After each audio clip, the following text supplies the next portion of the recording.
everyone. Hello again from my side. I hope you can all see and hear me properly. Very good, I'm seeing nodding heads, that's good. So welcome again from my side to our first transatlantic student conference of the TAVEC project between Hochschule Fresenius and Adelphi University in New York. My name is Lena Mewes and I am the project research coordinator for the TAVEC project. And before we officially start and open this conference, I will just give you a few technical hints, some information I'd like to share. So I would kindly ask you to switch off your microphone or keep the microphones switched off unless you're presenting and talking. And just a note for all the general audience, this conference will be live streamed and recorded. And so it's up to you if you want to switch on your camera or not. So this is the technical information at the beginning, and I now hand over to Marian Hyland, the Associate Dean of the Undergraduate Programs of Adelphi University in New York, to welcome and open this conference. Thank you. Thank you, Lena. Good morning to those of us in New York, and good afternoon to those joining us from Cologne. Welcome to this transatlantic student conference, everyone. It's hard to believe that this collaborative effort began less than a year ago when Priya Nayar from Hochschule Fresenius reached out to Adelphi University regarding a grant opportunity with the German Academic Exchange Service, DAAD. Faculty and staff from Fresenius and Adelphi, we had to jump on board quickly, particularly on the Fresenius side. The grant was submitted, the grant was approved, and then we were on our way with this virtual partnership between students and faculty and staff from the two schools. Today, we'll see some of the fine work that resulted from this partnership. But this is not the end of our two schools working together. Both Adelphi and Fresenius have shown a commitment to continue collaborating in the future. And there are upcoming opportunities for students to travel to the United States and Germany. So it's really exciting. Thank you to everyone who worked hard to make today's conference happen. I am looking forward to an educational and engaging day. Thank you, Marianne. And might I please invite Benedict Brisch to please introduce himself. Hello, thank you, Priya, and thank you, Marianne. So, dear participants, it's a pleasure and honor to be here. My name is Ben Brisch. I'm the director of the German Academic Exchange Service regional office in New York City. You see the background. And TAVEC is a project funded in the TAVEC scheme of DAAD, a brand new funding scheme that we implemented only last year during the pandemic. And it's wonderful to see that so many students and scholars are participating. It's an honor to be part of the jury today, and I'm looking forward to all the presentations we'll see today. So thank you so much. Thank you, Ben. And I'd like to invite Yasmin Pamuk to please introduce herself.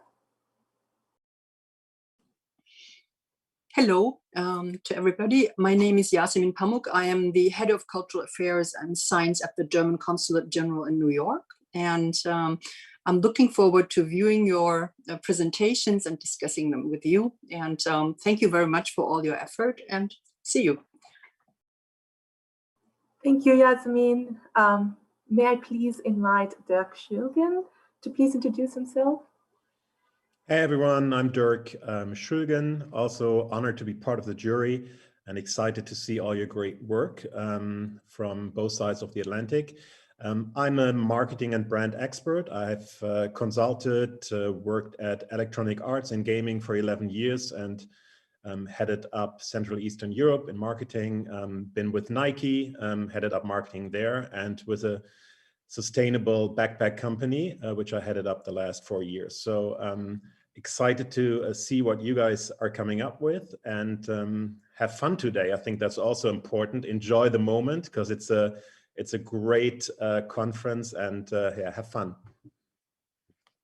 Thank you, Dirk. And I'd like to invite Andrea Steiner to please introduce herself. Yeah, thank you, Priya. Yeah, with pleasure. My name is Andrea Steinert. I'm free lecturer at Hochschule Fresenius and founded the Transatlantic Initiative, Transatlantic Female Founders, and I'm very excited and honored to be here today. Looking forward to your presentations, and yeah, what Dirk said, have fun. See you later. Thank you, Andrea. And please may I invite Mark to please introduce himself. Hi, thanks, Priya. Good morning, good afternoon, everyone. My name is Mark Wells. I'm Vice President Global Marketing at Pfizer. I look after our hospital business unit across emerging markets. I'm delighted to be here today. I've had a preview of some of the great work that you've done, and I'm very interested to see what you've got to say, and look forward to enjoying the experience with you. So thanks for having me.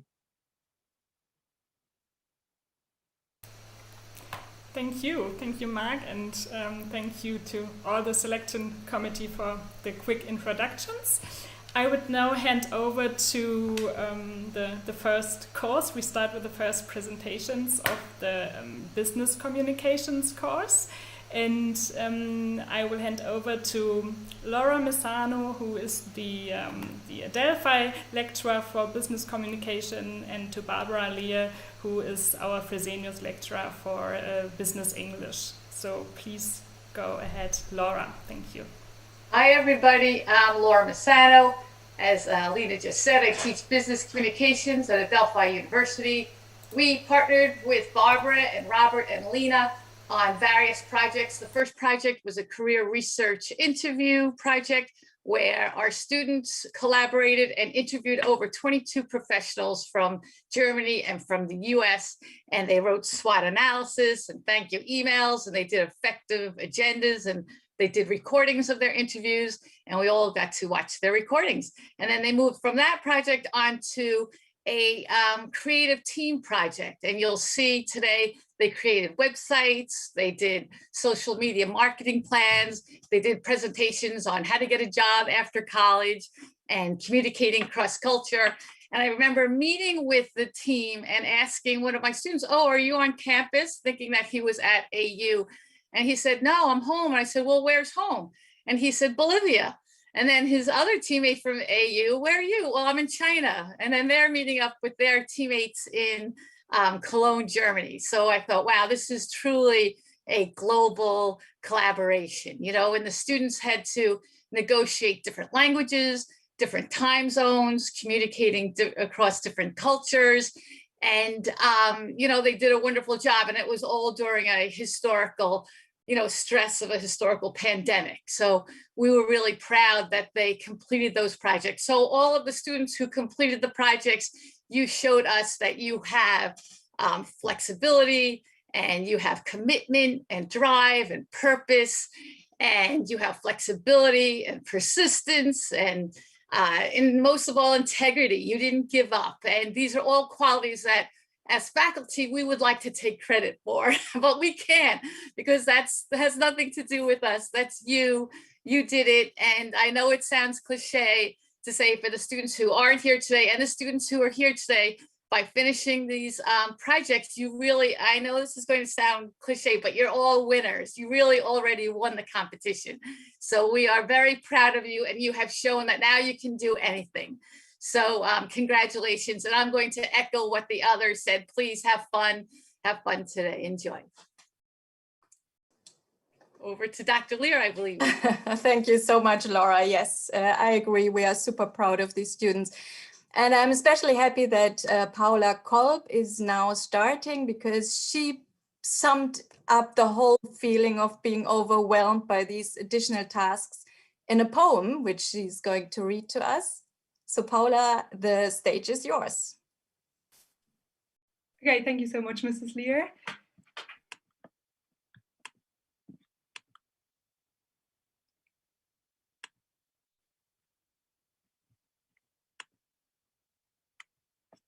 Can you all see the screen? Okay. It all started when our lecturer told us what would come next. Well, I believe no one would have thought it would be that complex. Just imagine, most of us only started university 2 weeks ago. We expected the studies to start off rather slow. However, they decided to dive right into it rather than giving us time to quit. It is about intercultural experience, he said. And all of us just nodded excited with their head.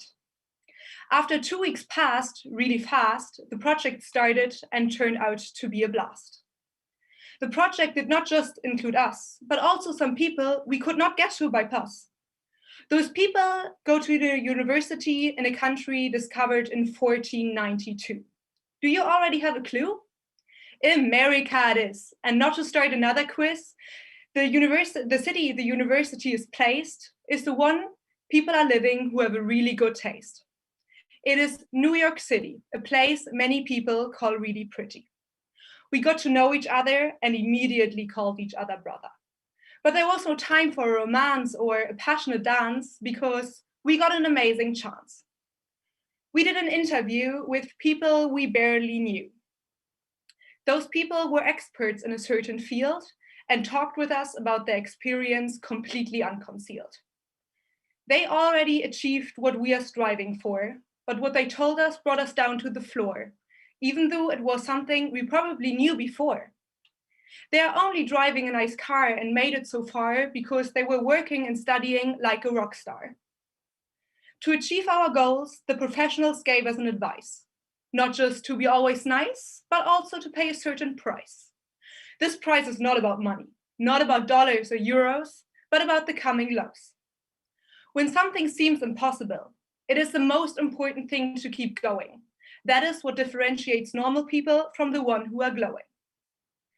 Success has to be earned, but that was for sure not the only thing we have learned. We learned how to interview and ask someone about their breakthrough. We learned how to work on an international team, even with circumstances that were pretty extreme. I personally improved my English skills, even though I still don't sound like someone who lives in Beverly Hills. The project also tested our organization, that really is a must-have when you work with different nations. Because when the day of one is halfway over, while the day of the other just starts, organizing stuff deserves a Master of Arts. The organizing part might even still be fun, but setting an alarm at 3 a.m. for an interview is definitely none.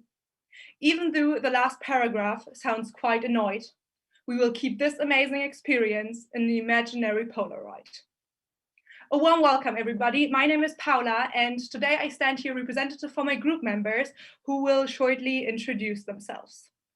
Hi, this is Andrew. Hello, everyone. I'm Xiandong Li. My name is Aisha Rajaja. They unfortunately can't be here today, but that's okay since this presentation is not about us, but about the project we created together. After hours of preparation for the interviews and then the interviews itself, my group and I were asking ourselves, what is one thing in that whole experience that really blew our minds? We ended up naming two things. First of all, that one of the professionals started off in a completely different field than he ended up working in. Since we are all students, we ask ourselves how the college education helps in a career where it proves most useful, if the degree even matters, and if more is learned on the job than in the classroom. And second of all, we noticed how much we learned by having a conversation. This may sound really simple and obvious to you, but we've noticed how often people listen to respond instead of listen to learn. We decided to combine these two things and ended up designing a website called Talking Business. Let's have a look at it. The website is pretty self-explanatory, so I won't go into a detailed explanation of where things are, and I won't read out any content to you because I am convinced you are able to do so yourself. Instead, I would like to share with you a little more of our background thoughts. These are our professionals, Dr. Holger Liekefett and Miss Stuart Perry. As I mentioned in the poem, they talked about their career and answered our questions in every possible detail. We decided to design this website around their answers because we believe that what they told us could teach others a lot as well. But why did my group think that we got so much more out of these interviews than we get out of our daily conversations? I personally believe because we were interested and actually prepared. We were eager to hear their answers, which made it easier to listen, to learn, and not to answer. Now, it may sound controversial to you that we named our project Talking Business instead of Listening Business, but let me explain. Listening has to be learned and trained, just like talking. These two aspects cannot be separated from each other. We are all still studying, like most of us here, at least, but that may be why we know the situation of having to ask questions well enough. Asking questions out of simple interest, asking questions out of a lack of understanding, sometimes even asking questions out of politeness, if I'm really honest with you. We have to ask and talk and listen to understand new things. Especially in a professional life, clear communication is very important to develop common visions and achieve the same goals. We believe that you have to ask questions to find out everything you want to ask. We believe that you cannot expect to get all the information without asking for them. We believe that without good listening, talking, and asking questions, you are standing still. So with our project, we want to motivate you to keep moving. We designed a guide for effective interviewing that shows how we did it. What we asked, how we prepared, what we said. But this website is not designed with the intention of being a blunt reflection of our actions. No, this website serves as an inspiration. The guide of effective interviewing can easily be applied to any conversation in everyday life. The answers of the professionals do not only relate to the career. They have taught me, for example, a lot of myself and my own life. Asking questions, talking and listening is everybody's business, including yours. Start now and check out our website. The link is in the chat. Thank you for listening. I hope you have learned. Thank you.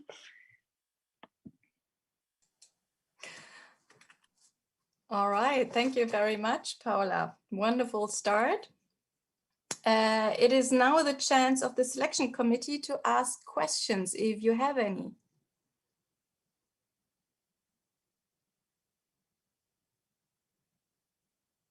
I guess you're all checking out the website at the moment, right? Yes, could Paula, could you shortly present your group members as well? Yeah, will I just do it like that, or should I start the screen sharing again? I can just do it like that. So my group members are, first of all, Andrew. He is a Native American, I believe, and goes to the Adelphi University. Then, sorry for the mispronunciation, I only started learning Chinese, Xiang Dong. He lives in China, but also goes to the Adelphi University in New York. And then we have Abichantia, Aisha Nur, and she goes also to the Hochschule Fresenius here in Cologne, and she comes from Turkey. And yeah, I'm Paula, I'm from Hamburg, and I also study here in Cologne at Hochschule Fresenius. Thank you very much. Pleased to meet you all.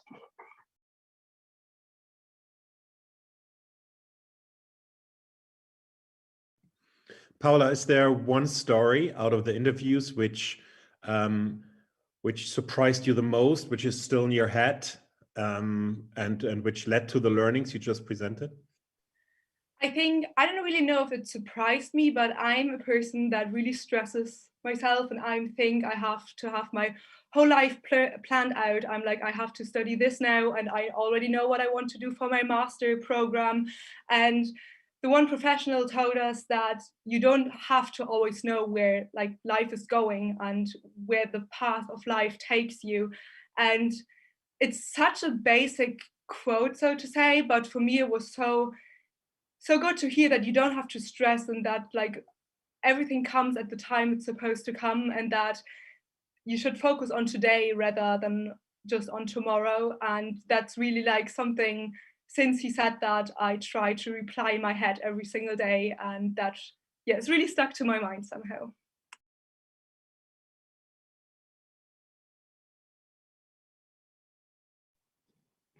Hi, Paula, can I ask you a question? It's Mark Wells. So I think you started off with a very interesting poem, and it struck me.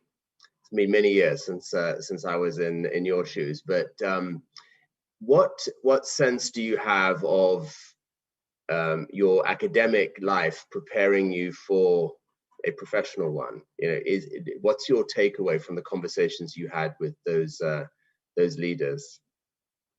So they were pretty mixed. Both had that what they learned, like in college and in university, it definitely helped them to get like the knowledge, but they also said that lots of stuff you learn while experience it, and that, for example, he was a consultant, and that he said many projects he is working on, it's loads of experience and expertise from college. And the other one was saying she works as a marketing woman, and she was saying that that she actually thinks that she could have studied nearly everything because she's more the creative part in being a marketer. And yeah, so I think that was really different, but I feel like my sense is that if I would just go into a job now without completing my studies, I think I'd be a bit lost maybe. So I definitely think that I learn a lot, and I learn a lot of new stuff every single day that I definitely can imagine to use in my later on career. Like obviously my study program, international business management, is pretty broad, and it does not really like, it's linked to a specific job, if you can say so. But yeah, I definitely think that I can take a lot of those studies for my future career. And did you just discover that you're a poet? Sorry? Did you just discover that you're a poet, or is this a skill you've always had? I actually always really enjoyed writing, and also like nearly everything. Like we just wrote in an academic paper, I really enjoyed that too. And German was always my favorite subject in school. And yeah, I always had fun doing stuff with words, and yeah. It's a great way of telling a story. Thank you. Thank you. Paula, I would also have a question. So you gave us a wonderful insight into new ways of communication. You started with the poem. So obviously during your interviews, you were discussing styles and culture of communication. So maybe 20 years ago, one wouldn't have seen a poem in business communication, but today we've witnessed that. Do you have from your project, did you learn something about possible future developments of communication trends that are interesting? Is there something that you learned or that you would guess about future of communication?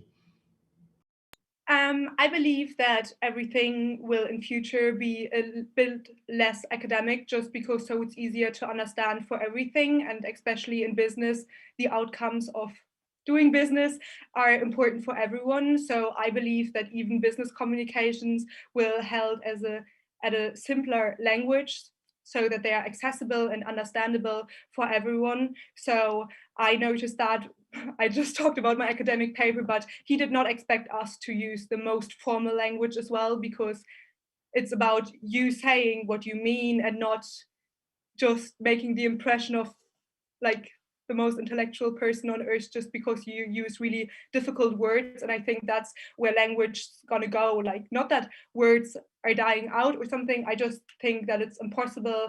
And also the professionals talk to us on a way that I could just understand everything, even though English is not my native language, and talk with us on a really basic language level, I would say. And I think that's definitely where the trend is going. Thank you. Thank you very much. All jury members have now exactly 1 minute to grade Paula's and of course her fellow students' presentation before we move on to the next one. Great job, Paula. Thank you so much, Mr. Sano.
All right, it's exciting to see jury members do their work, all being very focused and concentrated. Excellent. Okay, we'll now hear a presentation about entering the fashion marketing world. New York versus Cologne, and we're, I think, all curious about who's going to win that battle. Jana Braun already posted a web link in the chat, so the stage is yours. Next group. Okay, passion for fashion. The fashion industry is one of the biggest favorable businesses among creative people, fashionistas, and designers to enter this world. Being a favorable business, this industry went international, such as reaching the United States, Europe, Asia, and many more continents. Therefore, Cologne and New York collaborated and created an accessible platform for those who have a passion for fashion, entering the fashion marketing world. This website is best for those seeking advice in fashion marketing and wanting to be future advocates in this field. So to go into detail about our website, we incorporated blog posts that describe fashion differences among America and Europe. And additionally, the expert advice sought, such as possible strategies, required skills, and future advice, can also be found on our website.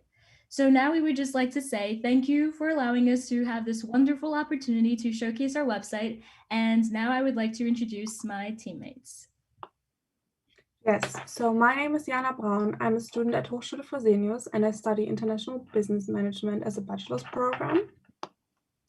Hi, my name is Tanya Serene. I study at Adelphi University, majoring in marketing and pursuing a bachelor's of science. Hi everyone, my name is Sophia Pinzone. I'm a student here at Adelphi University. I'm majoring in marketing and having a minor in communications with a specialization in digital production. And lastly, hi, my name is Abichantia Sophie. I am a student at Hochschule Fresenius in Cologne, Germany. I am currently taking care of my master's studies in international business management.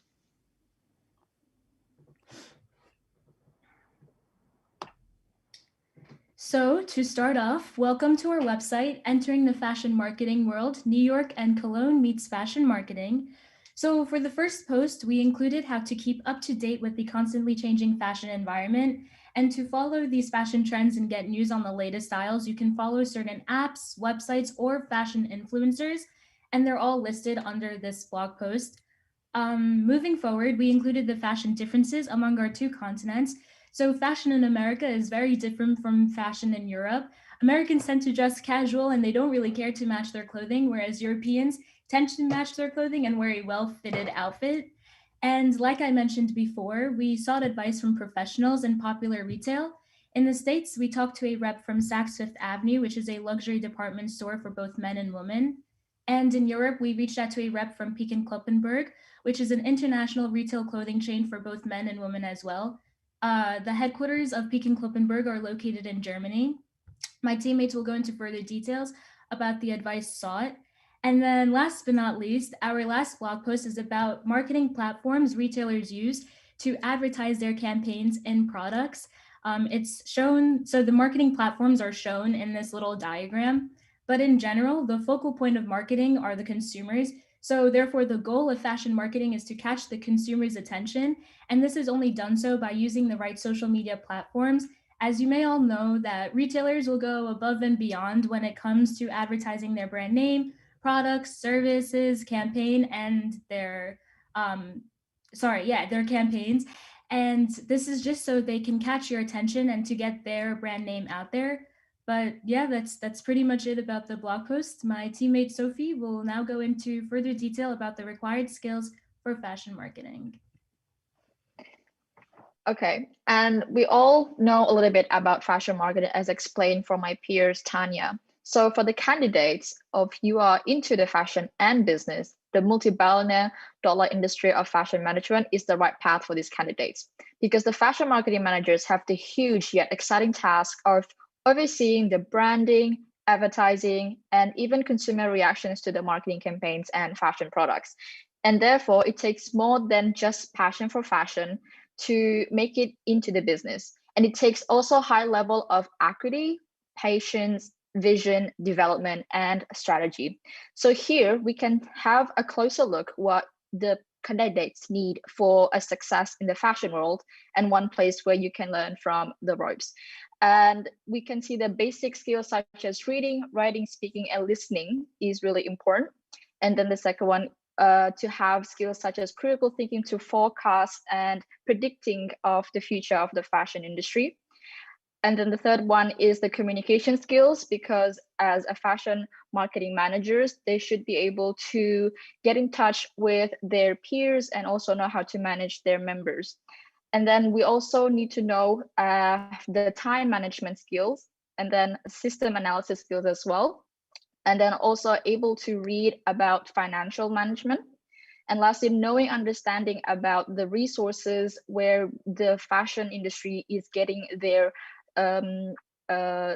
clothings or their materials, and also the dyes, and so other more places.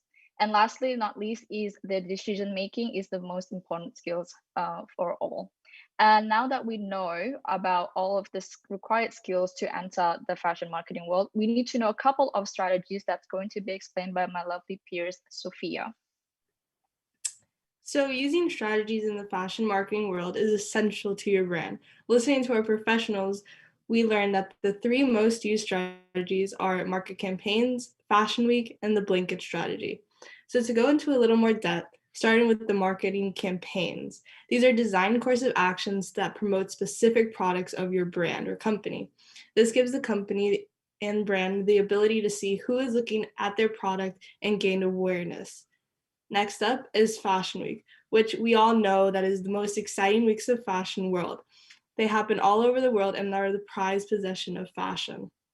Here, the brand showcases their products on the runway, which brings attention to the brand right there. Every company aims to have the best runway using the huge setups, biggest names in modeling, and having the celebrities sit front row. Finally, the blanket strategy is the most common and favorable of our professionals. This simply involves getting your brand exposure. This includes social media, print ads, emails, etc.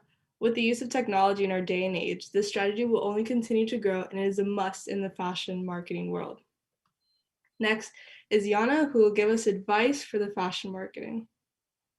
Okay, so lastly, if you're seeking for advice, maybe one tips to head start your career in fashion marketing, we have collected the best advice we found on this page just for you. So first, we have be open to learn. When you enter a new company, it's very important to also lay back and listen, because the company has experience you might not have.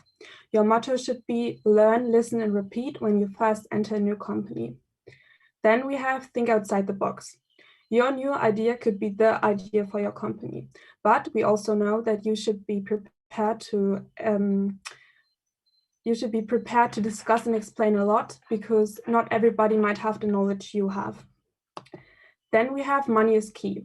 When you present a new strategy, you need to convince your boss, your coworkers, everyone you want to include, that your strategy is the best. You need to keep money in mind, and what does it cost and what will it bring us to, because money is one of the key drivers in any business.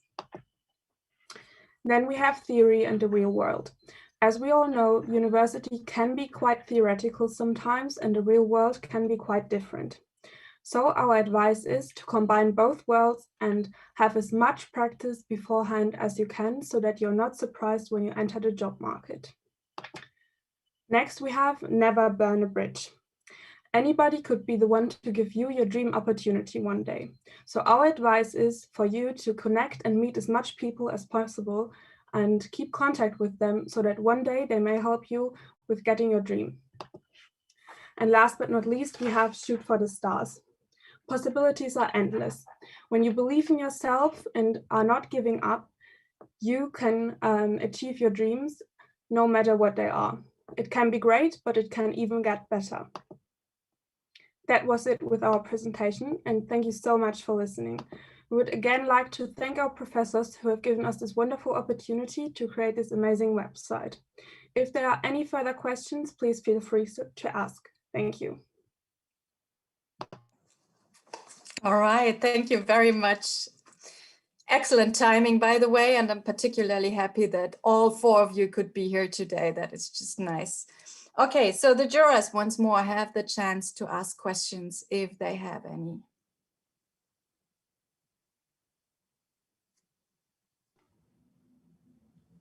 Then I would start, if I may. So thank you for the presentation. It was really interesting that you discussed so many aspects. Did you, and that is my question, also discuss the aspect that today consumers in recent years, consumers became more aware of aspects of social responsibility in the fashion market, so they might make their decision to buy a product dependent on aspects of how workers are treated in the plants that produce fashion in developing countries where they often are in a vulnerable position, and also questions of whether fashion is produced and the question whether this does any harm to the environment. Were these aspects that you also discussed? That was not a focal point of our discussion. The interviews we had with our professionals were more about the career fields and the career path that can lead to their jobs. Of course, I would say, have that in mind, and it's very important nowadays. Anybody of us thinks that sustainability is very important, but that is why we did not incorporate this part on our website, because it should be a guided advice for people who want to start working in fashion marketing. Yeah. Okay. Thank you. I'll jump in with a second question. Hey, it's Dirk. You compared a little bit the US and Germany, and you mentioned some examples in the style and what people in the certain countries like to wear. Did you also find differences in the other fields you looked at, the marketing or entering the professional, a job in either the one or the other country? So no, so the marketing aspect of the fashion industry in like these different countries are pretty much the same. There might be some differences here and there, but at like all the social media apps are everywhere and everyone has access to it, and they use kind of the same marketing strategy to display their products, like with sales and promotions. But I didn't really go into the specific differences about fashion marketing in these two countries, but they're pretty much the same as for the social media aspect of it. I'll just build on that, actually. I mean, I'm also very intrigued, obviously, by having lived in the UK for many years and now being in the US. I definitely see, the perspectives that you're raising around style and the cultural nuances of different societies and what drives them for fashion. Any thoughts on how you, as a European, might move into a fashion world in Europe, or vice versa, based on the fact that fashion is perhaps a little more constrained than we like to think. We tend to follow certain cultural norms and styles, as you highlighted. Would that be a factor in your choice around maybe entering a fashion brand or joining a fashion brand that might be on the other side of the ocean? So personally, I think this is what you're asking, if I would join like a company across, like not in America. Is that what you're asking? Okay, so personally, I would, just because I don't like, this is gonna sound so bad, but I don't like the fashion in America. Europeans tend to have a style, and they keep themselves together, whereas Americans, they don't really do that. Sorry, I don't mean to offend anyone, but yes, I would love to, if I had the opportunity, I wouldn't give it away, because I love the fashion styles in Europe and the way that everyone has a different taste, obviously, and everyone's creative with fashion because it's an art, but Europeans are just different with it. And like Paris is known for fashion, so it's just, I guess Europe is the heart of fashion for me. I don't know about others, but yeah. And if I might add, I think that it's very important to also highlight the international part and the intercultural part, because I think it's never a bad idea to switch countries, so to say, to get a new perspective, to bring your ideas into a new country or a new company. And if you go to, I don't know, New York Fashion Week and you are there working for a fashion brand, you might incorporate some ideas of European fashion, so to say. But that's not a bad idea. And as we all know, intercultural experience is always great. And I think it's also a good idea to mix and match different styles. And I think it's always nice to have like the opportunity to go overseas and meet new people and new styles. I think the beauty about fashion is there's no right or wrong, right? So it's about giving the people the opportunity to express themselves. And I think that's what's so exciting about working in the fashion industry, I think. Very good, thank you. All right, thank you very much. The selection committee now has their minute of grading the presentation. And then we can move on to the next one. The next presentation is called Between Sweatshops and Startups, the Impact of COVID-19 on the Fashion Industry. And the title, I'd say, implies that this might address actually the question that you, Ben Brisch, just raised about sustainability. So I'm excited about that one as well. Do we get another link? Yes. Great job, team. At the end of the presentation.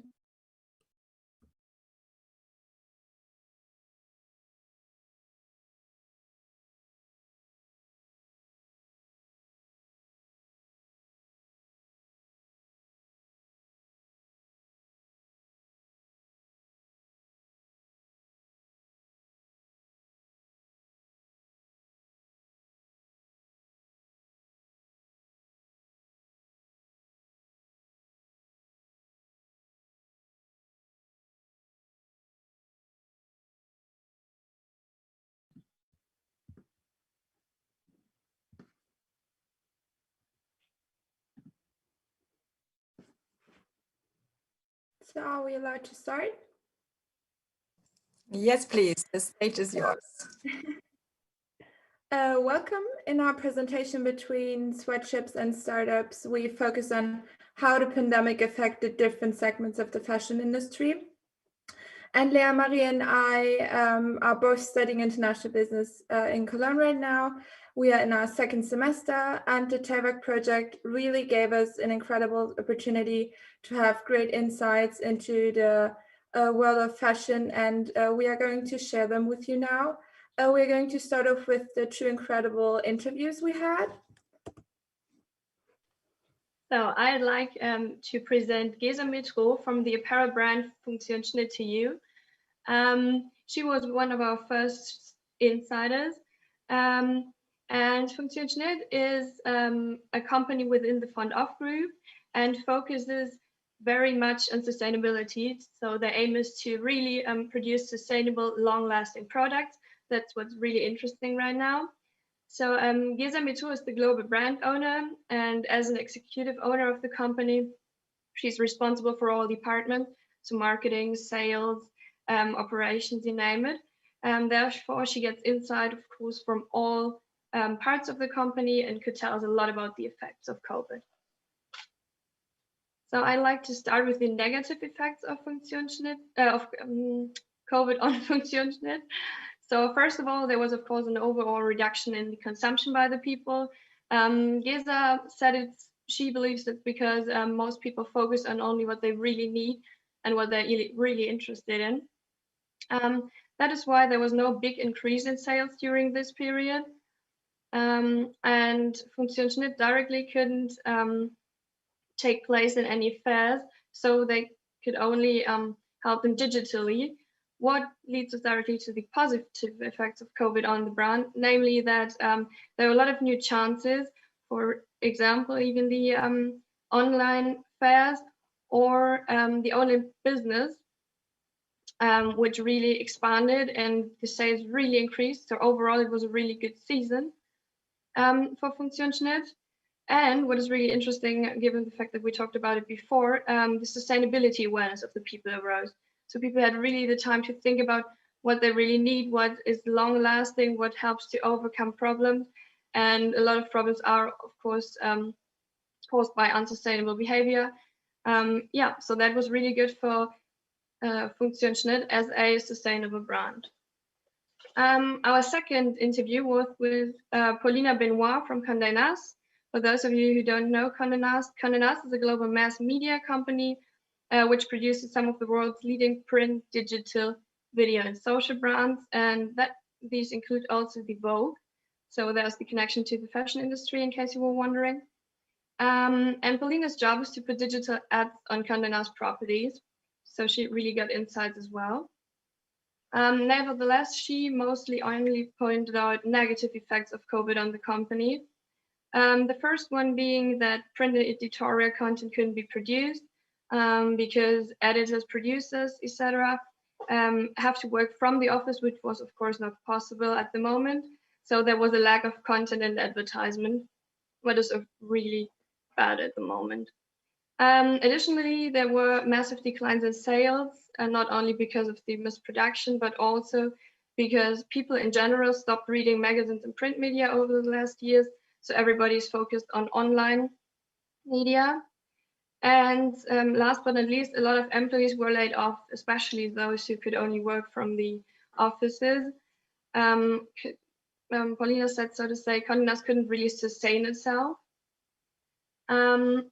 And now I'd like to sum up all the negative effects said so far and add a few more. So the biggest issue were the manufacturing issues. First of all, there was a lack of fabric availability and order cancellations due to the closing of factories because they reduced the working hours for the workers. That, of course, led to life-threatening issues because the people or the workers did not get any money, and therefore starvation arose, especially, for example, in Bangladesh, which lost 1/3 of its annual income through garment exports. Then, as I already mentioned, in case of Funktionsschnitt, there was a massive decline in sales, especially a drop in sales for specialized segments, for example, for stores that sell occasional dresses, such as wedding dresses, etc. Then China stopped exporting, and China is Italy's main raw material supplier, so the clothes as such could not even be produced. Last but not least, the problem with the cancellation of the fashion events. The group before us already mentioned the fashion weeks, which are the biggest event, and they could only take place online without a live audience, what of course led to decreases in sales and was for many brands a big issue. So I'm going to tell you some positive effects, actually.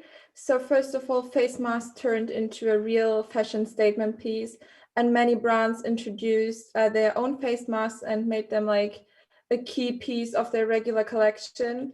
And then, of course, the increase of e-commerce. So during the lockdown, many people like preferred to shop online, which was a huge benefit for online brands like ASOS or About You. And last but not least, brands were kind of forced to come up with creative ideas. For example, the Brooks Brothers started to produce masks instead of ties, or Louis Vuitton started to produce hand sanitizer in their factories instead of perfume. And last but not least, Burberry started to donate 20% this year, actually, of the profits from selling face masks to support communities who were affected by the virus. Coming to the most important part of our project, this was our survey on sustainable fashion. So the main inspiration for this survey was our successful interview with Gesa Metro from Funktionsschnitt, and the survey consists of total 8 questions, and we had around 40 participants all within the TAVEC project. And I'm going to talk about the 3 major questions. So the first question was like, are you interested in sustainable fashion, or do you already own eco-friendly produced clothes? And as you can see, it's kind of a 50-50 situation, which is actually not bad because it's like a huge step forward for the sustainable fashion industry when a group of, when 50% of a group of people says, yes, I care about sustainable fashion.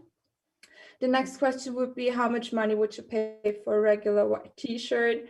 And one needs to consider that the last answer, $40 to $50, includes like if the product is eco-friendly or is produced from a special material like merino wool or something like that.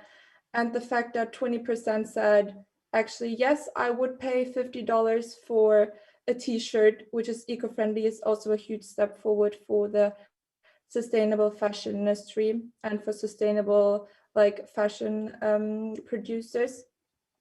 And the last question was, would you buy more eco-friendly clothes if they were less expensive?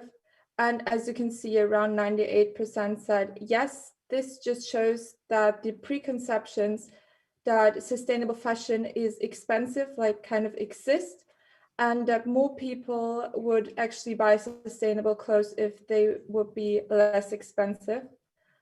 And yes, I will now share the link with you because I think I can't, you can't click the link below, right? Yes, I will share the link after the presentation ends, and Lea Marie will now move on. So I would just like to conclude our presentation. So overall, every situation has positive and negative effects, of course. The pandemic mostly had negative effects, of course, on the fashion industry as well. So people throughout the complete value chains had problems at the moment.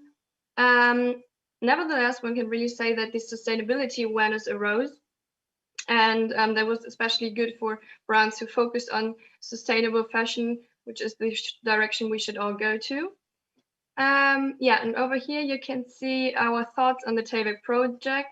So overall, our biggest aim, and I think we achieved it, was the communication with people from all over the countries plural. So our first really interesting interview was a highlight. Then we had the interview with Paulina, which was really about listening a lot. She told us a lot about future aims, about sustainability, about how to manage the situation right now, how to manage difficult situations as such. Yeah, then we also learned to think critically. So we really got a few hints how to look at certain aspects. And of course, because we were from all over the world, we had to make spontaneous decisions. And due to these decisions, sometimes it was a bit hard to stick to the original plan. And sometimes we got lost in detail. And it was hard to really define our goals. Nevertheless, we really had a lot of fun.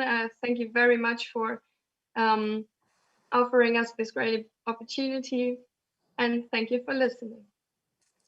Thank you very much, Lea Marie and Jaren, for that excellent presentation.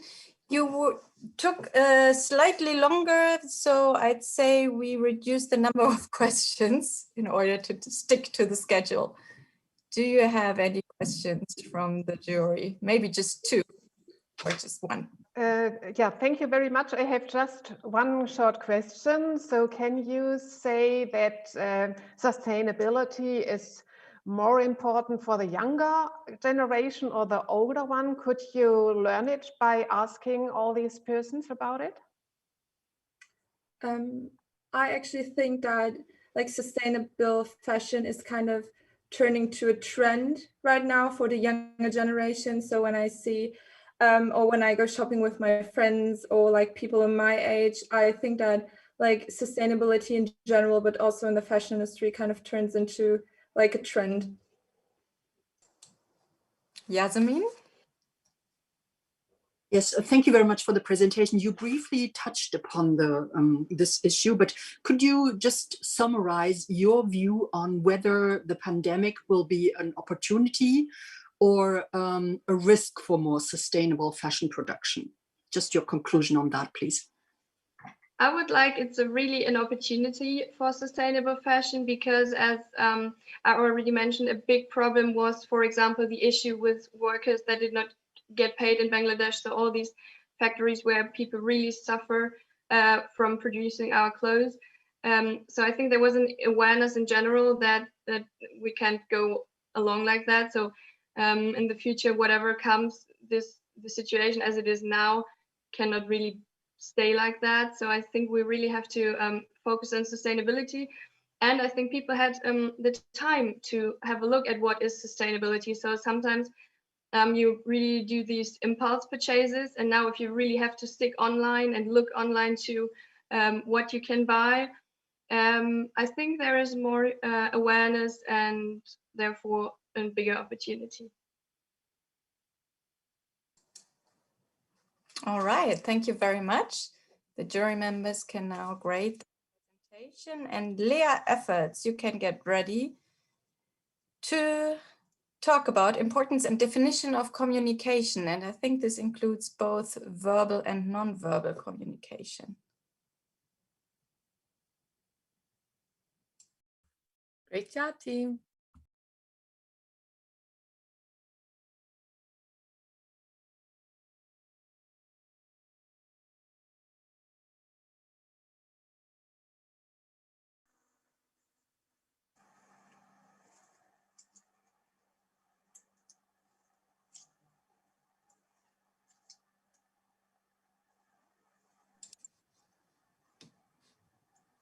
Is the selection committee good to go? Yes, Mark. Okay, Dirk, what about you? Okay, perfect. Then Lea.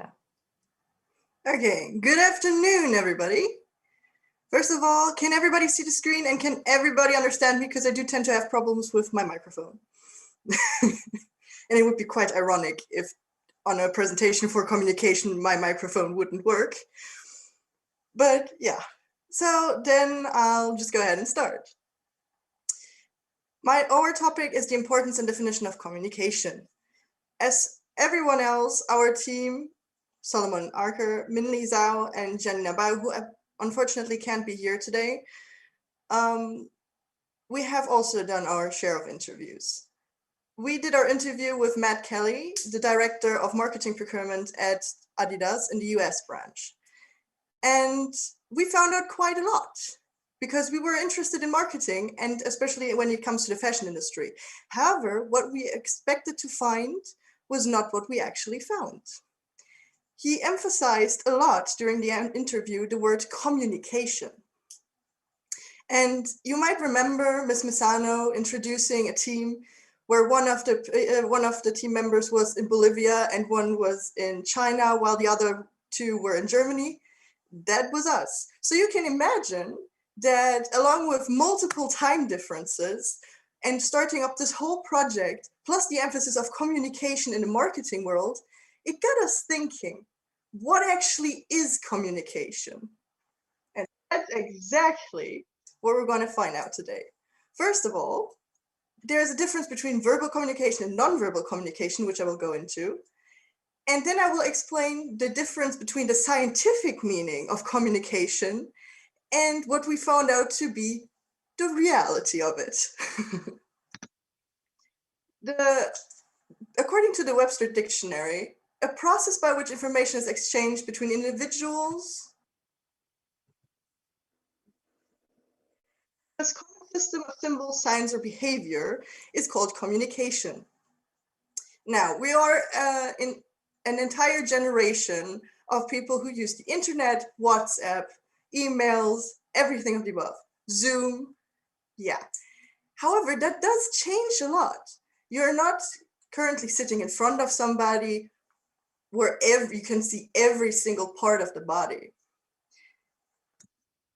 That tends to be an issue, which I will go on to further later. Verbal communication.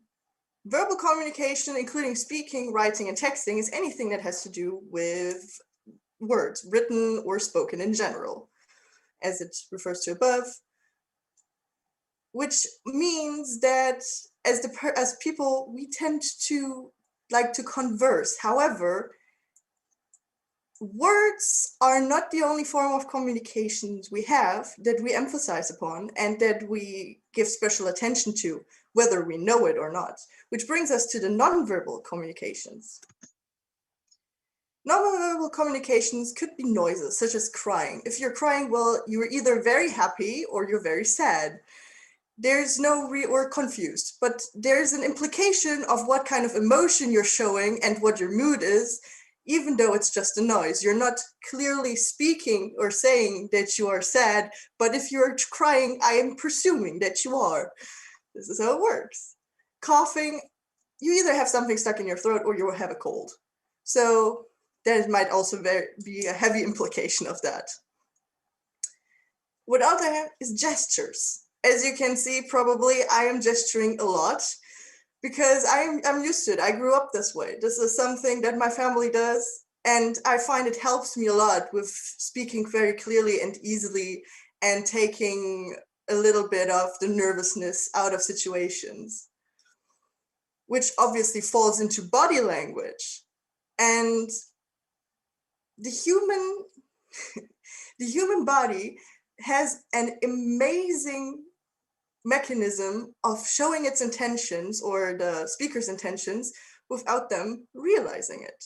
For example, a very prominent one would be the positioning of feet. If your feet are pointed towards the person you're talking to, you are interested. If the feet are pointed away, you are not. Whether you want to show that in a conversation or not, you will unconsciously position your feet. Most people are not aware of that. However, it's a very big sign, which makes body language so important while communicating. And of course, we all know no answer is also an answer. That being said, silence can be a very big part of communication, whether you want it or not. Which leads us to possible barriers in communication. Communication is not just communication. There are different communication styles, nonverbal, verbal, and then it depends, how do you use your language?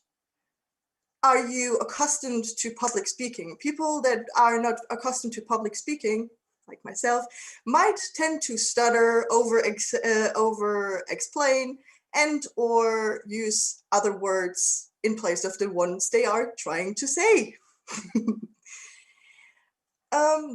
Then you have different attitudes towards communication. There are different, to make it easy to explain, there are people who tend to point out a problem head on first thing they appear. But then there are also people who take back a minute, think about it, and then try to convey their issue with the problem in a very subtle manner. And sometimes other people might not pick up on that, which already makes up for the first problem that occurs, because if one person thinks it's okay because they do not understand that the other person is maybe hurt, but the other person who is hurt cannot convey that they are hurt in a direct enough manner for the other person to understand. Then we also have stereotyping. People tend to like to interpret a certain type of person they talk to into other people. Meaning, if you have a friend group who is very direct, or you grew up with people who are very straightforward and very direct, you tend to expect that everybody else in the world is that. But that is not the case. And as said, everybody is unique, which to the tricky part. Everybody experiences words differently. I mean, we probably have all been in a situation where you're with your best friend and you make a joke, maybe some words that I might not use right now, but they are not hurtful in that situation. Maybe like calling a person an idiot, but as a joke. If it's a friend of mine, I would not be offended. If it is a stranger that would say exactly the same sentence to me, that would give me a totally different feeling, as I have a different relationship with them. They probably have a different tone in saying that as well. And it creates a totally different mood for the situation. Then we have the culture.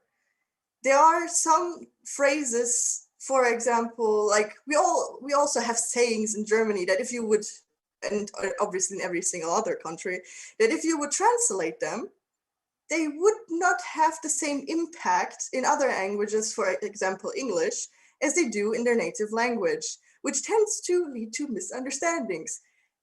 My best example, I think I spider.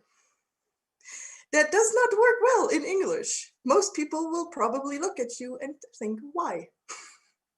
However, in German, ich denke, ich spinne, that totally makes sense. I think I'm crazy. And then as well, experiences. I have known a lot of friends who had this issue with being called, for example, a nerd. Some might view it as endearment, while others think of it as negative because they have been bullied with that word in the past. Others have been encouraged. So that gives the word in their mind a totally different connotation. And then again, and for the last part, we have the thought of reference, the triangle. What does that mean? If you explain to a person that you saw a cat, you in your mind, for example, know that the cat was black and white. However, if you do not tell the other person might interpret the cat to be brown, which leads to the same type. It stays a cat. However, they have a different picture of that symbol in their mind, which then might, in later terms, if we put that into other words and scenarios, might lead to grave miscommunications, because one concept, two thought processes behind it. And here, we should know that there are advantages to learning how to efficiently and properly communicate with others, whether it be interpersonally or on a business level. You know how to communicate without misunderstandings, which makes it more efficient, which makes it quicker, which makes it probably more successful, especially when it comes to teamwork. This is something we experienced. We had to learn how to communicate with each other, because as one might only need a text, others might need a bit more information in order to grasp the subject, which is more than fine. But that being the case, you can have a stronger relationship, of course, because you can understand each other easier, which also reduces the risk of miscommunications. And obviously, nowadays, it's very important, because all businesses are only growing. You only get to experience more with more people, different cultures, different types of communications. So it is very important that you as an individual and as a group are able to communicate in today's world, especially since it's ever growing. So to sum it up and make it quick, because I realized I've run out of time. Thanks. Communication is different it has cultural differences and individual differences. It is different for basics, for person to person, culture to culture, person to person in a culture. It does not matter.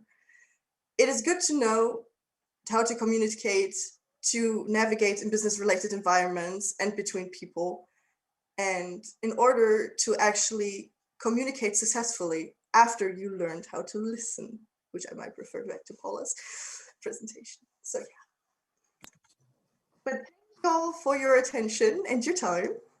And if there's any questions, please do not hesitate to ask. And thank you very much for the opportunity to speak today. Thank you, Leah. Okay, I'll pass right on to the jury members.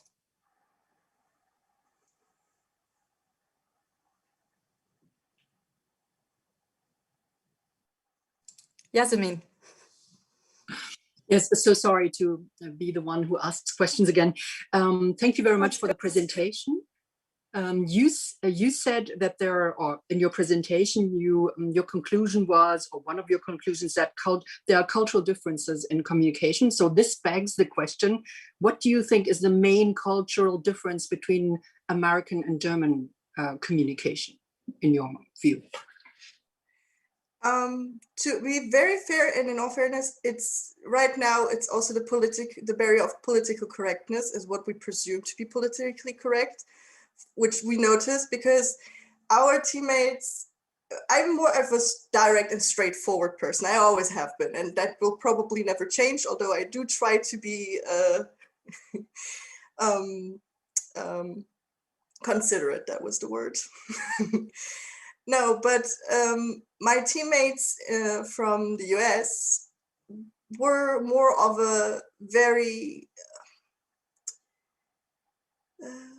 well, they were direct, but it was a different kind. They weren't straight to the topic, but they did try to be more diplomatic in order to convey their message, but not to step on anybody's foot. Not to say that I was being aggressively direct, but it was more of a trying to say it in a more global way than I would have, if that makes sense for you. That answer. Hi, Leah. If I could just build on this. So I think, I mean, all very interesting thoughts and ideas from yourself. In this world where we are virtual, we're all sat here, you know, in this virtual conference. How do you think you might need to compensate in a virtual world, taking into consideration some of the verbal, non-verbal communication preferences that you say people have? What should we do differently? I mean, oh, sorry. No, I mean, to be fair, it is quite hard, especially because you can only see this much of a person's face or anything. So it is hard to gauge the body language, of course, which you already mentioned, that we have to take more verbal cues. And intonation is a very big part of that. How you convey words, how you form sentences. I mean, there's a difference between we as a team and I as part of my team. There's totally two different meanings to that one sentence, even though you might use similar words. And this is something everybody should be considerate of. The way they form sentences and the way they try to convey what they're trying to say to each other. Gestures do help, but only so much. And the way you say something does tend to imply the mood already in your tone. So if you keep a watch on that, and the way you say something in tandem, that should work, but it also needs a lot of work from both sides. If there's something unclear, obviously that needs to be further explained or explained in a different manner, but then also people need to speak up and not just go with the flow. Super, thanks. All right, thank you very much, Leah. And the selection committee once more is allowed to grade her presentation right now, and then we can move on to Joseph Kern, who's the very last one in that round and who's going to talk about marketing in the 21st century to us. Great job, Leah.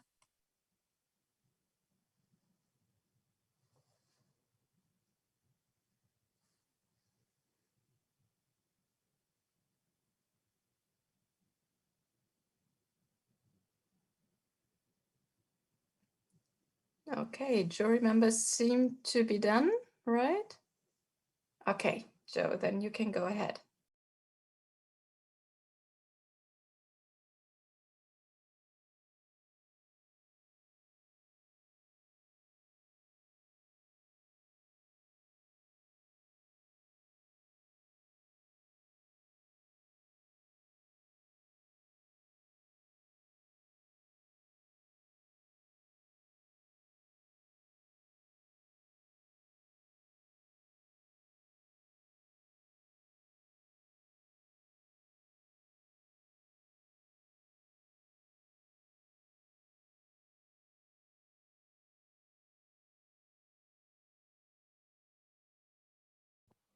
All right, I'm sorry about that, guys. I think you can all see my screen there.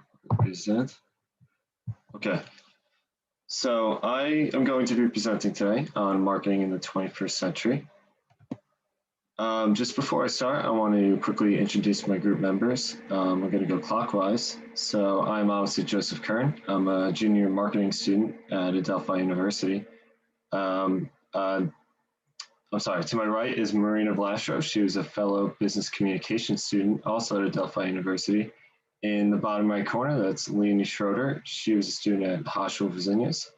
And in the bottom left, that's Kim Weisberg, who is also a student at Hochschule Fresenius.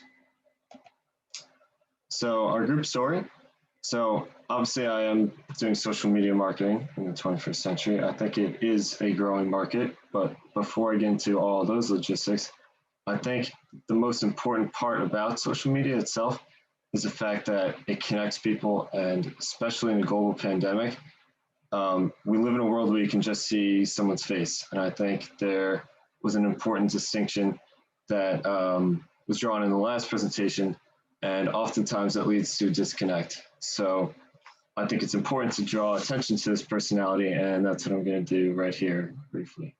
So one of my favorite moments from this collaboration, and personally one of the highlights, was the very first time we all met each other.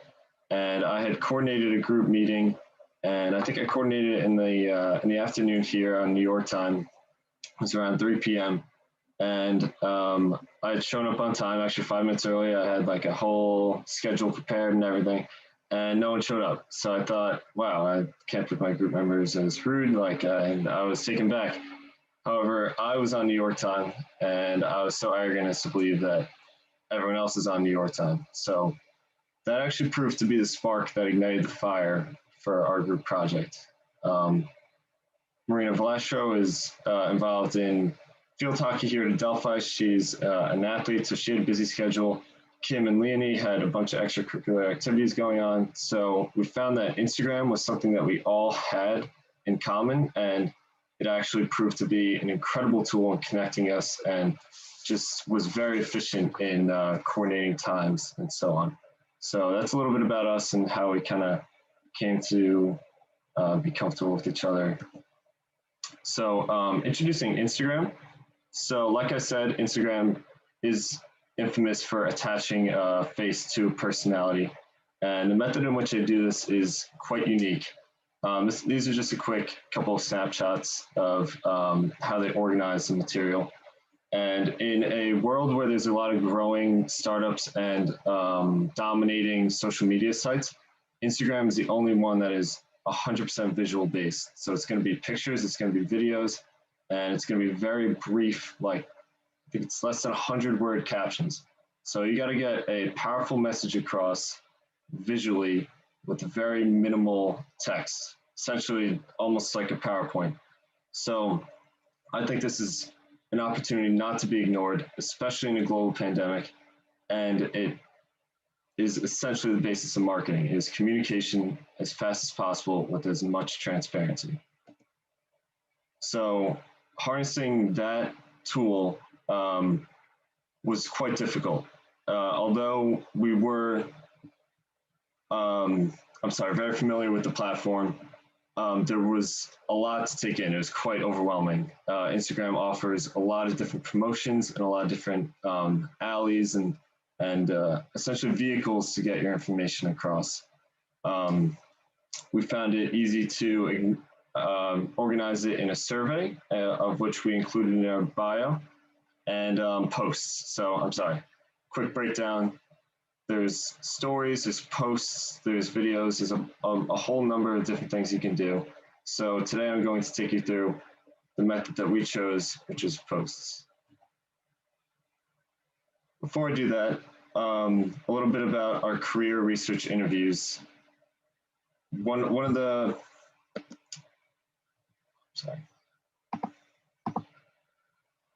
of the professionals that we interviewed, Tim Bunnell, is the Senior Vice President of Marketing at ESPN. Actually, my group mate, Marina Velastro, reached out to him successfully over LinkedIn, which is another social media dominated in the United States. And one of my favorite quotes that he mentioned was, programming, coordinating, and showing up to meetings is only half the business.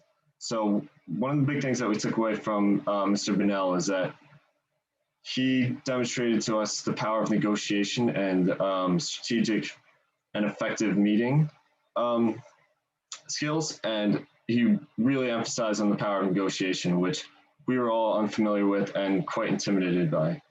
Mr. Jan Jagla, was our German representative, and he's working at a CMO startup in Germany as we speak.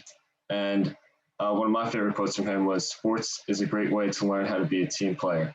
So Mr. Jagla actually emphasized to us the importance of soft and hard skills in reading, and that is like essentially what your personality brings to the table and how your personality can emphasize the stuff you learn in school.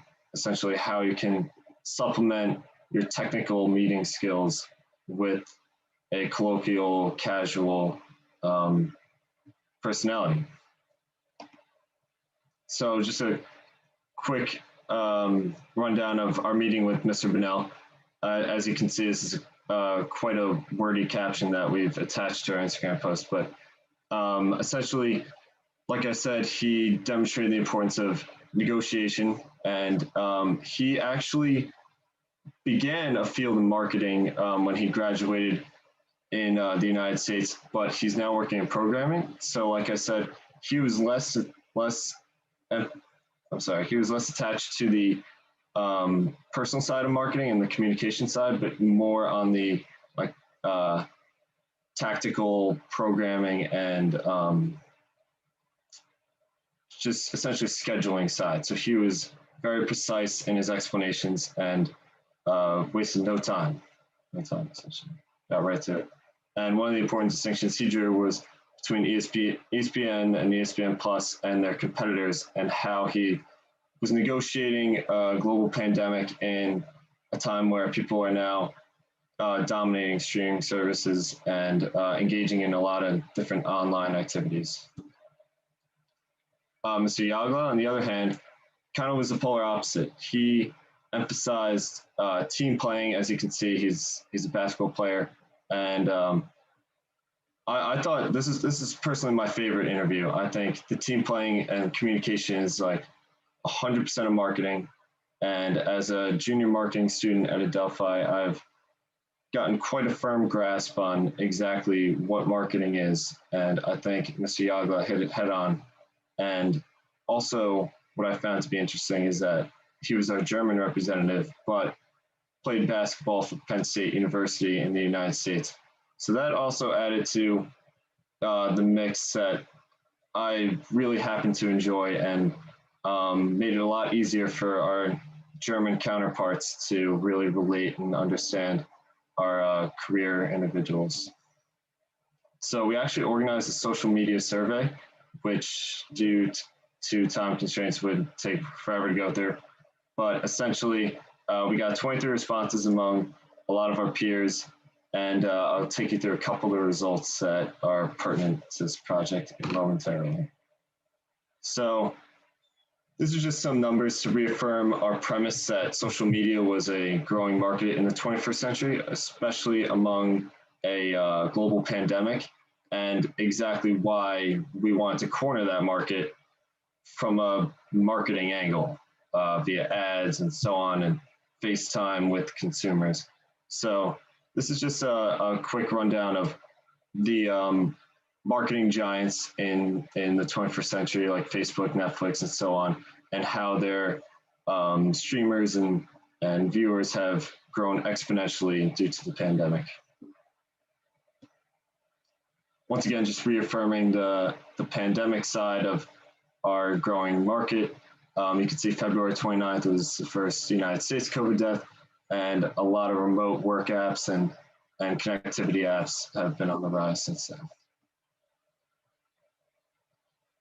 Once again, just another chart reaffirming that. TikTok actually was the biggest mover in all of our research, although we chose Instagram because it has the most consumer base and users. TikTok is actually on the rise with 15.4% in the last couple of months. So these are actually some of the results from our survey. And as you can see, 91% had Instagram, so they have the largest consumer base. And just goes to show you that almost actually 100% of our users had social media, and confirmed our premise that a lot of people have social media in the 21st century. So this also is very important. If you use social media, do you see ads in your feed? And 100% of the people said yes. So like I said, it is an opportunity that is not to be bypassed in terms of marketing. And also, given current circumstances regarding COVID-19, how important do you think accessibility is to a social or online website. So almost 70% of the people said they'd assume that an establishment has a website. So once again, just drawing a distinction to the importance of a website in the 21st century. Very similar to the last one, 90% of the people said that they'd expect a new place, restaurant, or sporting event to have a website. So yeah, not to beat a dead horse, but it is important to have a website in the 21st century. So to wrap up here, I'd like to just say a quick thank you to all the professors and administrators that made this collaboration happen. I certainly really enjoyed it. I, however, found my most difficulty in organizing our information just because there was so much, and we really took advantage of the transparency that the professors and administrators allowed us to have, and we've definitely connected. I'm talking on behalf of Adelphi, and I hope our students at Hochschule Fresenius can say the same. Unfortunately, they can't be here today due to schedule restrictions, but in terms of our project and our premise, we essentially went about it in the terms of like an experiment, and our hypothesis was that social media is a growing market in the 21st century. And through our research and our career research interviews, we found that hypothesis to be correct.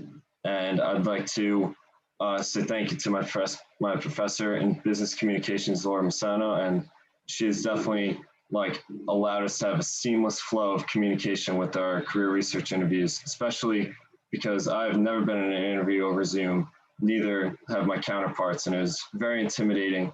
And we were able to express effective meeting skills and just really absorb a lot of new cultural information. So thank you. Thank you very much, Joe Kern. And that about wraps it up. I think we do have a couple of minutes for questions for our selection committee, and then we'll meet in a breakout room to discuss things more deeply. Yasmin, was that? Oh, I think it was a leftover from the last time, but I have a question if no one else has. I'm sorry, I don't want to. One question.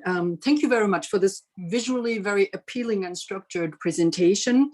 If I were a CEO and would invite you and ask you the question, what are my opportunities for marketing in the 21st century? What would your main message be to me? My main message would be one of communication. As I said, Instagram is a very visual, appealing app, and there is not a lot of room for verbiage, and you have a very brief space for captions. But I would say it is like a picture can tell 1,000 words. So I would say your main importance is on how you appear and essentially your mission statement. Does your mission statement align with diversity and inclusion? And that can all be wrapped up into one picture, which is very powerful. Thank you. Ben Brisch, you raised your hand, I think. Oh, yes. Thank you, Joseph, also for the presentation. And at the beginning, you showed an interesting quote from, I believe it was the business leader, Tim Bernal, saying that programming, coordinating, and showing up at meetings is only half of the business. And then you elaborated on a lot of interesting thoughts. How would you summarize the other half? Yeah, that's a very difficult question. I think it's very easy to construe the other half with distractions. And I think,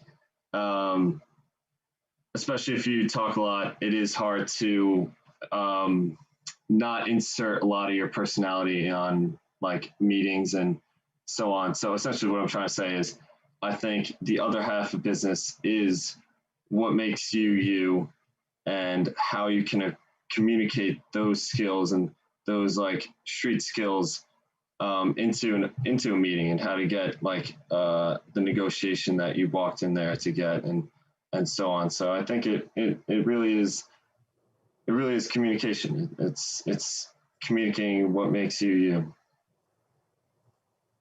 All right, thank you. Thank you. Thanks, Joseph. Also from my side, quick one. Having done research and being a consumer yourself, what are the companies or a company who really stands out for you when it comes to marketing of the 21st century? So who for you is doing it the best and why? What are they using? What are they doing?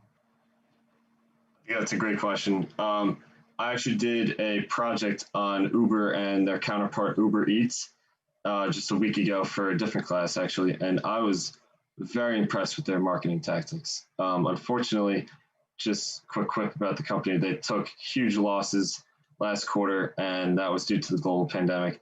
However, over the course of my research, I learned that they have extensive marketing abilities there in every single platform.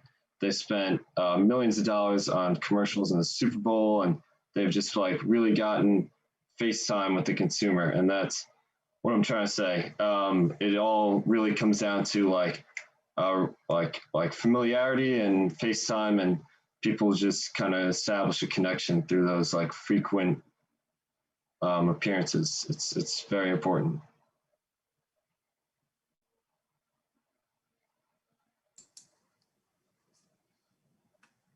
All right, no more questions.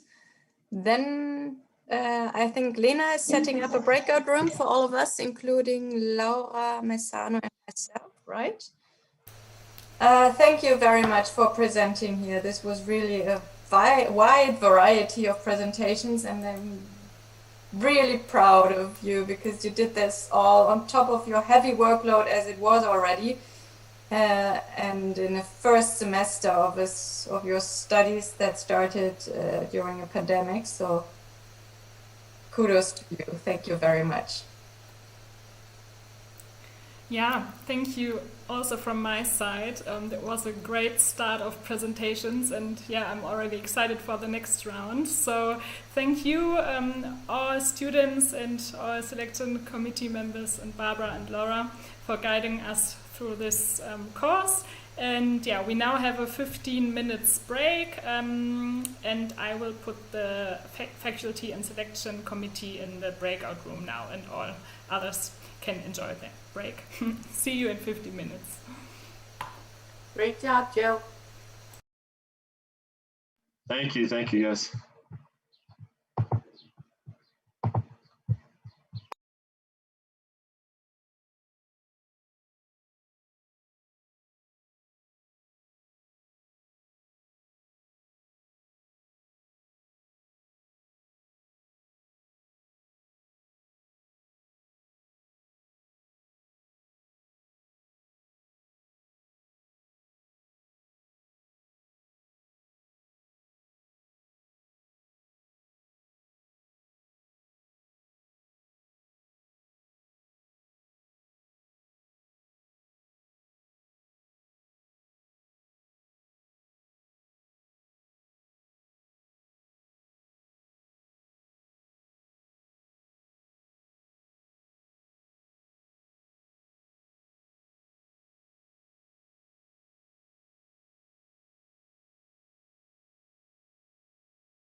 Okay, so the break is over and I think the selection committee and faculty members are back.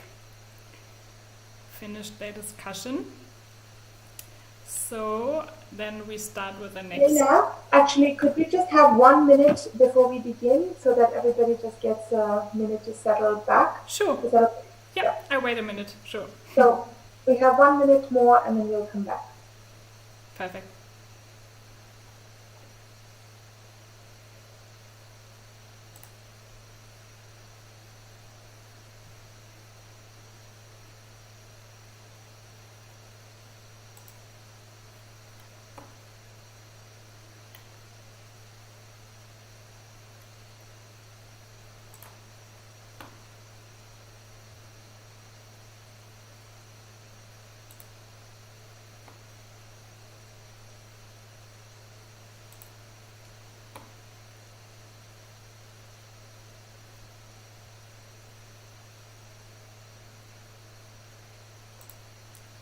Ready to go?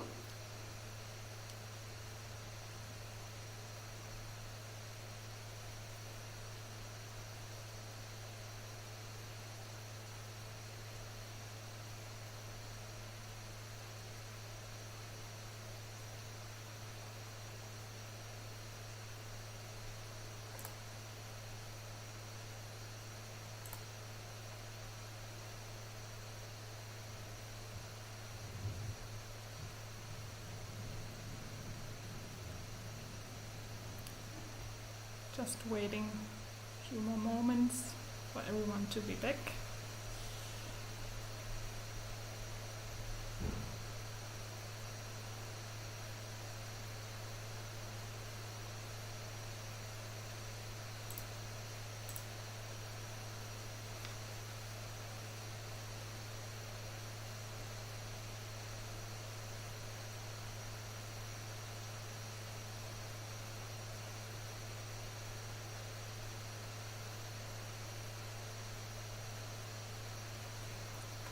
All right.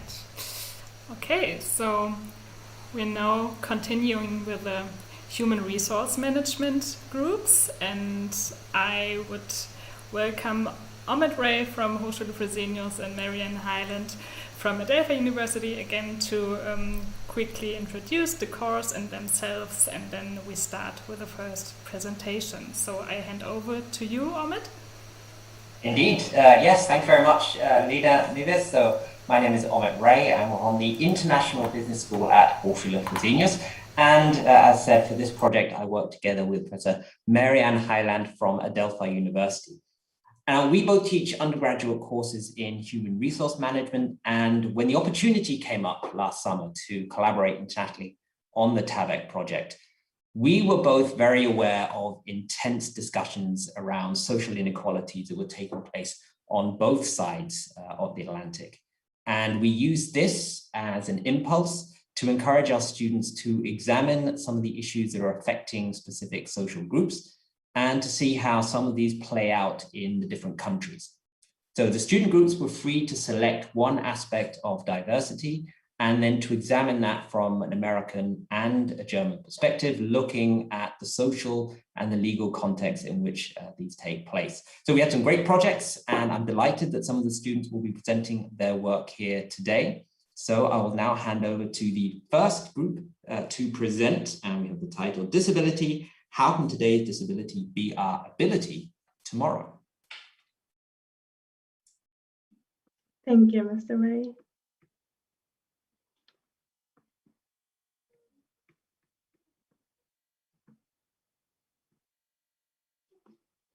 So can anyone here tell me what this is in my hand?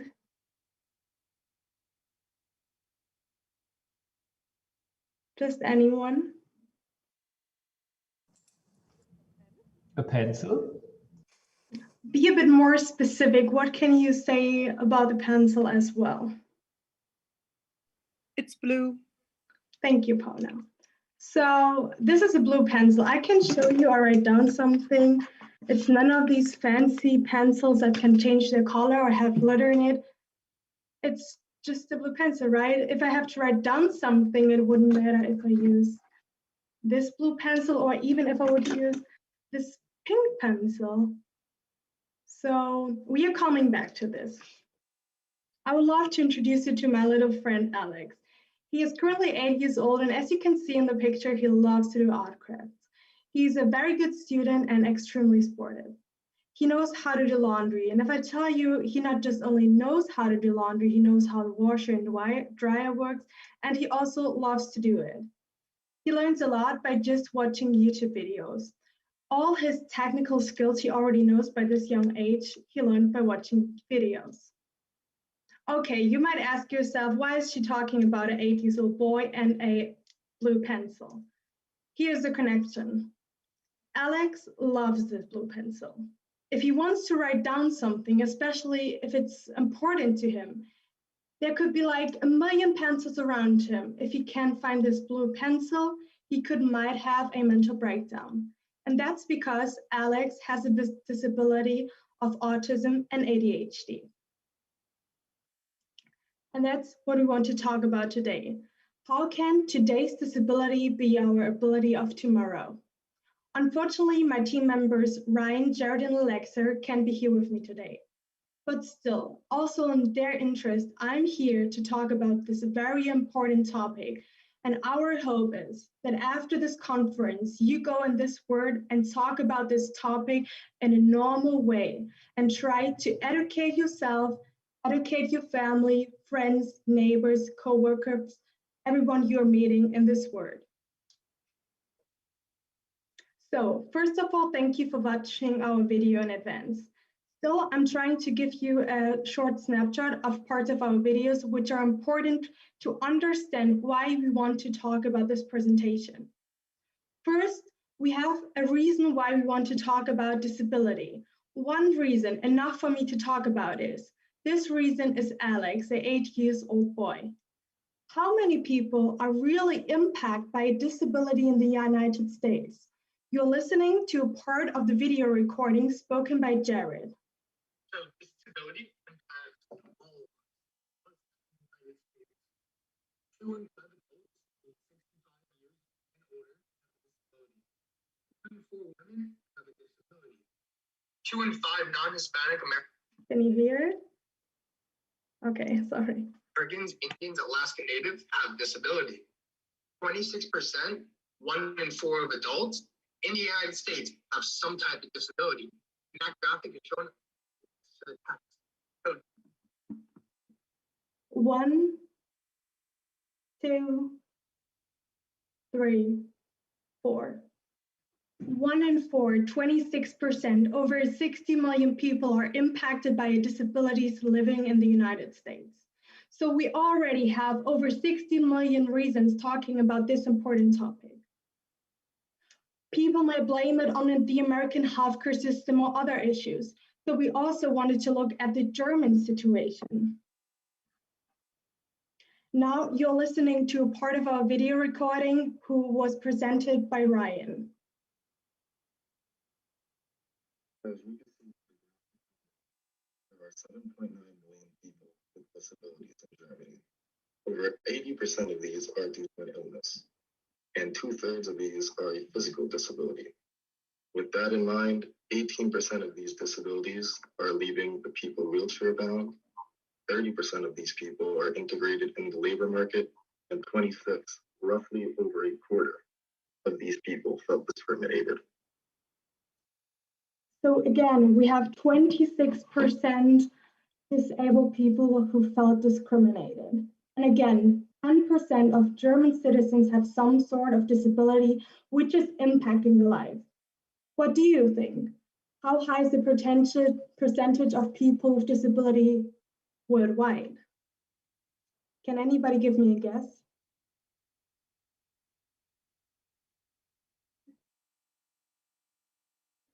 Just a random percentage?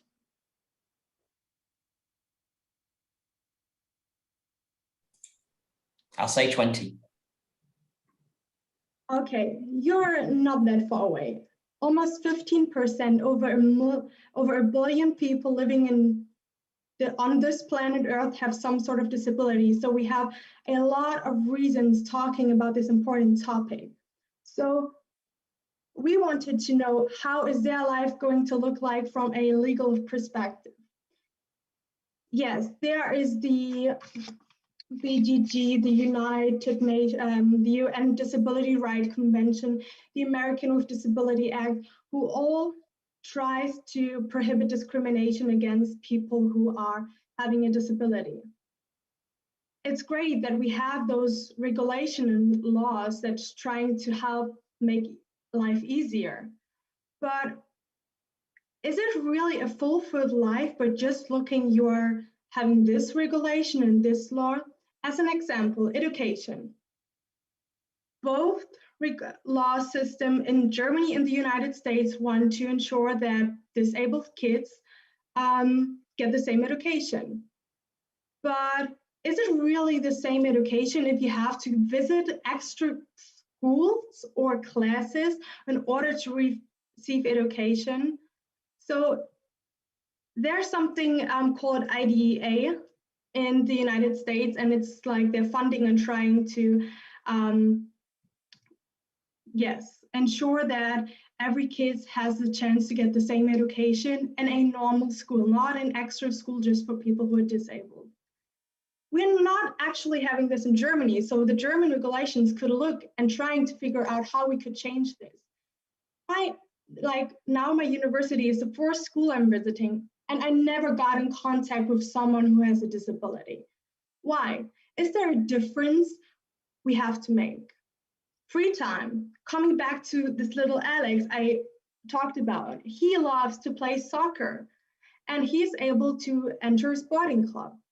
Great that he has the opportunity, but why is he just allowed entering the sporting club if he joins the course for kids with difficulties or behavioral problems? We say we want to include our kids and people with disability, but at the same time, we're not including them by just offering an extra course. And I'm really thinking a lot about how Alex's life is going to look like in labor market. He has some difficulties I can really talk about, but it's not mentioned. So yes, there might be difficulties he has in the labor market. For an example, this little blue pen.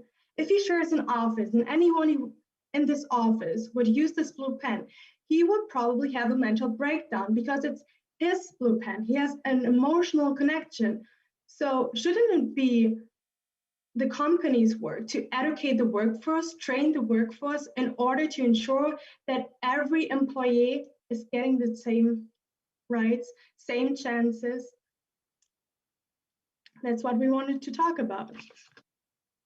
So coming back to little Alex, is there anyone who can tell me one thing about him? Anything? He likes soccer. Thank you. Someone else? Again, I would like to have 2 answers.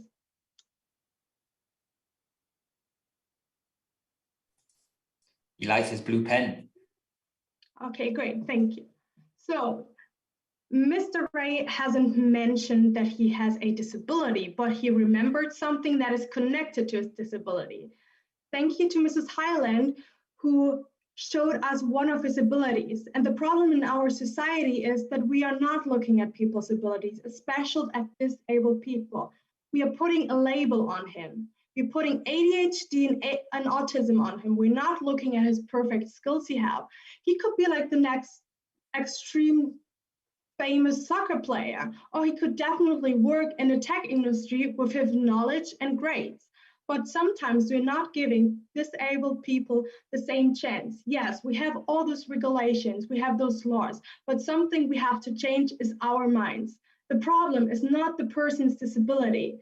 The problem is society's views of the abilities. So I hope that you go out of this presentation and try to think of all people, not just disabled people, and figure out what are their abilities, figure out what are your abilities, and maybe then we can be here on earth and create a better living for everyone. So just remember, treat people with kindness, everyone, and I'm really thankful for your time. Very good. Thank you very much, Kimberly, for that presentation. So with an eye on the time, we will hand it over to the selection committee for any questions.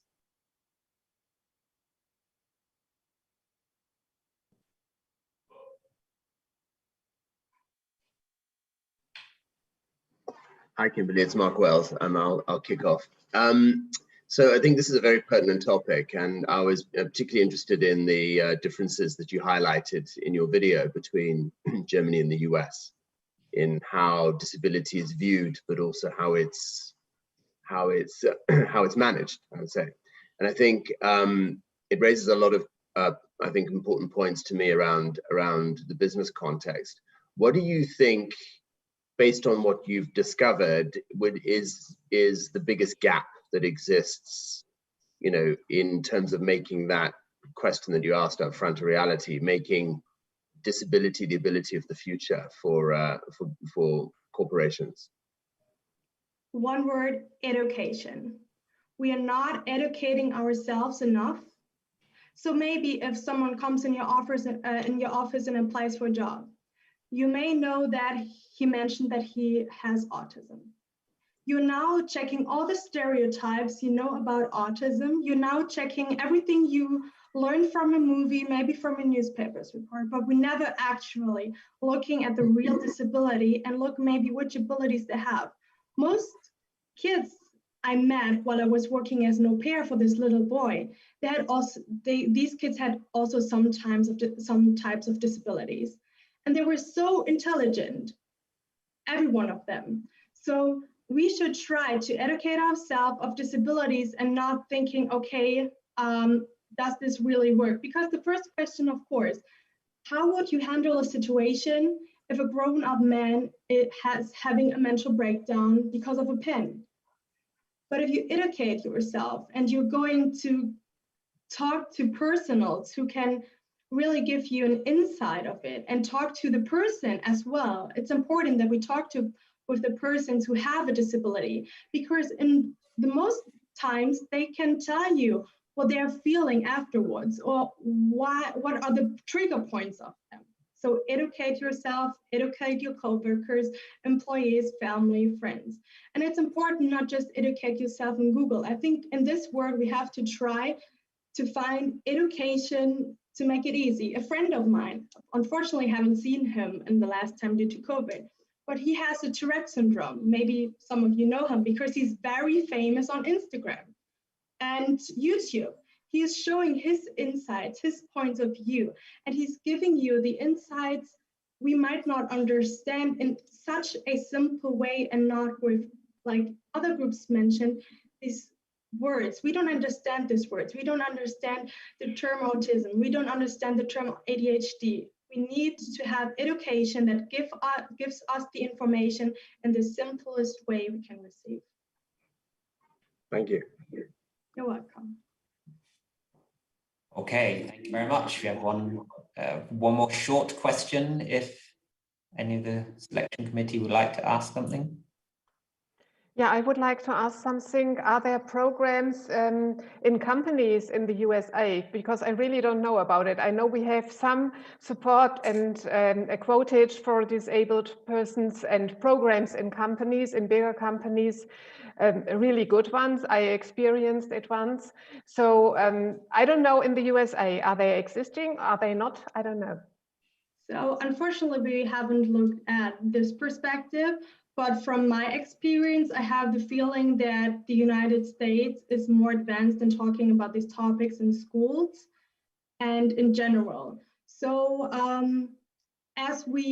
was like working for this family and we went on vacation to a amusement park. And I have the feeling that though the workers have been more educated in knowing how to work with his feelings and emotions, if he wasn't like waiting in line was so hard to him, so that like all workers around them were trying to convince him that he will be on the right soon and trying to like giving him input. So I actually have the feeling that the United States are in advance in talking about these topics. than in Germany, actually, also including, they are more included in schools, but unfortunately we haven't looked at a company or their side. Okay, thank you very much. Then I will give the selection committee a few moments to enter some thoughts and scores for that first presentation before we come on to our second presentation in this section, which is going to be looking at the issue of age. Thank you very much, Kimberly.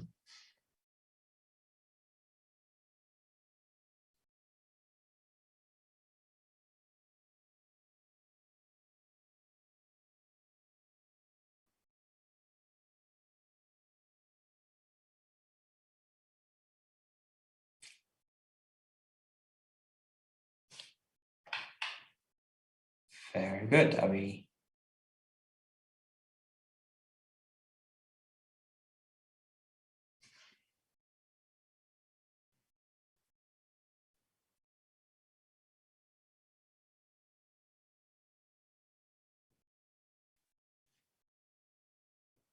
Okay, I think we're ready to go, and thank you very much. And we'll go on to presentation number 2.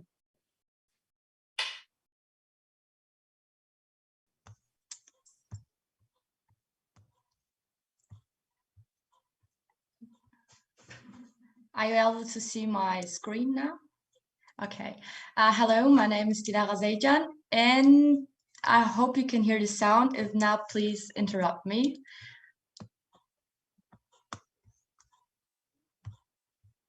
Hello, everybody. My name is Carver Souza, and along with my team members, Kevin Elisa, Alyssa Wolfson, and Dilara Zeycan, we'll be presenting our diversity project about age discrimination.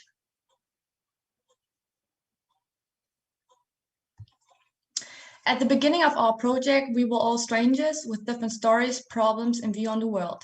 We asked ourselves which kind of discrimination affects us all. It quickly became clear that we are all very different, and yet a type of discrimination connected us as a team.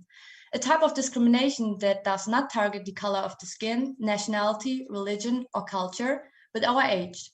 We have exchanged our experiences and noticed that much that seemed commonplace to us is in fact discriminatory. Be it sentences said by others or our own thoughts and acting and things we mention all day long. So one problem we see is that, for example, younger people are told that they still need more experiences and wisdom for certain topics, positions, or tasks. But who determines at which point someone gained enough experiences and wisdom? And what does experiences and wisdom mean in the first place? Does this mean that only people who have been in certain positions for over 20 years needed to be taken seriously? Does this mean that younger generations are not able to have innovative or simply good ideas? Does this mean that you must get older to have voice to use, influence the situation, get a higher position, or to take responsibility in general? Does it mean that we must wait until we are older to change something, to grow beyond ourselves, to trust in ourselves and our strengths? If so, does it also mean that as soon as we have the experiences needed, we are then too old, that we are too frail, we can no longer keep up with new trends, that we are being pushed to the margin of society despite our efforts at a younger age to be taken seriously? Does it mean that we will no longer be needed, that we are just a burden at the end? Or does this all just mean that we need to change our mindsets? That is why we have chosen to inform about age discrimination to raise awareness of this issue. We identified and compared the legal basis regarding age discrimination in Germany and the US. It will be clear how both countries are working on a solution for age discrimination and to what extent the laws protect employees and applicants.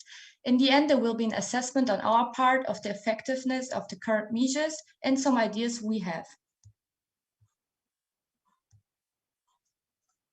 So here's some facts about age discrimination. 1, age discrimination is illegal at any stage of employment, including during hiring, promotions, raises, and layoffs. 2, it is currently legal for employers and prospective employers to ask your age as well as your graduation date. 3, among older workers surveyed by the AARP, not getting hired is the most common type of age discrimination they have experienced. 4, most people believe age discrimination begins when workers hit the age of 50s. And 5, About 3 in 5 older workers have seen or experienced age discrimination in the workplace. Now we will compare Germany and the US. Are there any similarities? Well, yes, there's actually quite a few similarities. Even under protected laws, there are still aspects of age discrimination within the workplace that will cause lawsuits to transpire. According to a representative study done internationally in 2019, 22% of the world population have stated that they have been discriminated against because of age in Germany. And in the US, it was 45% of the people. Both countries will always look to choose the better worker with the better resume, more so for Germany than the US, which protects a group of individuals, such as those over 40. Are there any differences? Of course, there are a few differences. Obviously, differences in terms of law. The US protects a certain age group of 40 and above of workers rather than Germany's protection for all.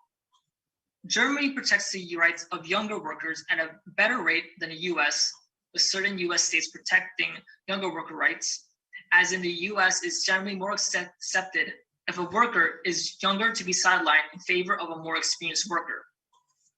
And Germany is more likely to choose a candidate with a better resume and experience, while the US will work around laws provided. Now,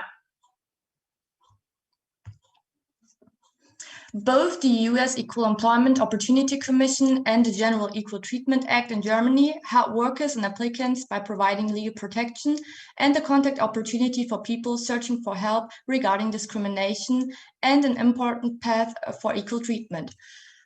This gives everyone the opportunity to take legal actions against a company if they got discriminated because of their age, but it is difficult to prove it. Hardly any employer would openly tell an employee or applicant that they should resign or are not taken for the job because they are too young or too old. We therefore believe that the laws are important, but not enough. Also, the politics, news, and authors exacerbating the problems by using words like population aging in a negative context. In our opinion, the childhood plays a key role in this topic because sentences like "you are too young to talk about this" or "today's youth is lazy," showing the wide gap between generations. As a result, it creates bias, cliches, and less self-esteem. Maybe some of you know that what we learn in the childhood has an extreme influence on our later thinking and acting, and that this knowledge is difficult or impossible to train away or to get rid of. We therefore assume that if you start at an early age to bring the generations together, that after a few years, the problem might be reduced or even eliminated. I know this period of time sounds very long, but you have to start tackling the problem somewhere. But if every one of us is able to do something and we can contribute something to help against this problem, for example, by starting with yourself and your behavior instead of just pointing with the fingers on others. By teaching later on, you will have maybe child, or some of us already have some children, or your family or your friends. And what you can do is by teaching them the right values, we can make a major contribution to the future development of the society into a more open-minded world where every member is worth equally and the same. Young and old must interact together and learn together. And a good start for this would be by putting together nursing homes and preschools. With this, the older generation is viewed from a different point of view, not as a burden, but as a valuable source for experiences, changes, or problems that we're confronted with. More cooperation between schools and companies would also help. The children and teenagers can then develop new important skills, gain more faith in themselves, and they will most likely know more about what and where they want to work later on, because they already get an insight into the different professions and tasks. The company would also have the benefit in that they have new ideas contributed to their business, but also that they might meet the potential future employees. So of course, some of you might ask yourself now, what can we do now, right now at this moment? And as I have already mentioned, is start by analyzing yourself first and see how you behave and what might you do to ensure that discrimination can persist. Of course, I'm not going to blame anyone here for being deliberately discriminatory, but if you pay attention, you might see that you are often unintentionally discriminatory. Another possibility that could be implemented relatively quickly is a new type of a job interview. This new application process should place more emphasis on motivation, ability to develop new skills and improve existing skills and personality than just age or so-called experiences and wisdom. This type of application process would also increase diversity in general. One can even get a step further and rearrange the whole process in a way that the management doesn't even see the applicants and does not receive any personal information. In this way, one's reduce or preventing bias and prejudices, and suitable candidates for further interviews and trial days are only selected based on other attributes. The following options can be implemented within a company and will improve the working atmosphere and promote diversity to take actions against age discrimination. What you can do is use general coaches, intergenerational contact and trainings so that everyone knows where and why discrimination begins. It is also a place where you can learn more about your colleagues and also exchange some experience you might have to see where the problems really are. This allows also to address these problems openly. And in addition, the exchange also ensures that one understands the other perspective better, because in most cases, the different working attitudes, wishes, priorities, or simply goals, making it not possible to work together smoothly. Often such differences could be clarified if they only were discussed and if each side presented its point of view. And the last point is to implement mentoring and reverse mentoring to show each person what they can learn from each other. In general, we must create a mentality that with cooperation and solidarity, one can grow faster than alone and with bias. This shows that learning from one another is always better than against each other.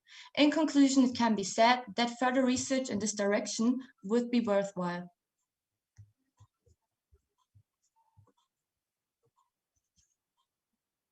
Thank you.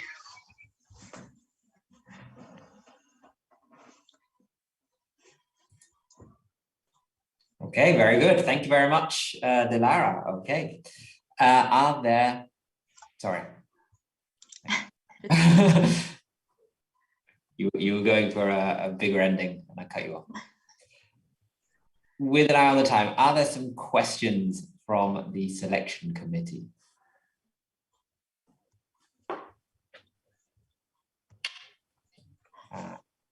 Ben Risch has his hand raised. Yeah, thank you.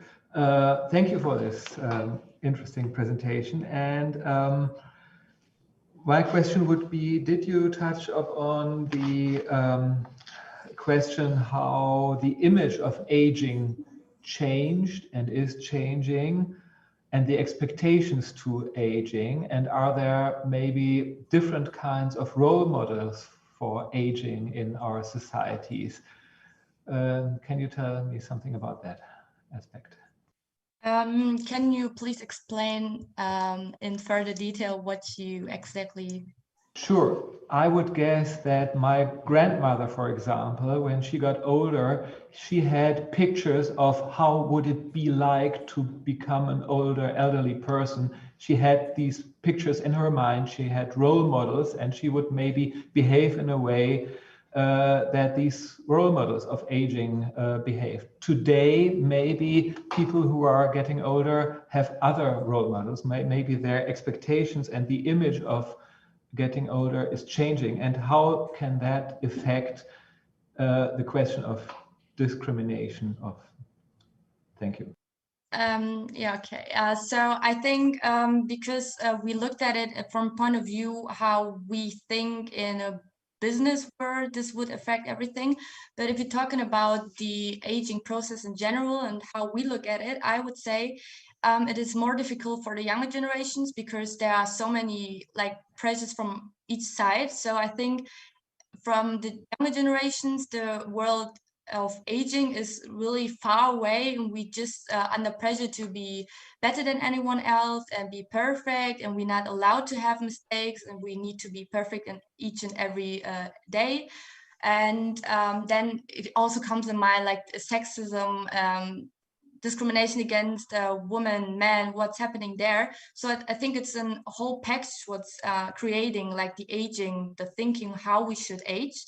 But I think for the older generations, they have more a mentality from of being like a good worker, to really think what you're doing, and have a different view. That's why I said that we need generational coaches to explain these differences, so that younger generations might have a goal to get bigger and bigger and bigger and bigger, but older generations might just think you need to work hard every day. And to close this gap, we need generational coaches, so they explain each side correctly, so we understand each other and then can work together, because it's always better to have different point of views. And if we think in a more innovative way, for example, because we want more than we have now, and there's an older person thinking like, yeah, you need more, but you need to stay on track and work hard every day, you can combine it and create, I think, something wonderful, because then you have each side, and you can create like a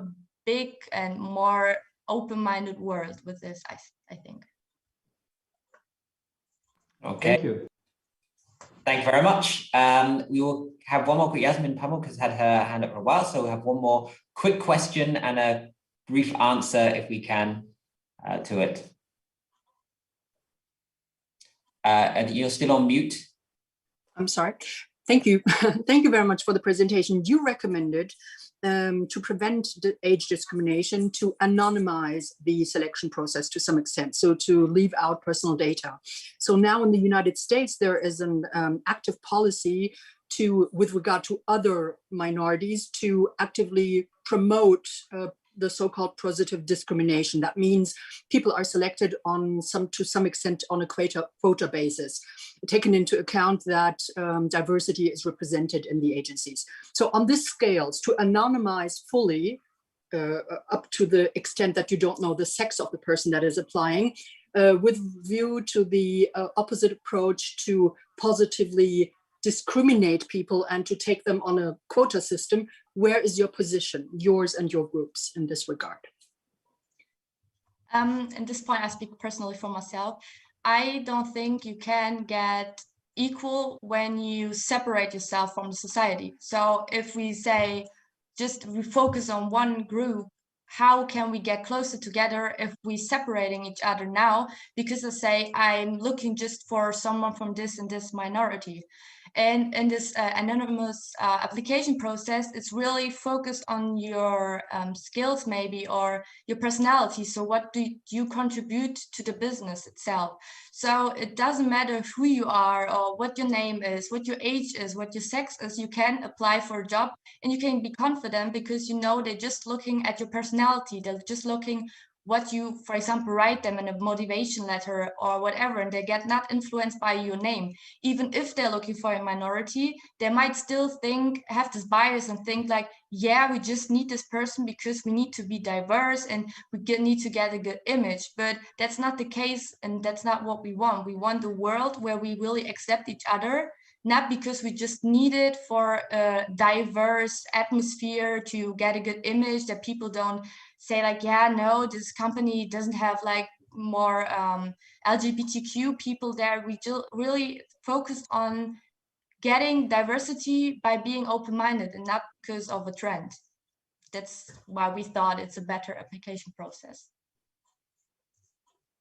Okay. Thank you. Thank you very much, Zara. Thank you for the questions and for your presentation and for your insights. We will now move promptly to the third presentation, which is looking at wheelchair use.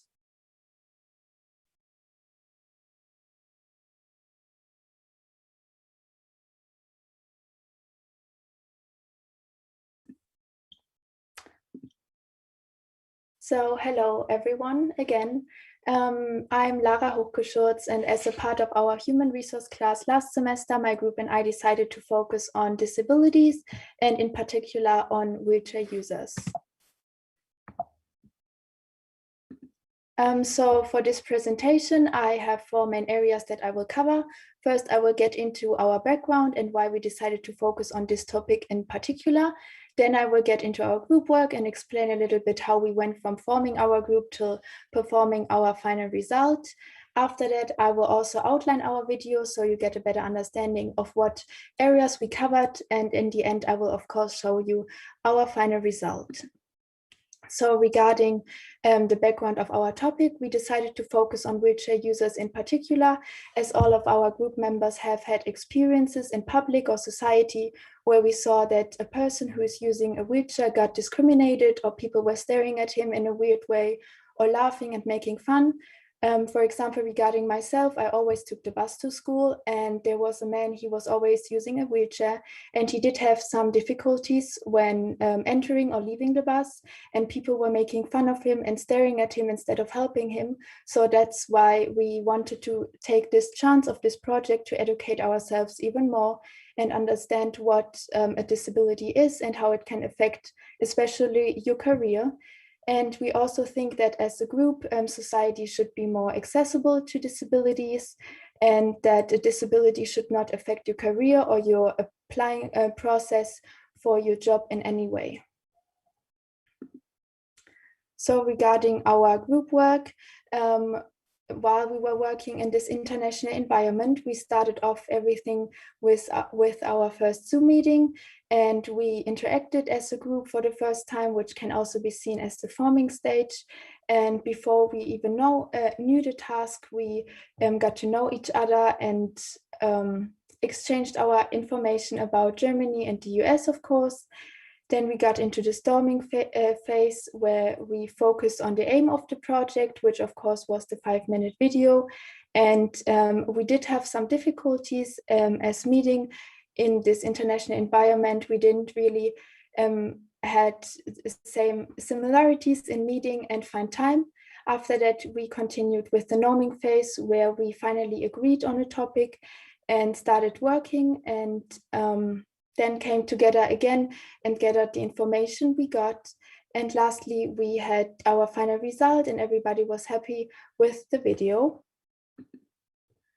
So regarding the outline of the video, we started off with collecting the general data about Germany and the United States. And of course, the numbers are different because of the amount of people living in Germany and the United States. Then we continued with laws and regulations that exist in both countries. And after that, we also included 2 examples, one from the United States and one from Germany. And the German example is actually a very positive one because it ended in a very positive way. And at the very end of our video, we also included the experiences in the workforce. So now on to our video. Hi, my name is Valentin Castillo. I'm Lara Hochgeschultz. I'm George Adamo. And I'm McCulloch Bailey. For this project, Adelphi has teamed up with Fresenius to give you a perspective of what it's like to be a wheelchair user across international borders. Rollstuhlfahrer über internationale Grenzen hinaus. On this slide, you can see that we collected data as a group regarding people living with disabilities in the United States as well as in Germany. As you can see, there's a significant difference in the amount of people in the United States who have disabilities rather than in Germany. The United States has around 61 million, whereas Germany has around 10 million. Although there's a significant difference in the amount of people with disabilities, the percent of people who are employed with disabilities in the United States and in Germany is around the same, which is 30%, which is surprising because of the significant difference of the amount of people in general who have disabilities in Germany and in the United States. Next, we researched international laws and regulations in the United States and in Germany. One of the major laws and regulations established in the United States is the Americans with Disabilities Act. This specifically prohibits discrimination against individuals with disabilities. And also, the ADA is what gets amended in courts when dealing with discrimination cases with people with disabilities. Other laws that followed the ADA were the Rehabilitation Act, the Individuals with Disabilities Education Act, and the Air Carrier Access Act. In Germany, we have the General Equal Treatment Act, which is known as the Allgemeine Gleichbehandlungsgesetz, and it's a law that protects anybody with disabilities from or against discrimination. And additionally, we also have the German Social Code, which is known as the Sozialgesetzbuch 9, and it requires work to be adopted to accommodate a disability, for example, that it's barrier-free, so that skills and knowledge can be applied to the fullest. It also serves protection against dismissal, but this has to be approved by the local integration office. And lastly, it states that once your business continues to grow, it has to have a certain numbers of people with disabilities so that there's no discrimination. I'd like to turn now to two specific examples in which discrimination was found. In both Oakland, California, and more recently Westchester County, New York, a lack of emergency procedures regarding those in wheelchairs was found. Thankfully, though, in both cases, both were able to be settled prior to a ruling by a judge. And lawmakers were willing to cooperate with advocacy groups to help to develop new procedures. And as a result, over 20 new emergency shelters were established to provide shelter to those in wheelchairs during an emergency. Regarding the German example, we are looking at Michael Lau. He was a trainee at Volkswagen, but then he had an accident and he got paralyzed. So he got on a sick certificate for 3/4 of a year. When he got better, he had an approach with his employer, and Volkswagen offered him a retraining in order to stay employed. And also additionally, the office got adopted to his disability, so everything got barrier-free, and now he can work full-time, so 35 hours a week. Moving on, we decided to focus on experiences of wheelchair users. Wheelchair users face many problems on an everyday basis. A main problem to begin with is barriers to employment/career development. Many companies fear hiring disabled workers because they believe that these workers are more likely to take time off. Many businesses are worried that wheelchair users may claim discrimination if they are not hired, which may lead to many lawsuits for the company, which is not good. Moving on, transportation difficulty. It is very expensive to accommodate for a wheelchair user. They may, for example, need different office space, such as more expensive desks with wider openings. Also, many older buildings don't have access to elevators or pathways that may make it easy for a wheelchair user to travel throughout the day. Moving on, you also have to deal with people who are inconsiderate and abuse wheelchair parking spaces. They know that wheelchair users cannot be traveling far, which makes it very unfair. And lastly, lack of confidence from employers and feeling underestimated by employees and coworkers. Moving on through experiences, wheelchair users have found it very difficult to find a well-paid, sustainable job. And they've been forced to find another way to increase their chances in getting hired. A few examples are finding the right employer, focusing on their main strengths, having confidence, and lastly, role-playing a forthcoming interview. I'd like to thank you for your time and have a good day. Dankeschön für Ihre Aufmerksamkeit. Hi, my name is Valentina Silva. And again, thank you for your attention.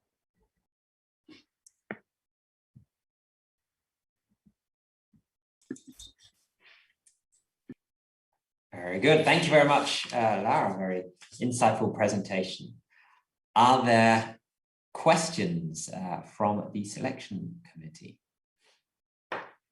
Your chance to get some more detail.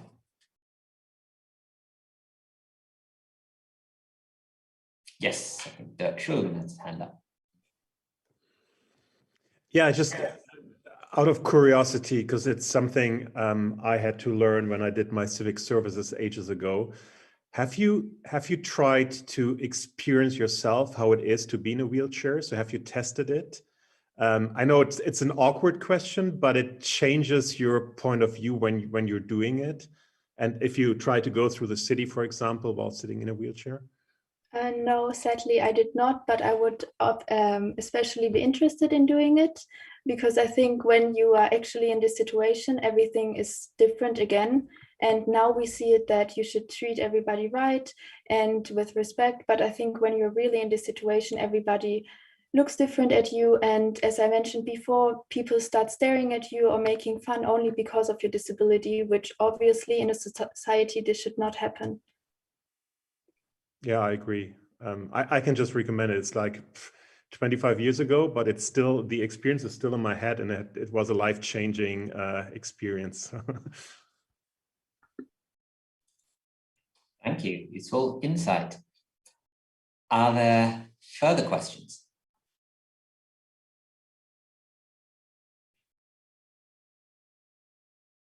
Anyone has? No, not at this stage. Then I will give the committee a few moments to enter in their thoughts and scores for this final presentation of this second round.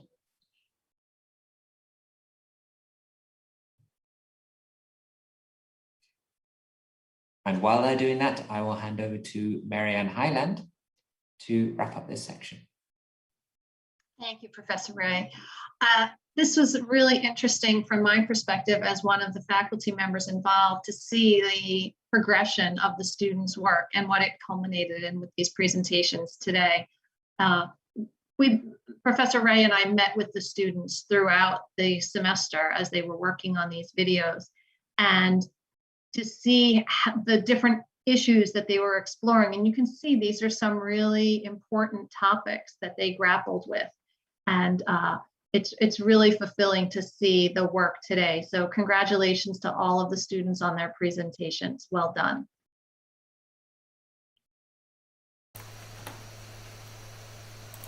Okay, thank you. Yeah, thank you from my side for these very detailed and interesting presentations, and thank you for Marianne Hyland and Ahmed Ray to guide us through. We have another 15 minutes break now, and yeah, the selection committee and faculty will meet in the breakout room. See you soon.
Right, is everyone back? Also ich bin noch da. Aber die anderen, doch da, die anderen.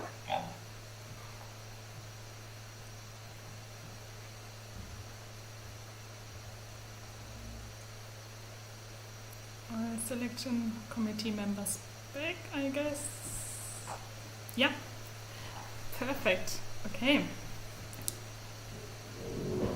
Then we go on with our next course, with a business ethics course, which was taught by Omid Ray at Hochschule Fresenius and Monica Young at Adelphi University.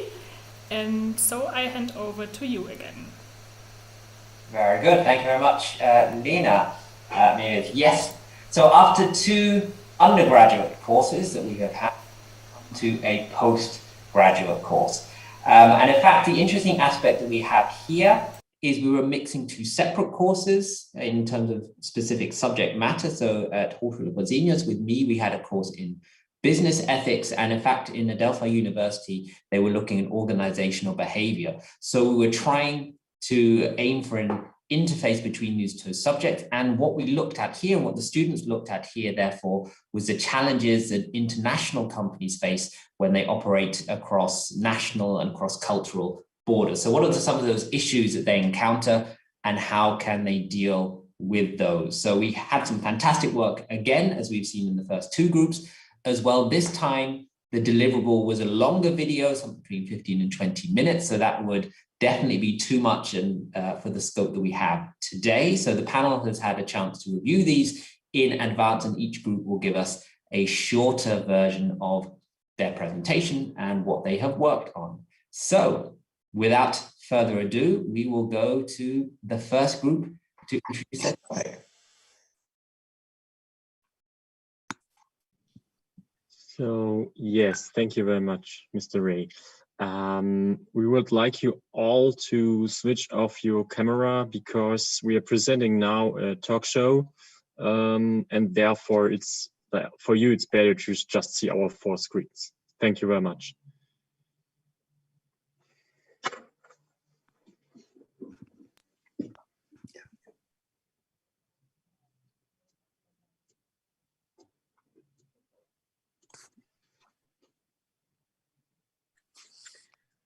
And Mrs. Lear,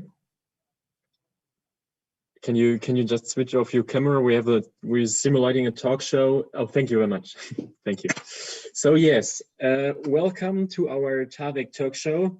We are now presenting the case of Nike. We already had one video that we sent it to the jury. Just short to say, here in this video we just talked about Nike and what their plans would be to expand to another country, to Kenya.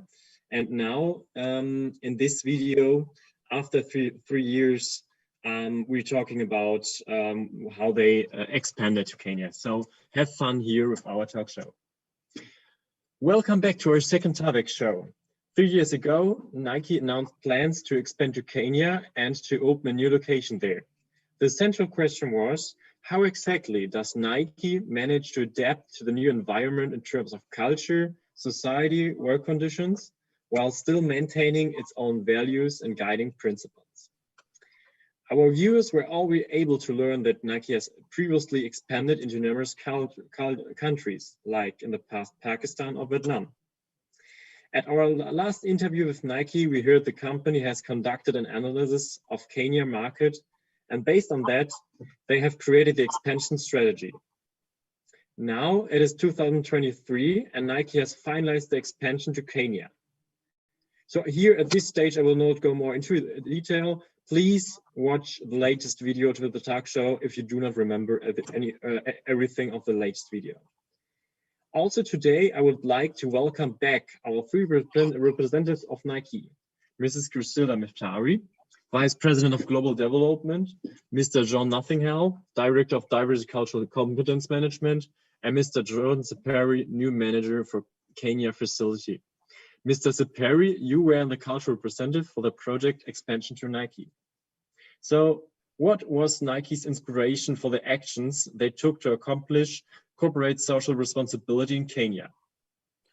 Well, Nike is established in several countries around the world, so this is not the company's first time accomplishing corporate social responsibility out of the United States. For example, in Pakistan, instead of conducting social audits of factories during the span of 1 to 3 days a year to evaluate the conditions of factories, the working conditions of factories are monitored year-round with the aid of local non-governmental organizations and trade unions. Nike also advocates for their factory workers to have an understanding of their rights under Pakistani labor laws and Nike's code of conduct. In order to raise factory workers' awareness of their rights, Nike provides training to educate factory workers of their rights. Nike also executes similar tactics within other nations, as well as different practices to achieve corporate social responsibility, such as in Vietnam, which Ms. Miftari will discuss further. Well, first of all, thank you, Robin, for inviting us again. And thank you, John. It is true, we have had some best practices in Vietnam. And I will start with the Nike Code of Conduct, letting all you know that it is a foundation of the relationship between Nike itself, the management, and the workers. And if the Code of Conduct is well communicated to the all above mentioned stakeholders, then in order to observe and make sure that everything written in the Code of Conduct is effectively applied, then we have created an external monitoring unit to do so. Apart from that, all of the factories in Vietnam has a worker representative in order to effectively represent all the workers' interests. We believe that it is not sufficient to behave within the bounds of law and ethical principles only, but we take into account the public perception as well, and we think it is really crucial. Therefore, we have identified every different set of interests for a variety of stakeholders to avoid any type of conflict, like environmental, physical, or psychological, against Vietnamese workers. Interesting to hear. Thank you.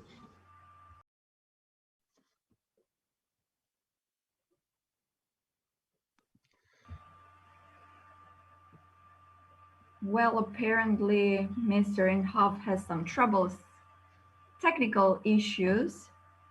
So we can continue our discussion with Kenya. Can you, Mr. Zeperi, give us some insight on Kenya, please?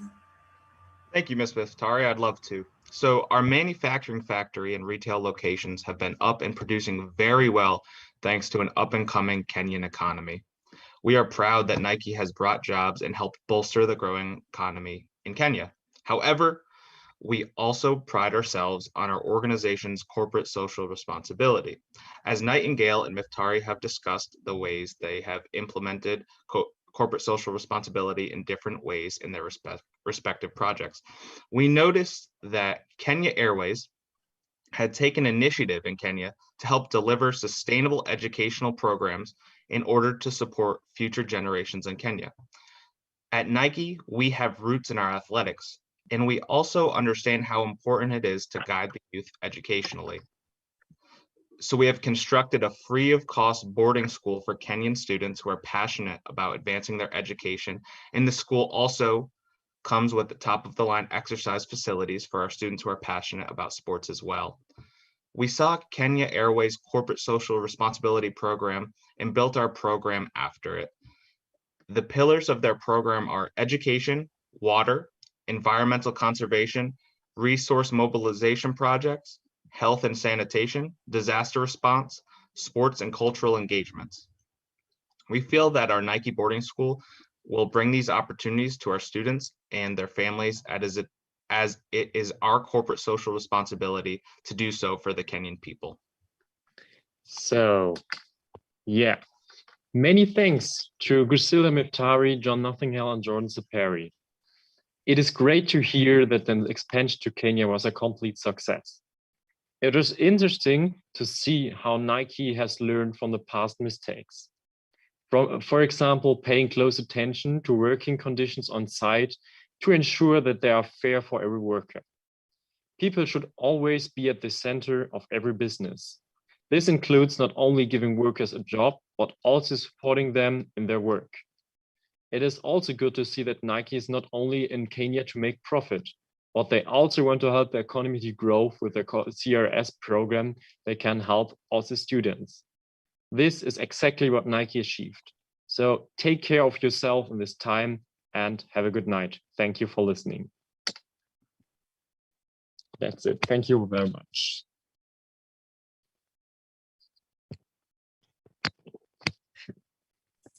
You are now free to turn on your camera again. Okay, thank you.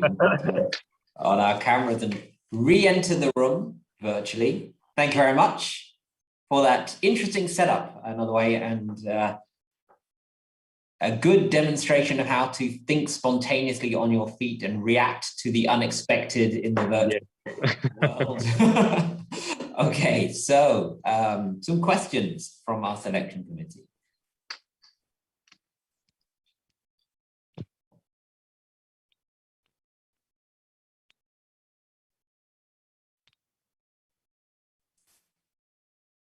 Are there any questions that you have?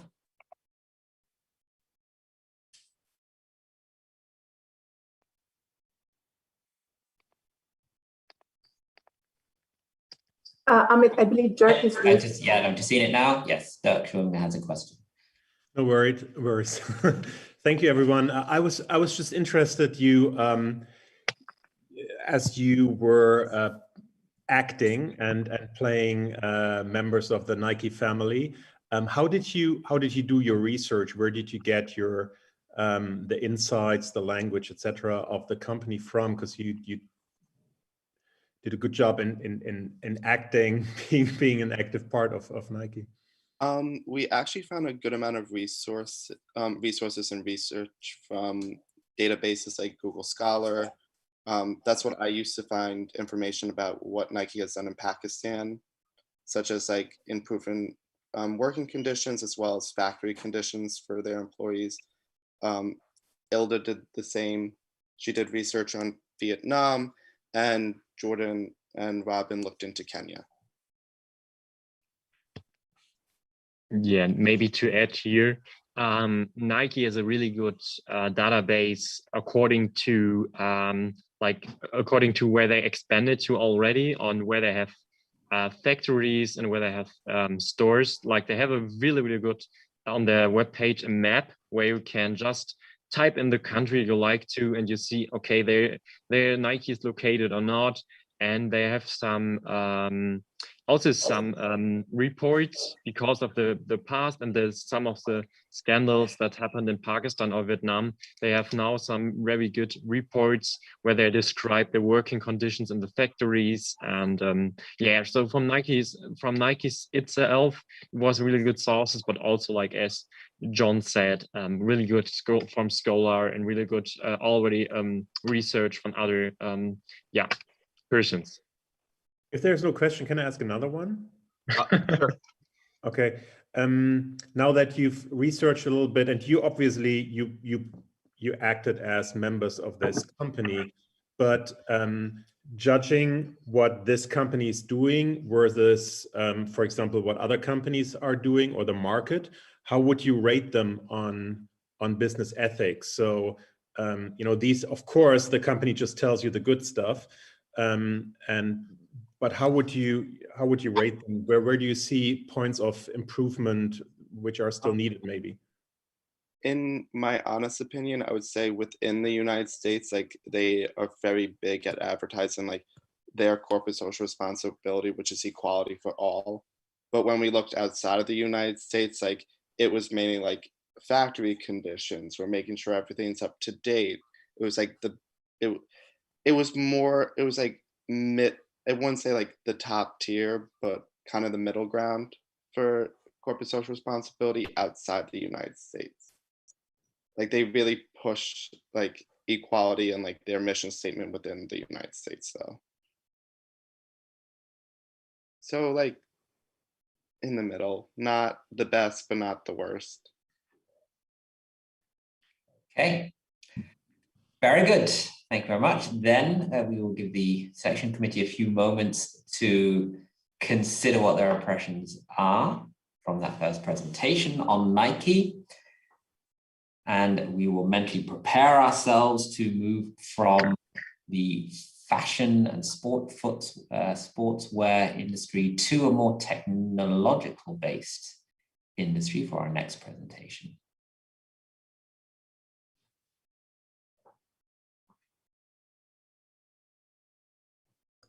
Okay, so can I start my screen sharing? You just give us a few moments to make sure that everyone is ready. All right.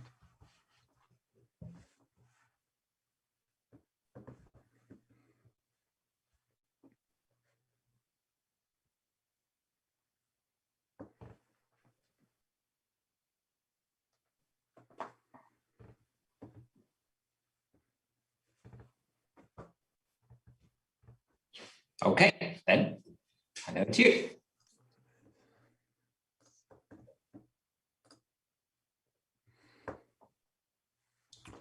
Okay.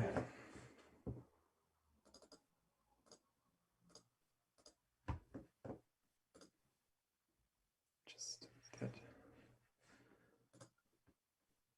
Okay. Divya, do you want to start? Yep, sounds good. Okay. Alrighty then.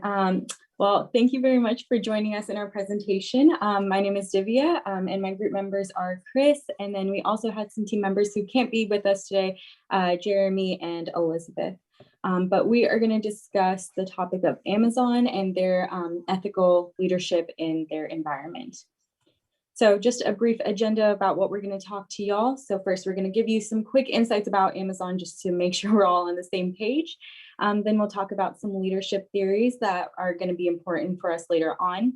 Then we're going to compare the management styles of the US and Germany, as well as the working conditions and the role that labor unions play. And then finally, we'll go ahead and round it all off with our conclusion and a few recommendations for Amazon for moving forward. So just a little bit about Amazon. So I'm sure we're all familiar with that name. They are an American multinational technology company, and they're based in Seattle, Washington. They were founded in 1994 by Jeff Bezos, originally as like an online bookstore, but as we all know, they've expanded to offering pretty much everything under the sun that we can think of. Their main technologies, though, are focused on e-commerce, cloud computing, artificial intelligence, as well as digital streaming. And they're considered one of the big 5 companies in the IT industry in the US. Chris, can we go back one more? Yes, sir. Thanks. So just something important to know about Amazon is that they are considered one of the Earth's most consumer-centric companies. Their motto is the customer comes first, and that's what they really try to push for. And within the organization, they have a lot of hierarchy is what we found from our research. There's a lot of high standards, a lot of expectations that are expected to be met by all of the employees, no matter where they rank in that hierarchy. And that can tend to lead to a very competitive, almost cutthroat environment, which can also end up leading to a lot of violations in like the rights and taking advantage of employees. But that's enough about Amazon. So now I'll go ahead and tell you a bit about some leadership theories that we want to talk about. So the first one is regarding livable wages. So this can be looked at within 2 perspectives, mainly of ethics. One is like the utilitarianism view of ethics. Just go back one more. Yeah, thank you. To maximize utility, which means just get the most of what is given to you, get the most out of it. Then there's also the consequentialist point of view, which is that you want to aid the people that are worse off if you have more that you can offer. And that's specifically Rawls' point of view on that. There's also the theory of homo economicus, which is that humans, basically they have needs and then they have wants, but both of those are very important for their ability to survive on this planet. And finally, livable wages are greatly influenced by consumer decisions. So if consumers have more spending power, then they can give back to the companies, which then theoretically they can give back to their employees by offering more salaries, more raises. Next, we can go ahead and talk about rhetoric. So rhetoric is discussed in the Sage Handbook of Organizational Discourse. And basically, this is about the messaging that is sent out to the outside sources as well as the internal sources. So looking at like the public relations and the marketing strategies that are used. Companies have a lot of influence on public opinions and influencing public attitudes. And oftentimes employees within the organization are given the same exact messaging that the people on the outside are seeing. So not only are the employees receiving marketing, they're not knowing what's actually happening within the organization. So when situations do come up, they aren't really able to justify what is going on or speak the truth. Next, we can go ahead and talk about conflict mediation. So this is based on like social learning theory, which basically means that people look to others as role models to learn what is acceptable in a society. Within an organizational sense, this means that new employees and lower ranking employees are looking to their leaders and people who have been there longer to know what is okay to do. And this can affect the organizational structure if there's a lot of hierarchy, and it can also affect the ethical climate, because if the leaders themselves are not behaving ethically, then the new people will kind of follow their behaviors and not behave, in an ethical way. But in terms of conflict, there can also be self-efficacy. So if you know that you can finish a task, then you're going to trust your teammates to complete the task, and that can lead to less conflict. And overall, this just tests a manager's ability to listen and communicate and show interest in their employees' needs and desires. And finally, the last point I would like to discuss is the COVID crisis and how the corporate social responsibility was there from an organization to provide the safety of their employees.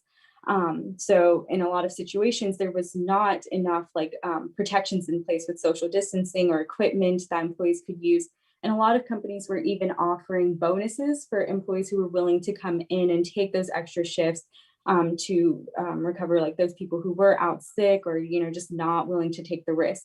And that we need to really understand is that in companies, is that their responsibility to make sure the employees are safe.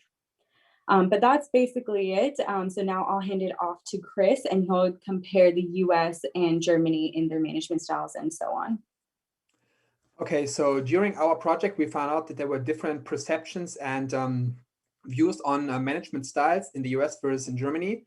And we found out that in the US, there is a huge emphasis on teamwork and creativity in the workplace. So that means that the manager wants the team to get creative and to come up with new ideas for the benefit of the company.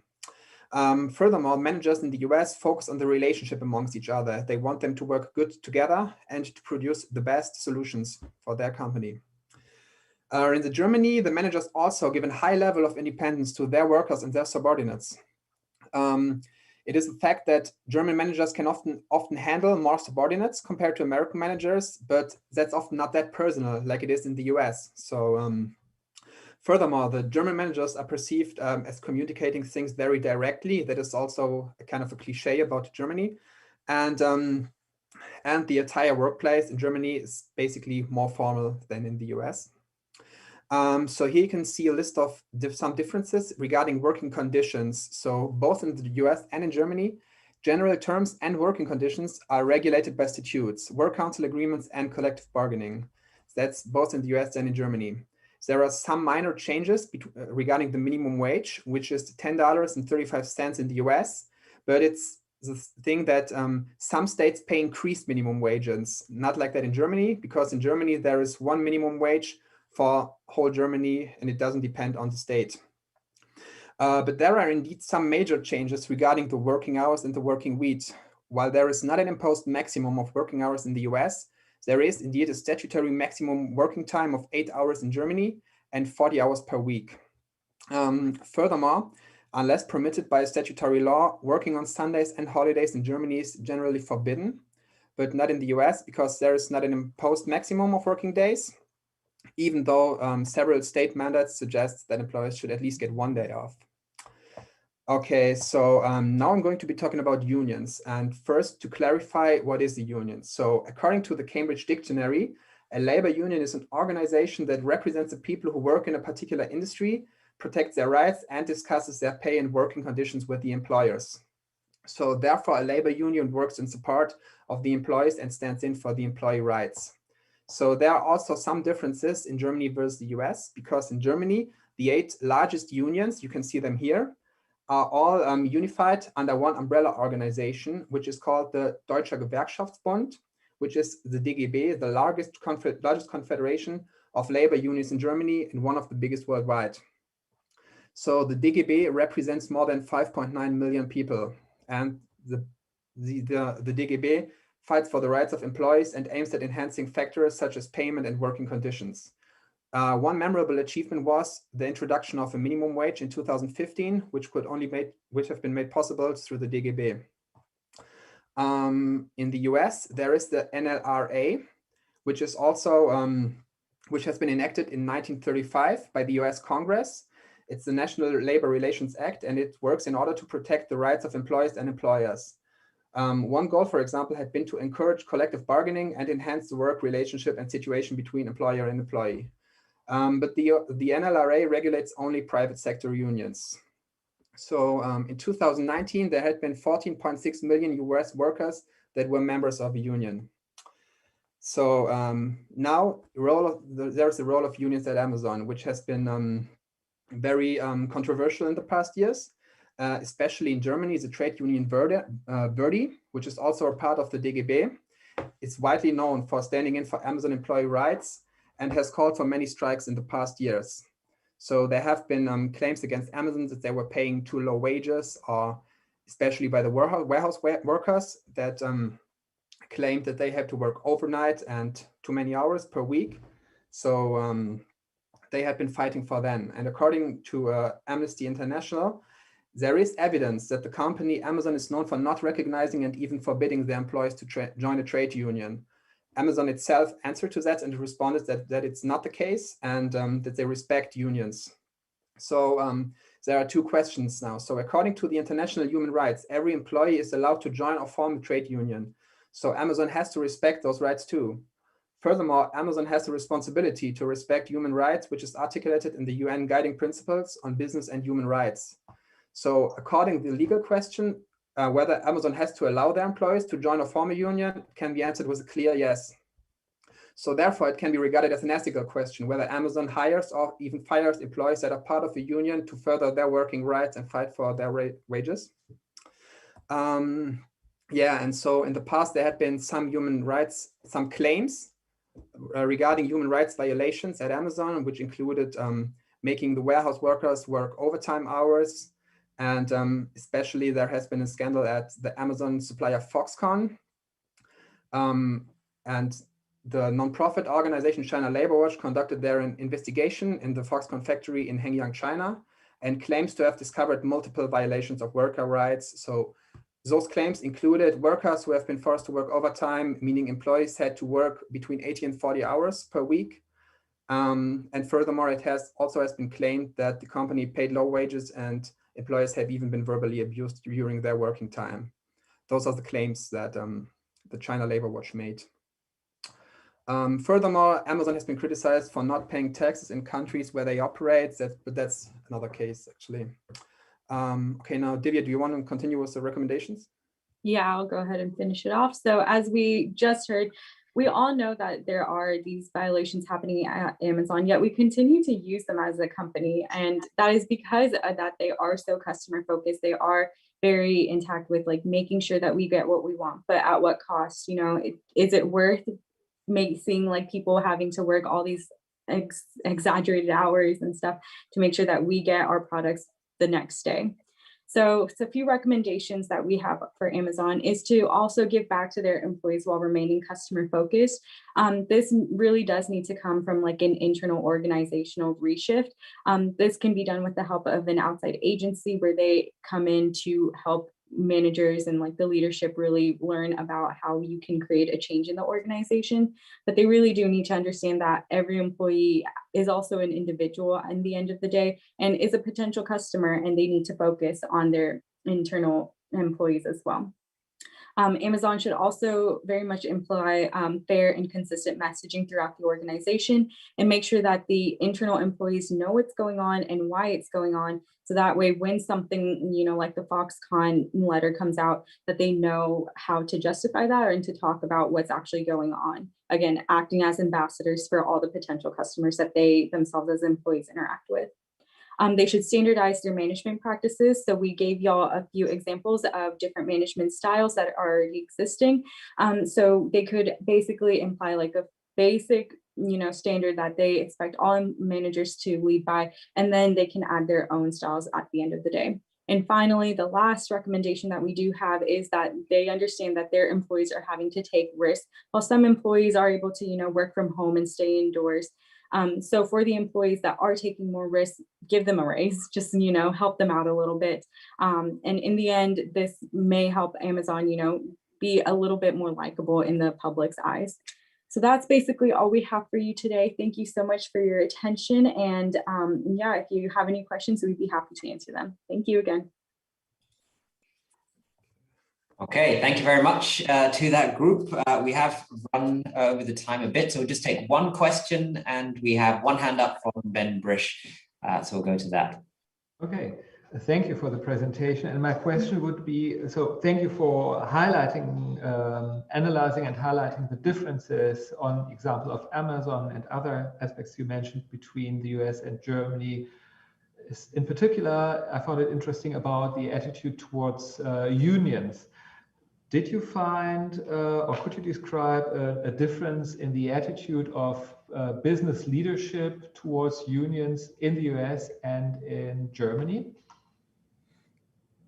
So in Germany, the unions play, as we discovered, a slightly bigger role than the US, because they have a very high influence here in Germany.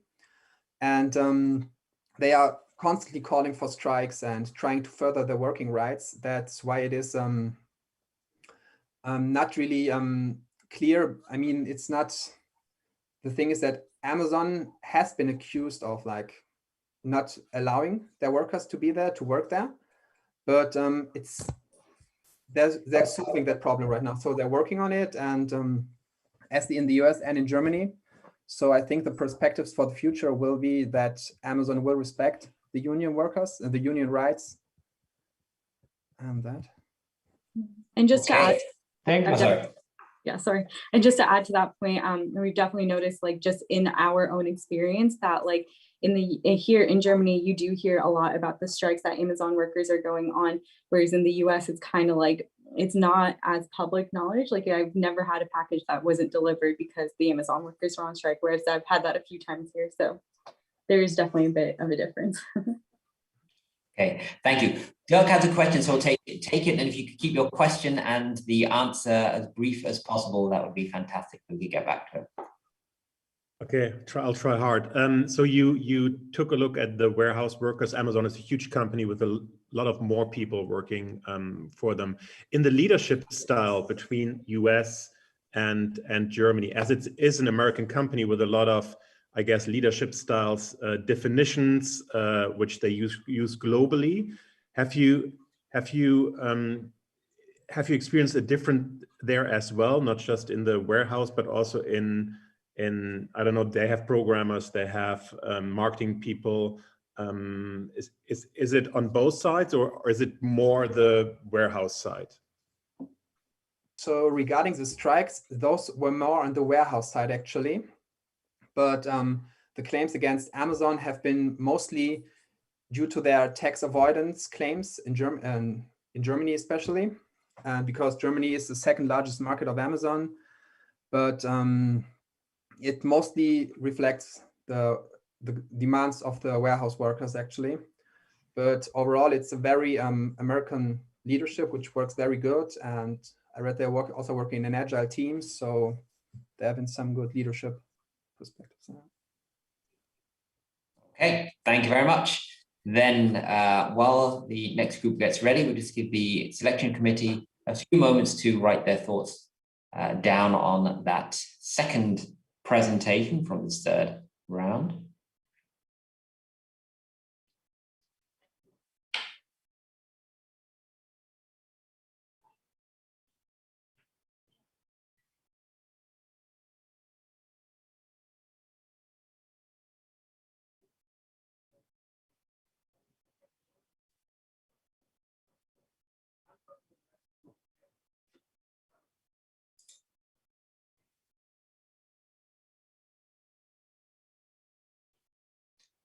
Okay, and then moving swiftly on to presentation number 3.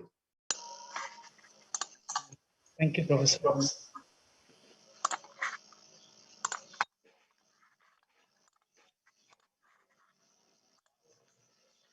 So yeah, thank you everyone for joining the conference. And before starting, I would like to just say that my teammates were unable to join the conference, and yeah. So the topic about case study was to discuss about the corporate culture and its impact in the society. And the subject of this case study was the study of Volkswagen Group. And yeah, first we'll be talking about the introduction about the company, and second will be the role of the business and how the corporate governments work in the US as well as in Germany. And finally, we'll be discussing the impacts that was caused on the society values, and yeah, and we'll be giving you a conclusion and what can be done to avoid these kind of scandals. So yeah, starting with the introduction, we have taken the comparison between the US and Germany in terms of an ethics topic of culture, business, and impact of societal values. And of course, the subject of this topic is Volkswagen Group, and the content is the diesel scandal that has happened on 2015 by the Volkswagen. And the main topic will be about how the transparency and communication of the CEO of Volkswagen Group was using to manage the organization, and what was the root cause of the scandal in terms of ethics and organizational behavior. So yeah, as we know that Volkswagen is an automobile company that was founded in 1937, and its headquarters is in Wolfsburg in Germany, and it has been operating as a multinational corporation company in 10 countries, and it's been doing production nearly in 118 countries. So this problem is the factors that are being believed for the scandal is the main root cause was the corporate governance, where there was a separation between the board members of the supervisors and the management board. And the second one was also the leadership that has to be taken into consideration, such as the leaders were sacking managers who did not achieve the sales goals, or there was a high pressure management method inside the management system, and also the incoming people before who has been involved in these things. And the last one is the competency, where family members were given more consideration for the position inside the management rather than considering the skilled people to be managing the company. So before going inside, as a general point of view, any company that is trying to implement or making a foundation in another country, they have to consider the 3 aspects, which is the national culture, the corporate management culture of that country, as well as the modern forces like the information technologies and the globalization of corporation in that particular country. So starting with the social corporate responsibility of US, they have been following some general 6 main responsibilities in the US. And starting with, they have every company has an ethics committee board, and they follow a carrot and stick program, which gives you reward when the employee performs good, and if you do some unethical behaviors inside the company, you will be punished with giving up penalties. And the third one is an American Accounting Association model, which is a 7-step process that helps you to make decisions in terms of ethical way, in an ethical way. And the fourth one is the Tucker's 5 questions. So whenever a decision is made, they ask a question whether it's profitable or legal, or it's fair, right, or sustainable. And the last 2 is about the code of conduct and public moralization, where they have considered, they follow the private code of conduct in the work, but not in the private life. And regarding the public moralize, they have the right and the duty to judge whether their leaders' behavior was moral and correct or not. So yeah, and now going to Germany and comparing it to the US, the German companies, they don't have an ethics committee board. People mostly go on with a vocational education rather than pursuing a master's or bachelor's, and the company's vision and mission is always shared between the organization, and it is being developed based on the politics of the country. And the relevant and the business ethic instruments are the mission statements, and people more rely on it, and they don't give many public opinions in Germany rather than compared to the US. And the last one is the shelters one, privacy from the outside. So like in America, they are all open-minded, but in Germany, people like to separate their private life from their work life, and that's like a close-minded thing. And the next chapter is the role of the business in society. Here you can see a short timeline of the Volkswagen Group from the beginning of the scandal and what happened at the end of the scandal. So starting with 2015, the scandal was exposed by the Environment Protection Act investigation by the US people. And following the next year, they were given a US, they have to pay a nearly 14.7 billion penalties in the US settlement. Following, and they also have to pay the 1.2 billion to 80,000 US buyers. And in the following 2018, the Europe fined them nearly 1 billion, and they have to pay the cost. And right now, like the total amount was nearly 27 billion euros. And even considering the shareholders, they also have to claim nearly 9 billion euros in Germany. And finally, like on 2019, April, the CEOs and the 4 managers who were responsible for the scandal were fired, and that was the short timeline of the scandal from Volkswagen. And these are the factors that drove the breakdown. And based on the studies, we have categorized into 3 of the hostile cultures dimension. And the first one is, if you see, the uncertainty awareness. So inside the company, there was less freedom of expression, and there were a lot of rules before if you have to make a decision. And everyone has to take their own responsibilities, and the managers were not ready to take the fault of their fellow employees or teams. And coming to the individualism, if you see, the US has more individualism than Germany, but in the case of Volkswagen, it was the opposite. People were trying to consider themselves as I rather than we, and the communications were being a little bit honest, and in some cases it hurts them, but on the other side it was a fair chance to learn from the mistake as well. And of course the last one is the power distance. There were less power communicated between the management and the employees, and the communication and meeting styles were controlled, and people were not allowed to give opinions on what they think, and the power was distributed unequally between the supervisors and the management board. And in terms of ethics, we have categorized into 3.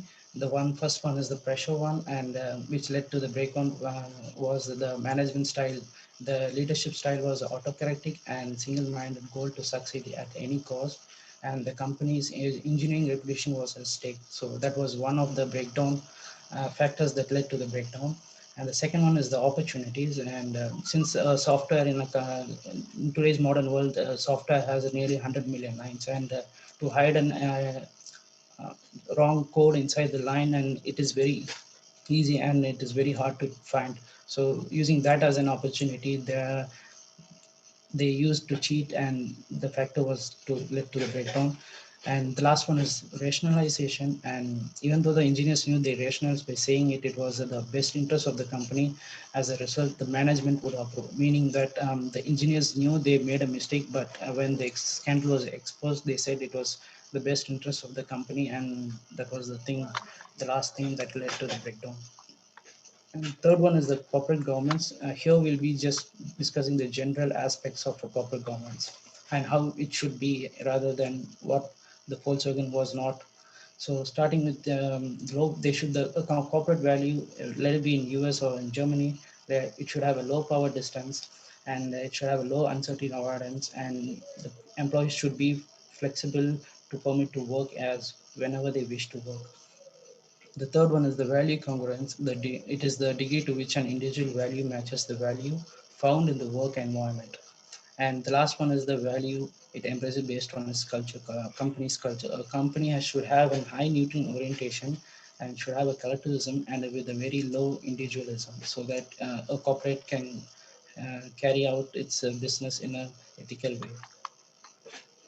Here we'll be discussing about the corporate commitments to transparency and fairness.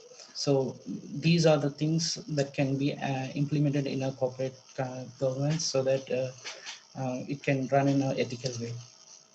So here the abundance system, which can be used, which is mostly used in US, but in Germany, it's very rare to see. So it is a system that prevents and combat corruptions. And this can be implemented inside the company, and the employees can use it. And if they suspect any suspicious activity linked to the corruption, they can report to the anti-corruption office. In our case, it's Volkswagen's anti-corruption office, and initial investigation will be launched, and it will be investigated and the culprit can be found. And by doing this, it will help us break down the cycle of corruption, not only in Volkswagen, in a general point of view also. And here is a corporate culture, a comparison between Volkswagen's workplace culture and what can a good corporate workplace environment can be. So in Volkswagen, there were organizational constraints, there were interpersonal conflicts between team members and between the supervisors and the management. The workload was very heavy and people had to work many hours, and there were many tasks that they have to do it in a very short period of time. And of course, at the end, they had low task control because the managers were not ready to control them or take the blame of the other people.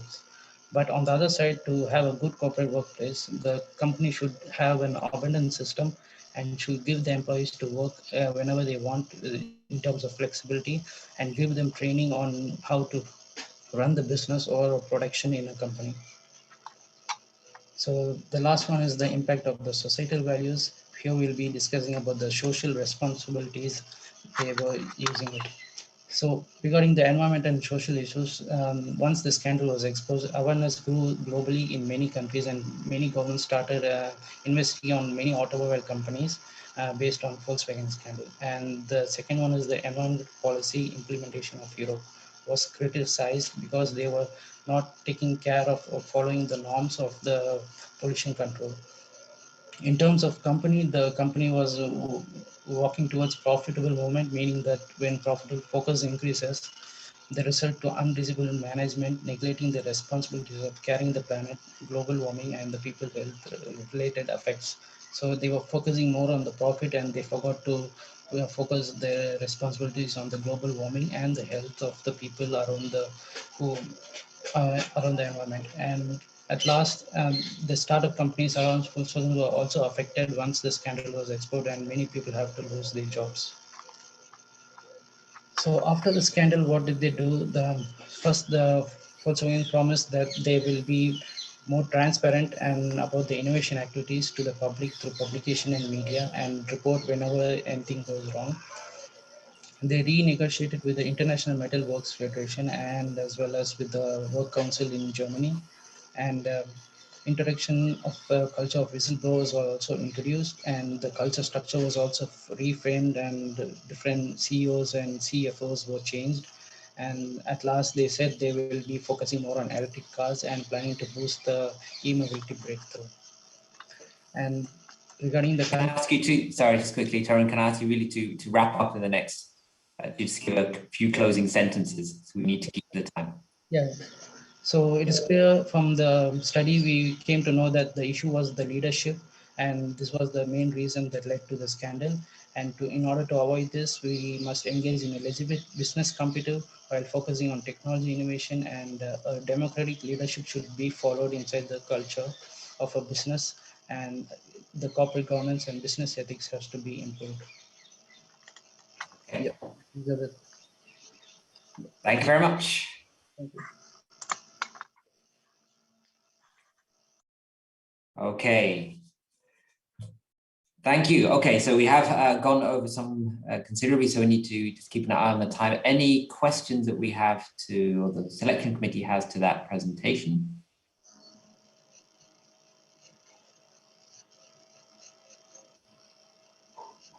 Oh. Okay, yes, Yasmin Pamuk does. Yeah, just a very quick one. I saw very quickly the list of references, but what were your main sources for the presentation? I mean, it was very comprehensive and professional. So what were the main sources of the data that you collected? So it was basically journals and research papers from different authors, for example, Hofstede, and about what the industry-wide corporate fraud is in a general point of view, and what are the importance of the survival when intercultural cooperation collides. And yeah, that is the main things that we used in this topic. And we had a research between a German treatment of business ethics and a US way of treatmenting the business ethics. And that's it and also some studies that was published regarding the Volkswagen emission scandal. And yeah, that's it. Yeah. Thank you.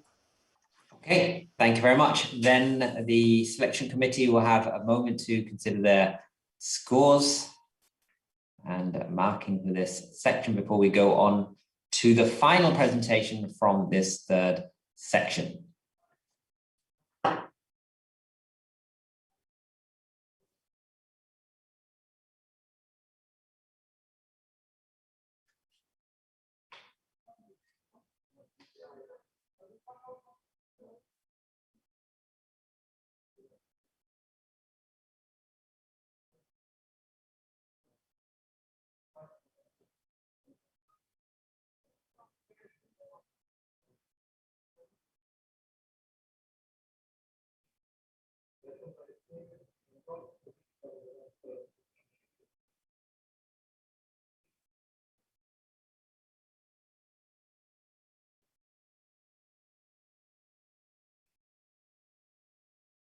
Okay, very good. Then we'll move on to the final presentation. We return to the technology field for group 4, who is looking at Google and data protection.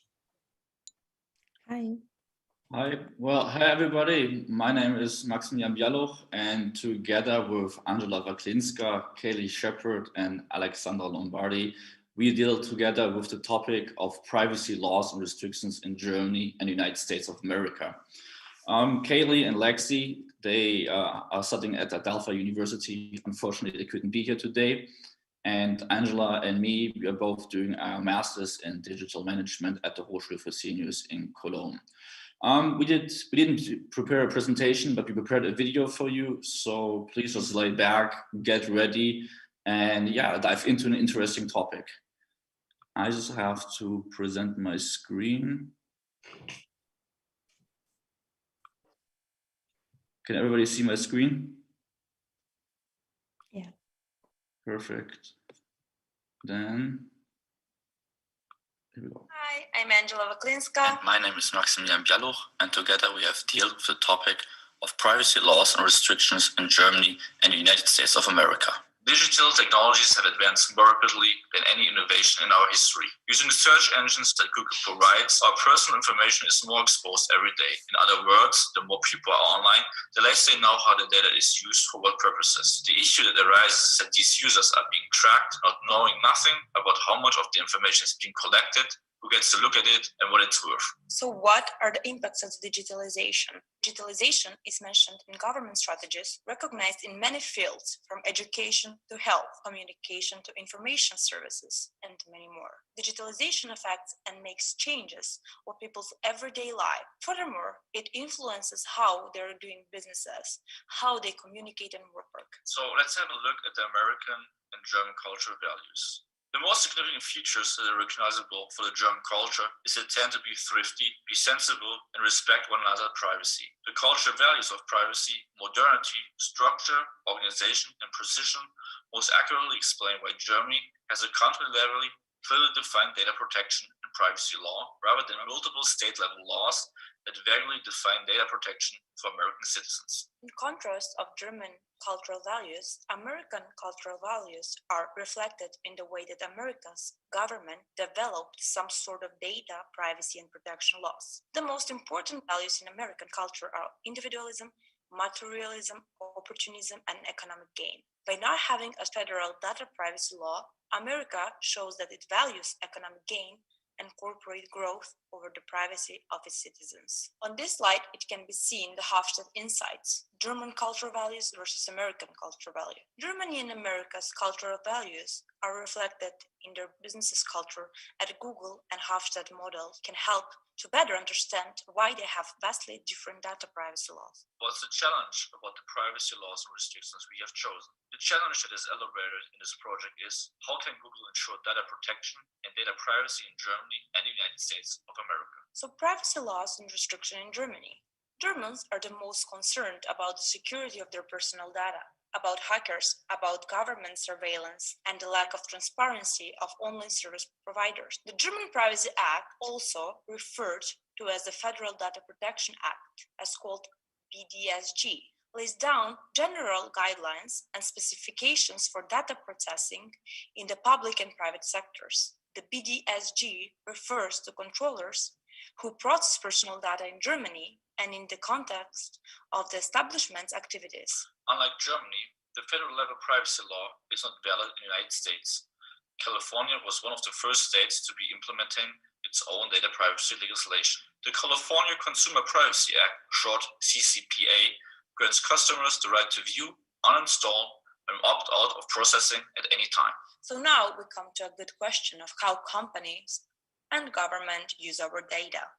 Companies and government know more about people than they are even aware of, which leads to that privacy is much more exposed nowadays. This means companies collect data in order to enhance their services for their end users. How does the use of data by companies and governments look like in Germany and the United States of America? In Germany, companies use personal data because of 4 reasons. The first reason is the consent of users. The second reason is contractual obligations, which means that the employers and the police have a legal responsibility towards each other. The third reason is a legal obligation referring to that companies need to process their personal details for legal purposes. The fourth reason is the public interest, which refers to conducting disciplinary proceedings against the public. In contrast of Germany, in the United States, companies use personal data for different purposes. There are 4 types of customer data that companies can collect in the US, and that is personal data, engagement, behavioral, and attitudinal data. Very interesting point is how Google uses the data. Google users or data by tracking the content users create, the ads they click on, and their cookie data in order to enhance their services. So how is monetizing data by Google constructed? Google uses data to build individual profiles with demographic letting advertisers narrow down groups of people based on these threads. Now we come to the point of the legitimacy theory. So what is the legitimacy theory? Legitimacy can be described from an organization's perspective as a condition or status which exists when an entity's value system is congruent with the value system of the larger social system of which the entity is a part. When a disparity, actual or potential, exists between the 2 value systems, there's a threat to the entity's legitimacy. Important to point out is that the legitimacy stands in accordance with the social system it works in and arises through applying a framework of norms, values, beliefs, and definitions to its undertaking actions. More in general, companies should comply with the community's expectations. That is what creates legitimacy. So why is the legitimacy theory important for Google? Legitimacy theory states that an organization's operations only can run smoothly and be of value if the business has the support of the community it's operating in. As soon as a society notices that the social contract has been breached and the company puts profit before cultural values, it can have devastating effects. Google needs to operate in a correlation between national law and the social norms that are connected to it. As a third point, we have to define what the stakeholder theory and the shareholder theory are. Stakeholder theory states that the corporation's stakeholders consist of everyone who is impacted by the corporation and its operations. This view contrasts with the shareholder theory. The only stakeholders a company needs to be concerned about are its shareholders. The issue that arises with this theory is that different stakeholders have different views on how Google should run its operations. Through this, a variety of contracts with stakeholders will be established rather than forming one general contract for society. The main focus in the theory is that companies rely on generating profit, planning out its social obligations towards society.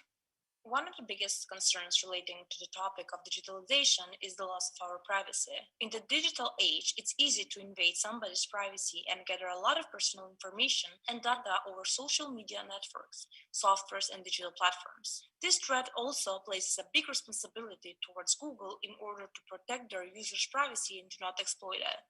The main question that arises is, does Google pursue more a legitimacy theory or a stakeholder theory? Two questions that come up in the context are, does Google pursue the approach of the legitimacy theory in Germany and the United States by taking society's expectations into account of securing its users' privacy? Or does Google follow a different approach of conducting businesses in relation to only satisfy their stakeholders? This question we discussed and analyzed more in detail, leading to the solution recommendation. Having heard the issue of the privacy threat, what are solution and recommendations we have found out which can be given? In order to form a solution or recommendation towards the issue for Google, the following question is to answer.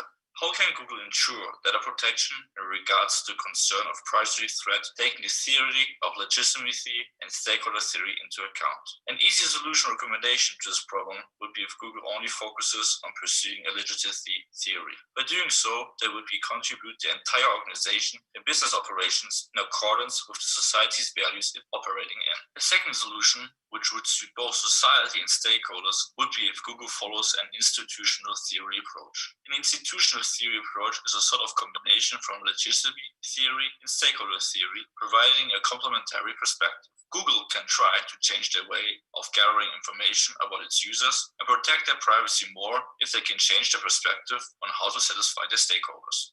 From all of this, we came to the conclusion that with the increase of digitalization in our world has made organizations such as Google an integral part of our everyday life. As a multinational company, Google must operate in a variety of differing cultures and societies, as well as cultivating its own unique business culture.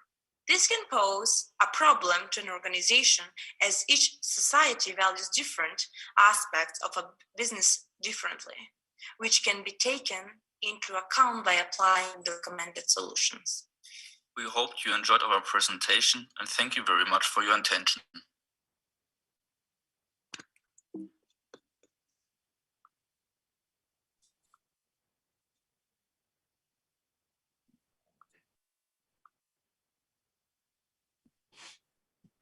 Okay, thank you. Is there more? No, are you finished? We are finished with our presentation. Well finished. Excellent. Very good. Thank you very much. Then I will ask the selection committee if they have some questions. Yes, Dirk Schulden has some questions, or a question. Yes, so the latest decisions by Google to change their tracking and cookie policy, how would you value that in your research you've done? So is this just another way to make even more money, or is it the right way to protect consumer data and how consumers are moving throughout the internet? Well, in honesty, I would say it's a bigger step for Google in order to apply with certain cultures and values and beliefs from certain societies to make, like to tell the people that their privacy is protected and that they know that Google is placing emphasis towards that issue. But on the other hand, I also think that Google is doing that also to satisfy their stakeholders again, because they need this data. They need to track people down in order to make a profit, in order from advertising, but also to play their company goals. So I think it's a win and a lose situation for people, but also a gain for Google in general.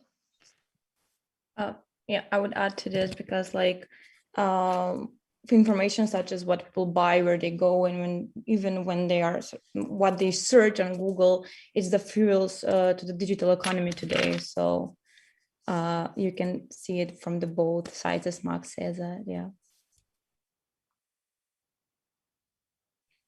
Okay, very good. I think we have another question.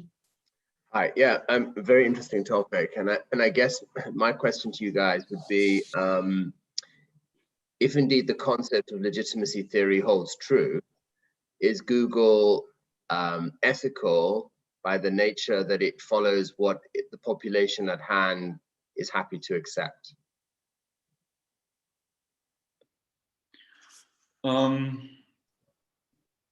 Could you say it again, the question, please? Yeah, I guess, I mean, you make a very good point, right? That the US it's about economic gain, and it's more about the value to the consumer, right? Yes.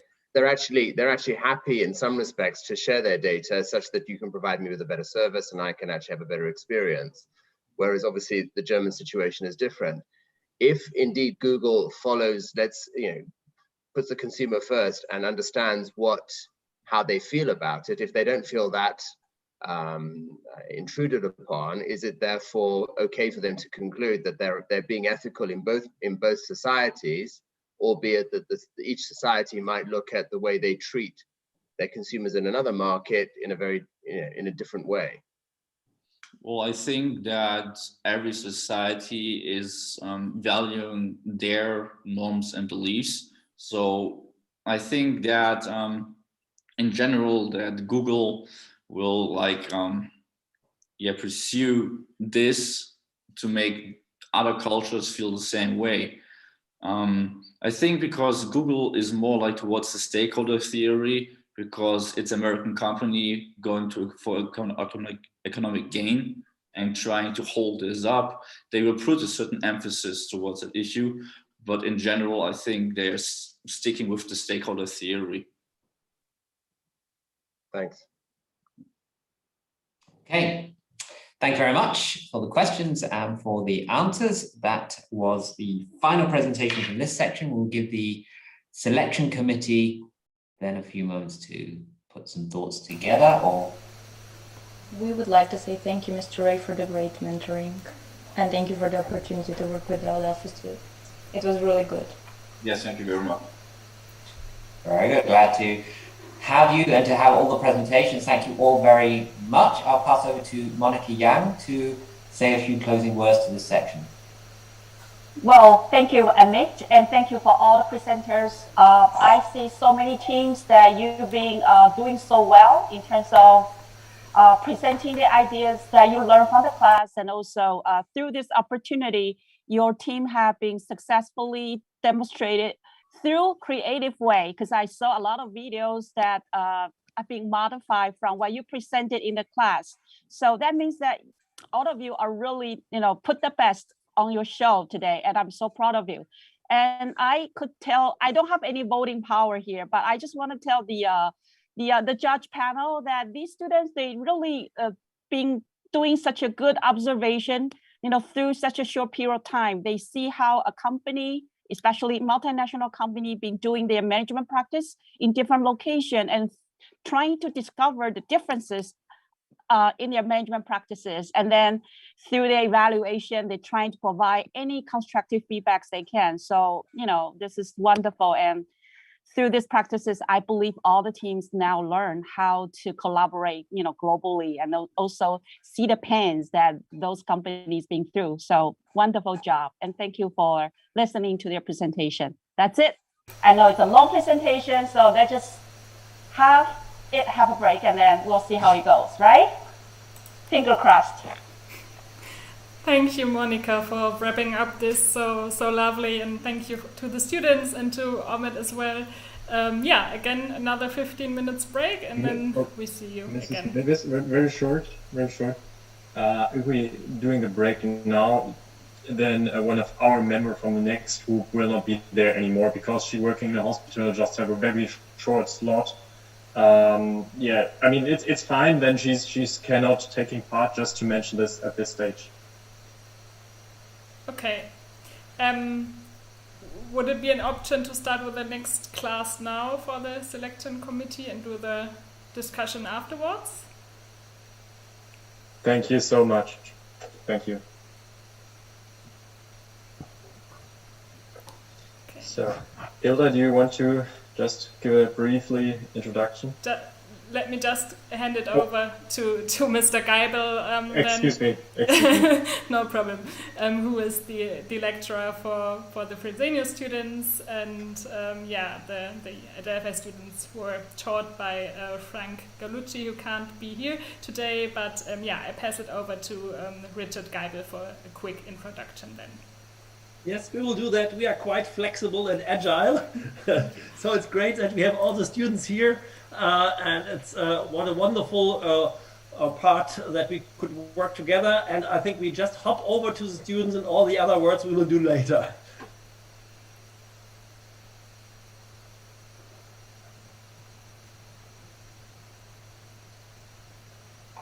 So, yes. May I continue the now?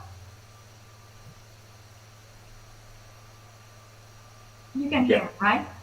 You can. Okay, so hello everyone for the second and the last time today. My name is Priscilla Miftari, and I'm a master's student in digital management at Hochschule Fresenius.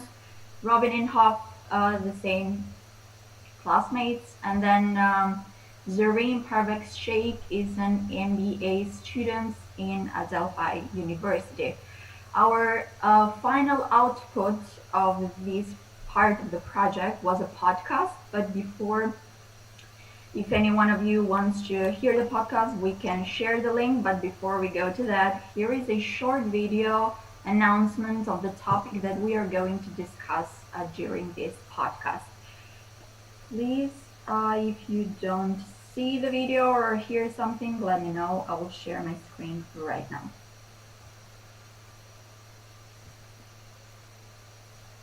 Okay.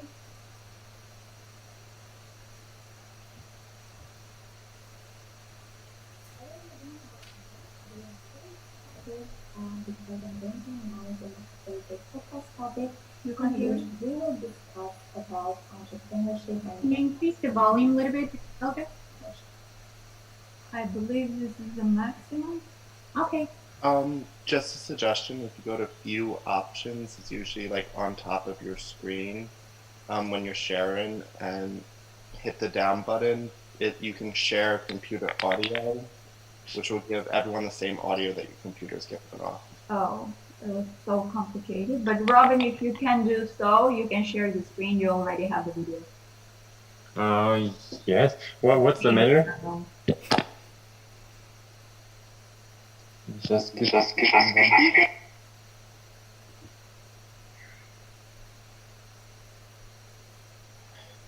yeah, just so.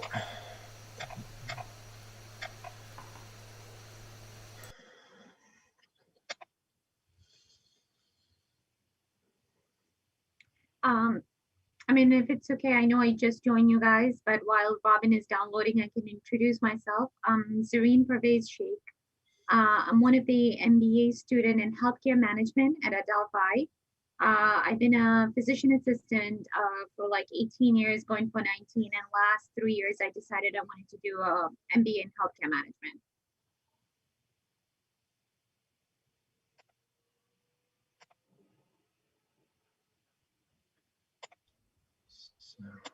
Almost there.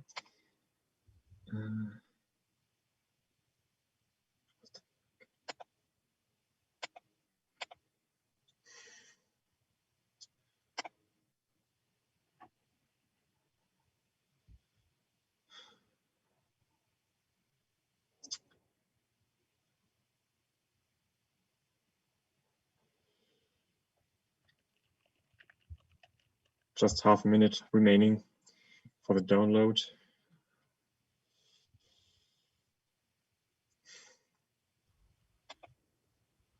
Well, then I can continue with my introduction.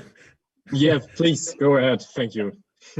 We had a great module within digital management called entrepreneurship, and Frank Gallucci and we came together, and our idea was to explore a little bit how their different views are from Germans into entrepreneurship and from Americans.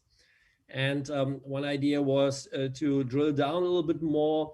How do we different approaches Yeah, is there like a more technical speaking approach in Germany? Yeah, looking onto the product, looking onto the business plan, maybe also looking onto money. And maybe there's a more American way to look into entrepreneurship, which is especially looking into the teams. Yeah, how is it configured? How does it fit together? And the main idea is if you have a great team, they can solve any problem and they can deal with every challenge which will come up. So that was one topic we are doing research on. And then we had this idea to set up the both talks. And now I'm happy to hand back to Robin. Thank you very much. So I'm now this screening my share my screen. So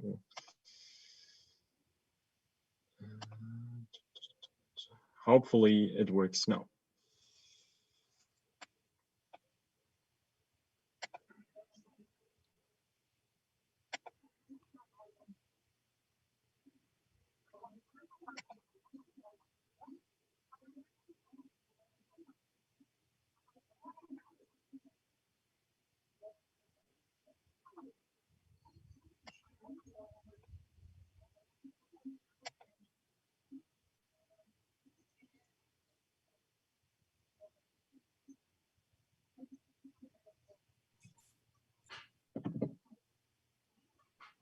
Sorry, no, unfortunately not the video or the sound. Oh, excuse me. Sorry. What's the matter?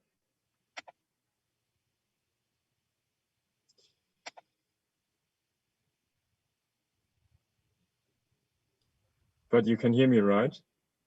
Yes, we can. can. Okay. Just give it one more try, Robin. If it doesn't work, we can hand it back to Griselda because it was quite good to understand. Yeah. So otherwise, just Griselda, do it.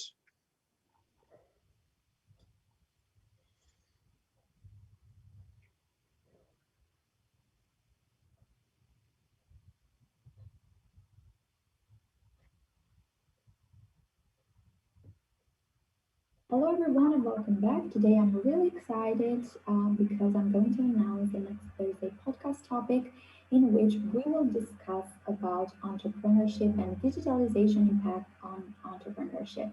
But before we go to the digitalization impact, we will focus our discussion in two other main points, like universities' impact on entrepreneurial intention and activities. Some studies have shown that university has a really important impact on providing students with entrepreneurial skills, helping them develop those skills in order to prepare them for any potential entrepreneurial activities. On the other hand, we will talk about personalities. Are entrepreneurs born or are they made?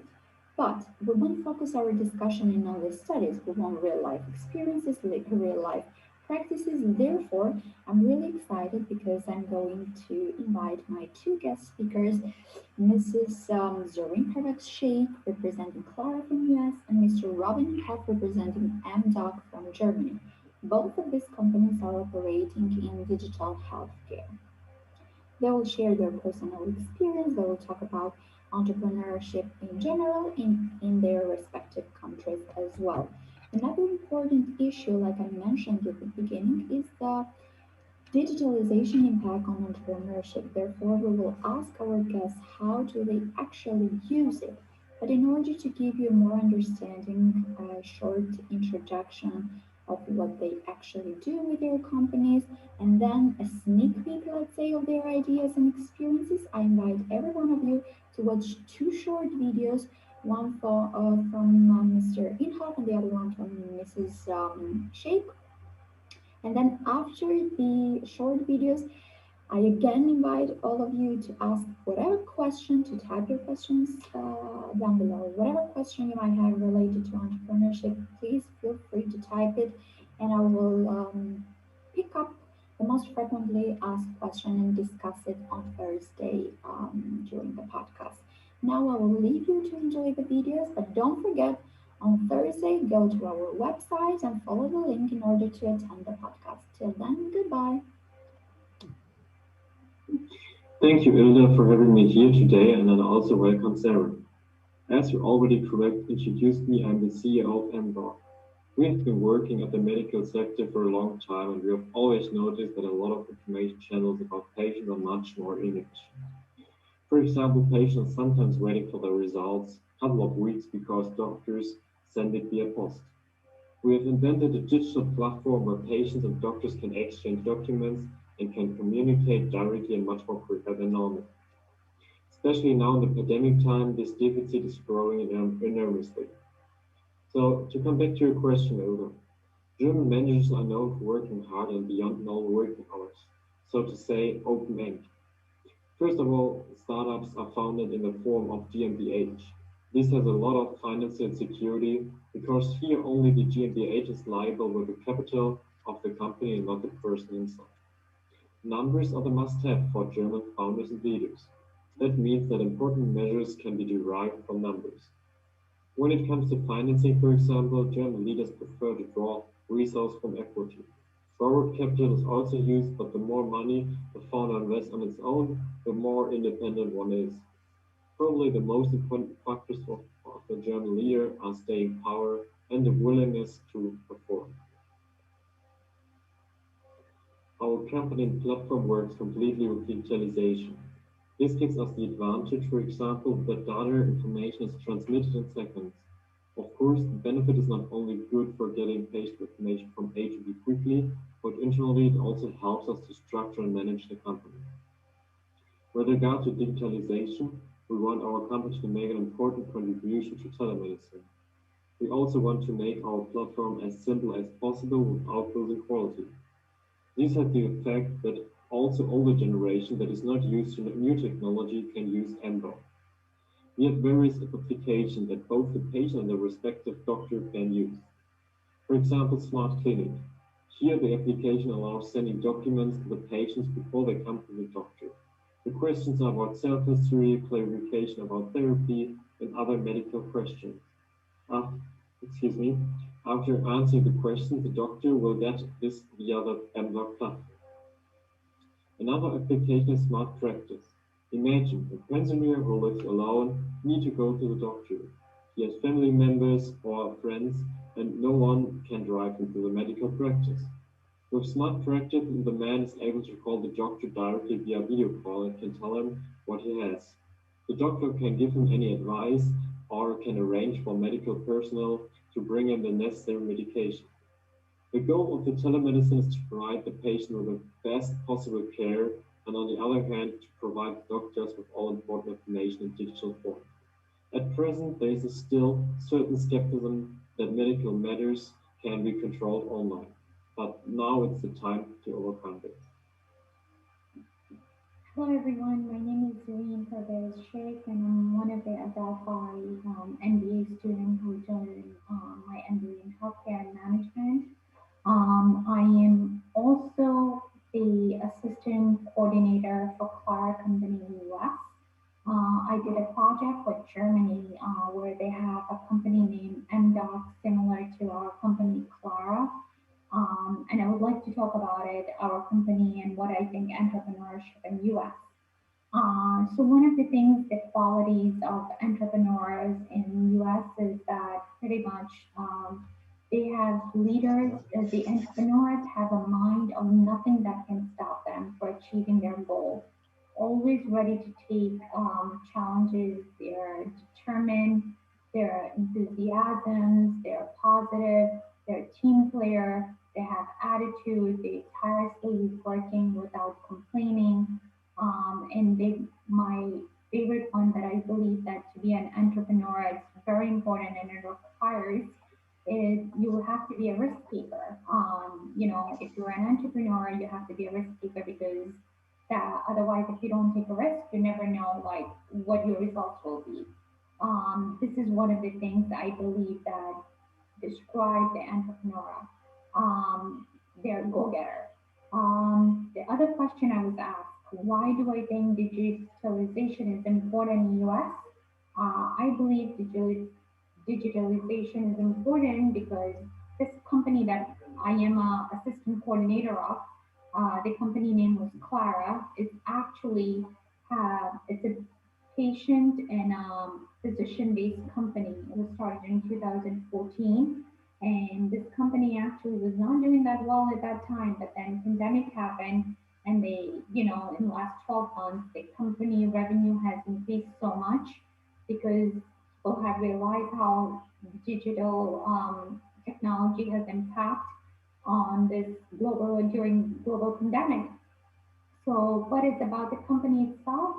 It's pretty much that a physician will pay this company out of pocket and reach out to their patients on their smartphone. They'll get a text, and the patient will accept it, and they will get an appointment directly with the physician to tell them what they want, if they want their refill on medication, or if they want their test to get done, or whatever the problems they're having. It's like a contact of them being with a physician. This has saved so much time for traveling, decreased the time for traveling. The physicians are able to see more patients because of this app. And most importantly, it has definitely decreased our pandemic. Please, I'm open for any questions that you guys have, but I thought this was a little introduction I could give you about our company, Clara. I think it has definitely done a tremendous job globally, and I think it's the future for next generation and the technology. Thank you, everyone, and I'm open for any question you guys have. Thank you. About our company, Clara. That was the video, and I hope that you were able to hear something at least. Very good. Yeah, sorry for the technical errors. Excuse ourselves. Whatever questions you might have, feel free to ask us, or at least since we have Zareen here, and then after some minutes she will leave. Hi, I may go first. Mark Wales. Let's see, this is very close to my current profession, digitalization, telemedicine, and what's happened in the last 12 months.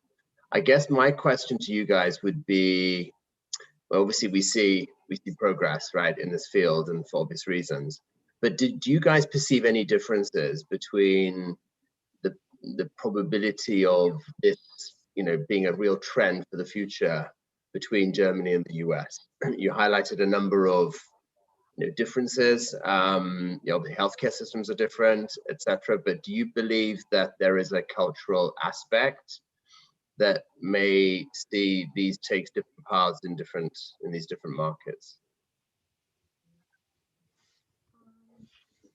I'll speak up first. So I believe, yeah, definitely there's a cultural differences, and especially having this kind of clear communication between patient and a physician. Only because if you think about it, there are certain cultural, US is very, especially I'm from New York, so it's very diversified. There are patients who prefers having direct interaction with physician versus having a phone call. I feel like there was a lot of resistance. That's why despite this company took a place in 2014, did not do well until pandemic happened, because nobody felt comfortable talking on the phone and telling a physician their problem. And that has to do, I think, cultural and the diversified we are. So I am not sure how it, in Germany, was this company that is similar to US did well as now, because till pandemic happened, everything ended up going digitalization. School ended up converting. We never thought kids will ever have to learn fully online and do well. And everything now we are experiencing, it's all technology related. And I think one of the things that I work in cardiac surgery.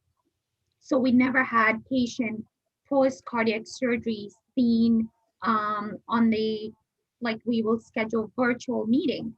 But in last 6 months, what we have been doing, we've been making appointments. We look at their wound while, having an appointment like that, and we'll say, oh, it looks great, you look fine, and we'll see you.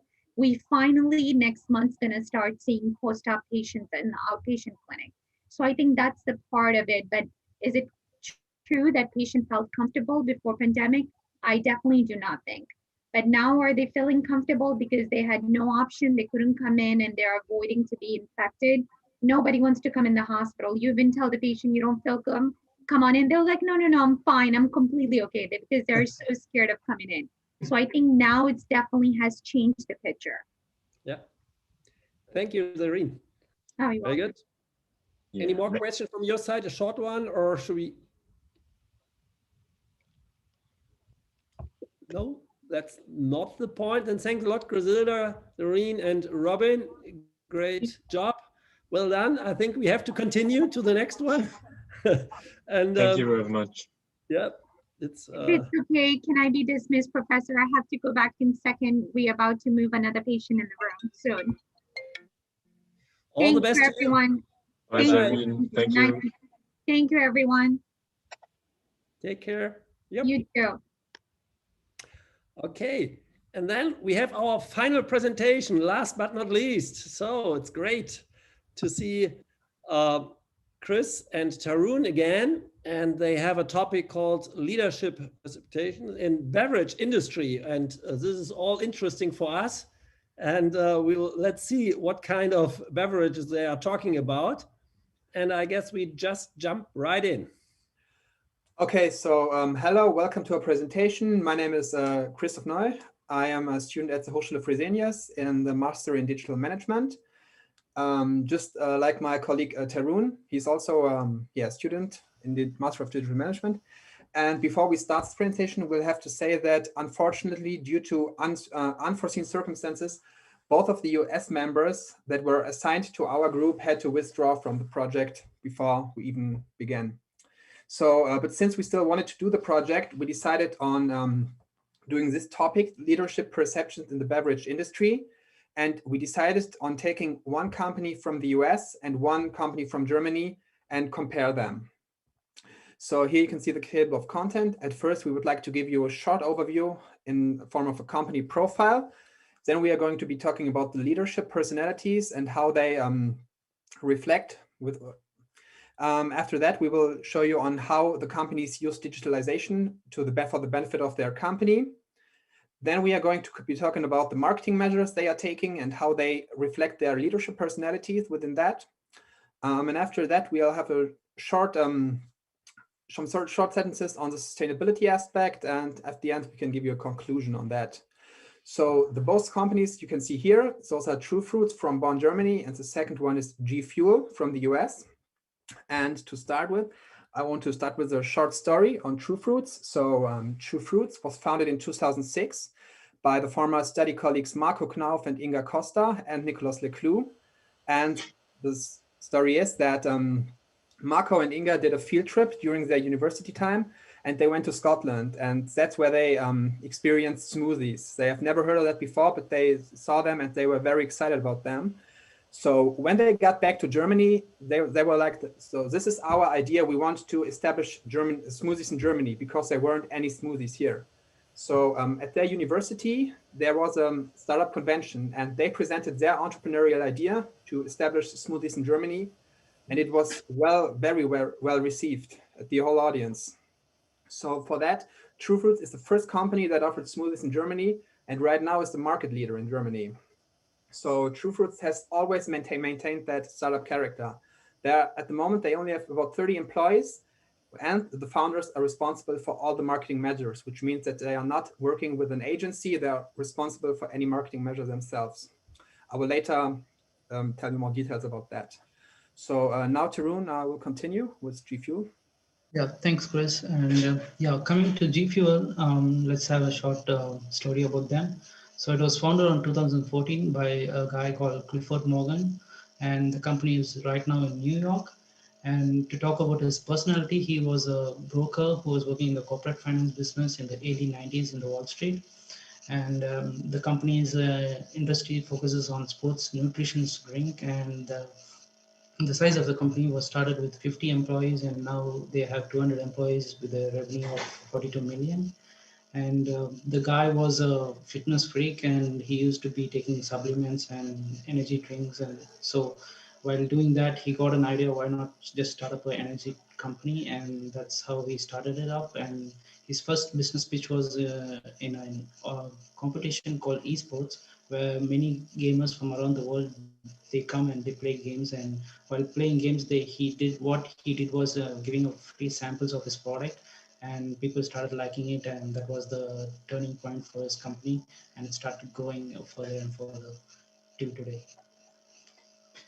Okay, so now we're going to be continuing with the leadership, and I'm going to start with True Fruits.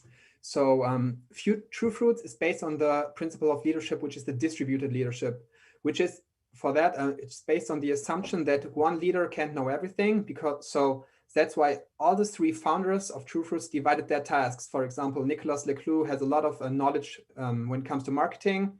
So he has many ideas on how to improve the brand in the marketing direction. So those leadership principles are based on a high fundament of high trust.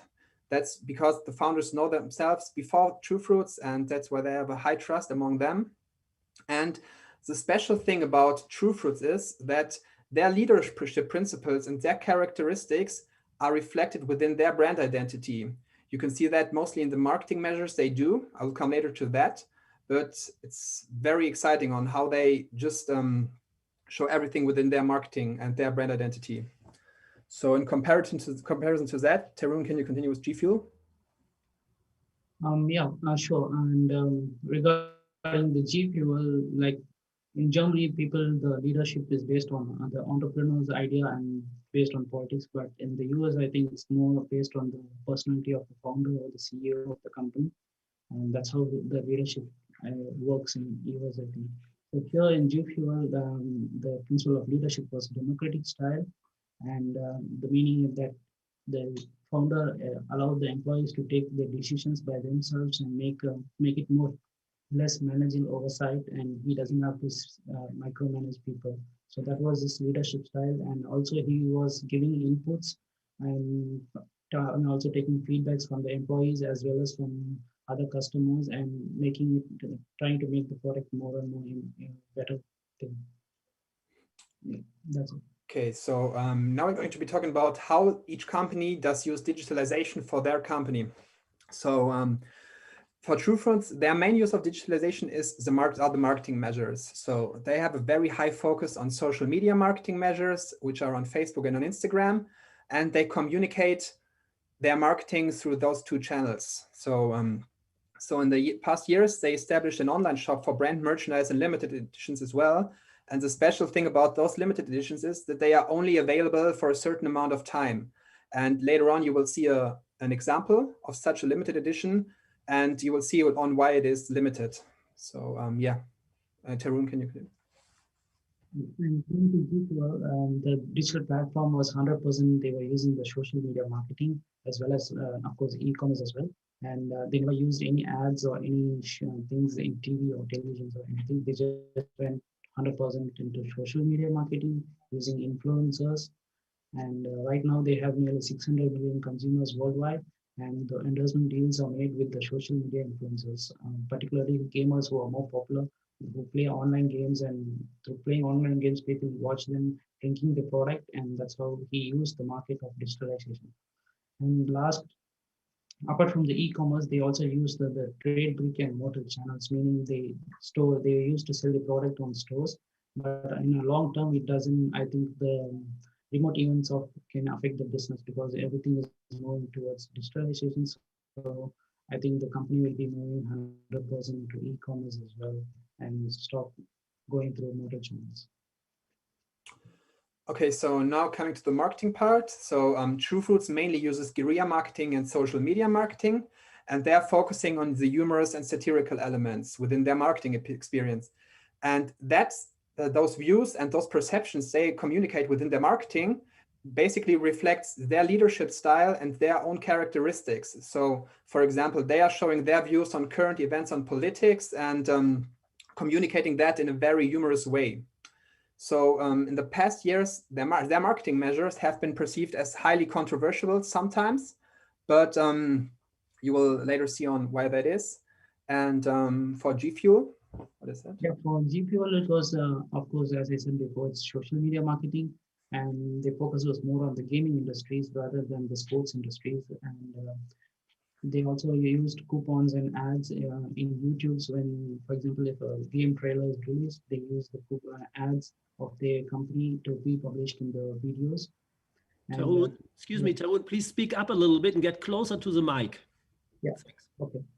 And regarding the flavors, they used to promote if a new flavor, they introduce a new flavor, they use the online influencers and they promote the product online to other gamers, and so that they can buy it and they know that there's a new flavor in the market. And regarding the global chain, the product has been only being produced in English-speaking countries, and the future of the next target is to hit the Asian markets, for example, in China and Korea, where the next more gamers are over there. And apart from all those marketing things, in a few years back, they got a criticism that they were direct marketing using teenagers who are under 18. So they try to avoid it, and right now they are following the norms of advertising it with teenagers 18 plus. Next. Okay, so here is one example of a True Fruits collaboration. So that is an edition from last year, and it's a limited edition, which was only limited for a few days actually, because they were sold out very quick. The thing about this advertisement is that they actually didn't have a collaboration with Coca-Cola company, which is obviously very oriented on the Coca-Cola bottles. And it says keine Kollaboration, which means in English, no collaboration. So that is the kind of guerrilla marketing they are using here. And here is an example of a G Fuel.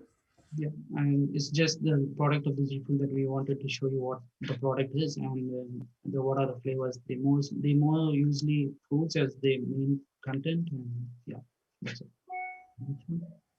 Okay, so now very short to the sustainability aspect. So at the moment, True Fruit is building a sustainable business model, and they are selling their product only in glass bottles from the beginning on. So they are saying that the recycling process is much easier with glass bottles and it's better for the environment in the end.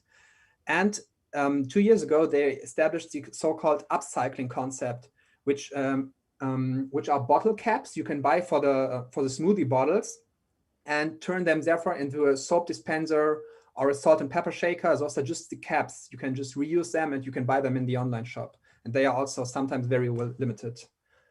And yeah, Tarun. And for G Fuel, right now they have been using non-toxic plastic bottles instead of degradable plastic bottles. And also apart from considering the environmental sustainability, they have to also consider the social sustainability, meaning the health of the people. And so since many teenagers are drinking this energy drink, I think they should follow the FDA norms, which is the Food and Drug Association norms, and produce a drink that has less lead content. And for the next one. Okay, so here are just some examples of the upcycling concept. As you can see, there's a soap dispenser. They also have a money bank or a salt and pepper shaker. And now coming to our conclusion, I'm just going to start with True Fruits. So despite being a German company, True Fruits, they have a very international leadership style. Like they found this way on how to reflect their leadership principles and their characteristics within their marketing measures and their brand identity. And I think that's a very international approach. So Tarun, regarding G Fuel, I don't have any particular topics but as a general point, since every company is moving towards digitalization, I think as a leadership, you should have a skill of making fast decisions, and you should also work your company towards the goal of sustainability, both as social as well as in environmental. And that's the thing I would like to convey from my side. Okay, then at last, we'd like to thank Mrs. Mewes, Mr. Professor Geibel, and Mr. Ray, and the whole TAVEC team for giving us the opportunity to work on these projects. And yeah, you're welcome to ask questions now. Wonderful. Thanks a lot for your presentation, your colorful presentation. And I love the smoothies, but next time we have to talk about the beverages. Maybe we need to talk about beer next time, Kölsch beer, and maybe some American Miller Lite. Yeah. Okay, your questions, please. Yeah, just one question to the smoothie. Are they focused on the German or European market, or do they have plans to go to Asia as well? They are planning on going international in the future. In the last year, they went to Switzerland. So at the moment, you can get them in Austria, Switzerland, and in Germany. But their plans to go international are definitely there. Okay. Yeah. Okay, thank you. Okay. Mark, you have a question? Yeah, very interesting, and obviously very different leadership styles, both in effect, startups. Do you believe that the leadership style or approach has had any impact on the, let's say, the growth of the companies, the respective companies?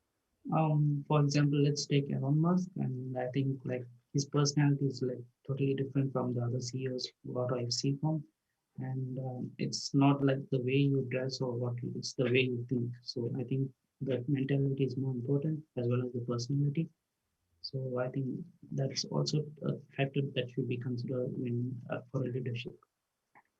Yeah, maybe to add for True Fruits, I think it's it definitely has an impact. So especially in the case of True Fruits and through their guerrilla marketing, which is very aimed at the focus and at the attention of the people, they are making many interviews and they are communicating their leadership styles, and it had a huge impact, especially here in Germany in the past years. So the brand is very, very well known here now. Okay, thank you. Next question from Ben, please. Yes, big companies, big beverage companies, they would say maybe never change a winning concept. So maybe they are successful and there's these new startup competitors. What would you say to them if they say, well, that's all interesting, but we're successful so far? I think it depends on the size of the company. For example, if you are Coca-Cola right now, that whole thing with never change the winning system would definitely be right. But I think even especially smaller companies like True Fruits, back when they were established, they had to risk something to get that audience. And I think to choose the way of guerrilla marketing has been a very good option for them, because they could work with a low budget and could gain a lot of attention through that. They didn't have TV commercials or many commercials within the city, but they communicated everything in a very very different way, let's say like that. Yeah, and I also like to add, like for a startup company, I think strategy thinking is more important than corporate values, and for a multinational company, corporate values is more important than strategy thinking. Very good. Dirk, do you still want to ask your question, or is it done? No, I can ask it. I was just wondering also more, it actually fits to both companies, but more to True Fruits, as you're describing, they're still entrepreneurial, they're doing it everything themselves. Do you think when the company scales, I don't know how, if it gets bigger, is that still sustainable, or do you think they can, how big, I don't know, at what size is this not working anymore? I think it kind of depends. So for the case of True Fruits, I think they should rather stick with their identity and with their brand identity to keep the customers, because the audience they are aimed at has been growing wider and wider a few years. So they are actually can be considered as kind of a mainstream company right now. And they are, as I said, they are the market leaders. So they have been very successful with their strategy, and to keep it that way. And everything's still very personal with them. So, yeah. Okay. Thank you both. It was a great presentation, great answers. When I'm in the US, I always prefer to drink Samuel Adams, which is the only American beer brewed regarding the German purity law from 1516. And then you're quite sure you won't get a headache. So it's good to have sustainability and bio-organic stuff, even if you grow bigger.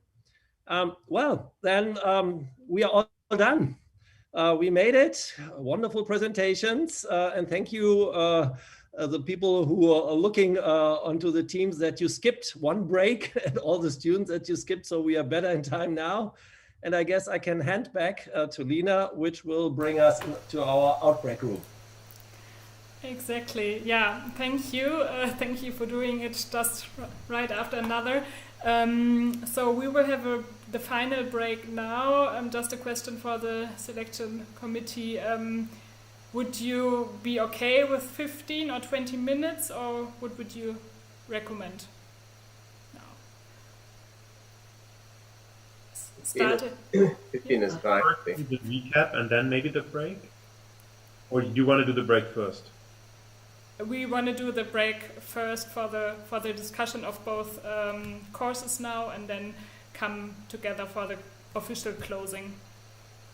So if 15 minutes is okay, then we meet at 6:35, 1:35 back here. Okay? Yeah. Perfect. Thank you. We are meeting now for the discussion. Yes. Yes. Yeah. Yes. Good. I'm sorry. I was just. Dana will put us in a breakout room.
Okay, so I think we're all back.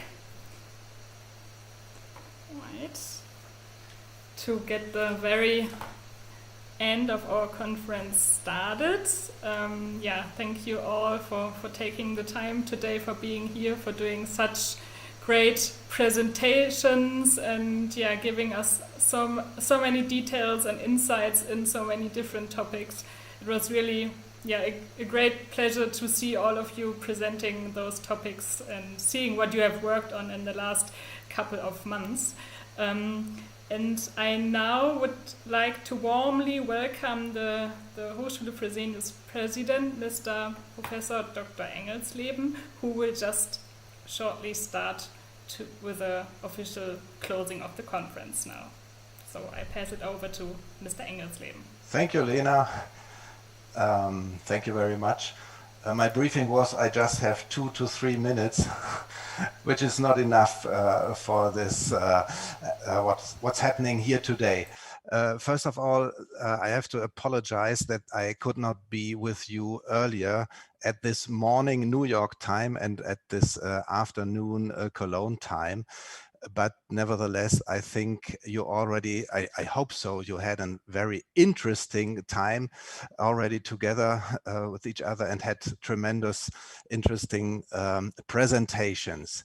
First of all, let me say that I personally am a strong supporter in the ideas of transatlantic cooperation in the fields politics, economics, social, intercultural, and of course, research and education. And therefore, I'm very thankful for the DAAD that in times when the idea of transatlantic friendship has been challenged, the DAAD especially was in charge to give some money to fund this project. And I'm very thankful for this, that these ideas now took place in the very first collaboration between Adelphi University and Fresenius University. And again, my thanks go to the selection committee. I'm sure your job this afternoon, respectively this morning, is not an easy task, choosing among the different presentations. Again, I'm very thankful for the staff of Adelphi and the staff of Hochschule Fresenius, who took all the efforts, the necessary efforts, to promote this project and to conduct this project and to generate ideas on education on a transatlantic idea. This is of great worth for me as president of Hochschule Fresenius, and I'm very thankful to all the staff members. Finally, to all the students, I hope you got some very interesting insights from cooperation with each other, and I hope this somehow broadens your perspective on Europe, on Germany on the one hand, and on the US on the other hand. And I hope it was a pleasure for you. It's not the usual, it's not the normal case of how you are being educated. I hope you will always, for the rest of your life, remember these good times in winter semester 2020. Thank you very much. I'm so proud on all of you who had been engaged in this project. It was a pleasure for me seeing you working on a transatlantic base. This is the future. Thank you very much. And I think right now you're very much interested who has won the selection process. I personally, myself, it's the same for me. And I do not know, Lena, I think this is going to come right now. Thank you very much from my side. It was a pleasure and an honor being with you right here this afternoon and morning. Thank you so much, Professor Dr. Engelsleben. Thank you for these words. And yeah, I think our students really appreciate it. And yeah, we are very excited to now hear who actually won this competition today. And I will now hand over to Benedikt Briesch for a short feedback from the selection committee, and we will then go through each course, and yeah, each other selected committee member will announce the winners of those courses. So I hand it over to Benedikt. Thank you. Thank you. And Professor Engelsleben, Professor Hieland, dear friends of virtual international academic collaboration, it's my job to give a brief selection committee feedback, and the selection committee wants to thank first and foremost the both universities, Adelphi and Fresenius, for hosting today's conference. In particular, we would like to thank Priya Naya and the organizing team for doing all this work and organizing everything so professionally. But also, of course, to all levels, leadership of the university's faculty and all students who made this possible. In the jury, we discussed and reflected what were our expectations, and several, including me, admitted 5 hours of conference. We thought, will we stay focused and have all the attention all the time? But we were surprised, pleasantly surprised, that everything was so interesting. The presentations had a lot of relevant and important content, and everything was really entertaining too. That's important too. So we really thought this is what science should be. It should be relevant with important content, but also in a way entertaining, that it catches your attention. Then about the projects, the selection committee was of the opinion we wished we were able to announce more winners, because so many really very good projects. It was really tricky to identify the best, but we did that, of course. And so we would want to say really excellent projects, but of course there are the very best among the best, and those will be the winners announced right now. And finally, let me say, from the perspective of the DAAD, who supports and who implemented the IVAC program last year, the whole conference showed again how your project is really very much in line with the overall goals of the DAAD IVAC program. So this project really engages and trains students, faculty for the future of a digitalized international higher education and science. You obviously perform very well there. And this also shows how virtual schemes and tools can be used in order to make higher education and science more diverse, more inclusive, and more accessible for everybody. So we saw a lot of diversity today. And last but not least, again, congrats to everybody on your success. To summarize it, you are all winners. But now, of course, we will hear who are the best, the very best among the best, and I think we're all looking forward to hear that. Thank you. Thank you so much, Mr. Briesch. Thank you for summing this up so well. And yeah, I will then now pass it over to Mrs. Pamuk to announce the first winner of the business communication class. Yes, thank you, Lena. Well, it's curtain call, but before I announce today's winner in the first category, business communication, allow me also to extend the jury's sincere appreciation for your work and the passion and energy that you poured into it. We were very impressed by the results. And now it is my privilege to announce the winner. The TAVEC goes to Lea Maria Kur and Jaren Öztürk for their project Between Sweatshops and Startups, the impact of COVID-19 on the fashion industry. The applause is yours. Lea and Jaren. Thank you. Thank you very much.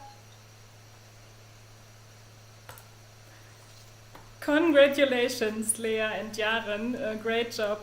Well done. Yeah, we will definitely send out official emails to our winners tomorrow. But yeah, no, you know it already.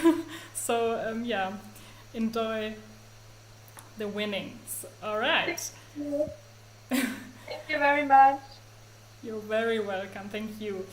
Okay, then we go on with the next winners, with the HRM Human Resource Management winners, and those will be announced by Dirk Schulgen. Yeah, so it's going to be a little boring for you because every jury member will tell you how grateful we are, but we are.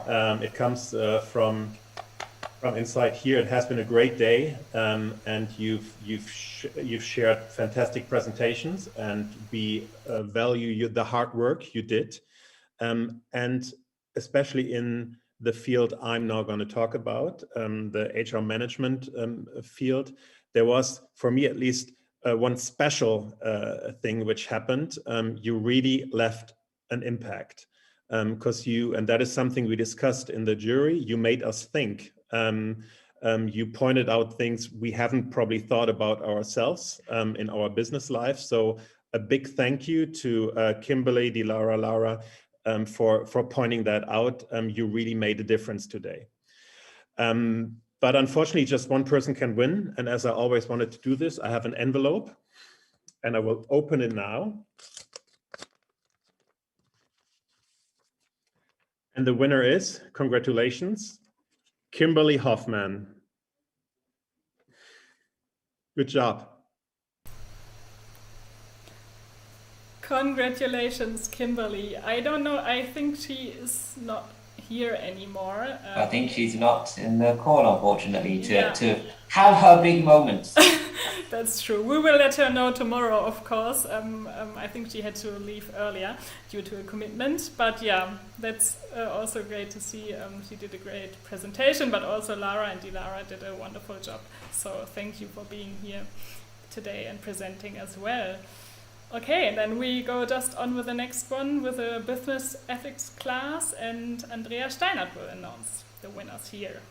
Yeah, thank you very much, Lena. I enjoyed that afternoon very much to hear so many different topics, and thank you to all students that you put so much effort in your presentations. It was really a wonderful afternoon, and I learned a lot, honestly. So because, yeah, I enjoyed listening to you, and my passion is working on transatlantic relations. So thank you that I could join this wonderful project and conference. And yeah, the winners of my group is with the topic Ethical Workplace Management at Amazon. And the TAVEC goes to Christoph Neu and Deepya Govil. Congratulations. Thank you so much. Thank you. Congratulations to you as well. Great that you're still here and yeah, just get this positive result. So congratulations to both of you, and thank you for all the remaining groups as well. Yeah, then last but not least, the final announcement of the entrepreneurship leadership winners will be made by Mark Wells. Super. Yeah, certainly last but certainly not the least. It's rare that I get to take some time out of my day and do something completely different. So thanks to all of you for stimulating my thought processes and making it a very enjoyable experience. And I know how much work goes into preparing these sorts of things. So I really do appreciate, the time that you've all taken, working across time zones, working with colleagues transatlantic. This is my life. It's what I do. So I know how tricky it can be and how difficult it is to do something in a virtual space. So well done to you all for doing that. So I have the pleasure of announcing the winner of the Entrepreneurship and Leadership And again, very thought-provoking in this digital age, looking at healthcare, but also looking at the beverage industry and how things are evolving, you know, and how the future might look for us in two very different sectors. But there has to be one winner, and the jury debated, and we came up with the winners, Christoph Neu and Tiarun Planaipan. Apologies. So congratulations, and but thanks to both parties for very engaging presentations indeed. Yeah, thank you so much. Thank you so much for everything. Well, thank you, Mark, and a very, very big congratulations again to all the winners. So we are at the very last few minutes, and I'd like to take this opportunity to thank all the participating students of TAVEC. You gave life to this project with your creativity, dedication, and showed us what is possible, even against many, many odds. Thank you to Matthias for offering your skills in workshopping the presentations with the students. I'd also like to thank the esteemed members of the selection committee who have volunteered their expertise and time today. It has been a meaningful and impactful discussion, and I'm sure that we will be unpacking your feedback for weeks to come. On behalf of both Adelphi University and Hochschule Fresenius, I would like to extend a sincere thank you to our funding organization, DAAD and BMBF. You have made it possible for our institutions to expand our vision for internationalization and build a foundation for future cooperation. I would also like to thank the TAVEC faculty at both Willumstad School of Business at Adelphi University and the International Business School at Hochschule Fresenius. You are Barbara, Amit, Richard, Marianne, Monica, Laura, and Frank. You had little to no time to prepare, but you jumped into this project with complete conviction, and I'm so grateful for your trust and commitment. This would not be possible without the visionary and support of the leadership at both institutions. So a very special thank you to Susan Briziarelli and her team, and Tobias Engelsleben and his team. And finally, I'd like to thank the TAVEC Project Research Coordinator, Lena Mavis, and our student assistants, Diego, Pranita, and Chiara. Working with you has been effortless and wonderful. Lena, you worked so tirelessly to ensure that students, faculty, and management were all on the same page, and you did this with a confident ease for which we are very grateful. I must also mention our technical experts and graphics point person, Moritz Ludwig. You converted our ideas into beautiful imagery that we can continue to share with future students. Finally, I'd like to close this conference by thanking everyone for being with us and inviting all of us with printouts to please pull up our word association that has been used during the course of this project by students and faculty to describe their experience. Thank you, and have a wonderful afternoon in the United States and a wonderful evening in Germany. Thank you. Thanks very much. Thank you very much for everything. Goodbye. It was a great time. Yeah, goodbye. Wonderful. Thank you. Take care. Thank you very much. Bye. Thank you so much, Priya. Thank you. It was a Thanks pleasure. to all of you. Goodbye. Thank you very Thank you much. for being here. Thanks a lot. Well done, everyone. Congratulations. Thank you, thank you, thank you. Thank you for everything. It's a great experience.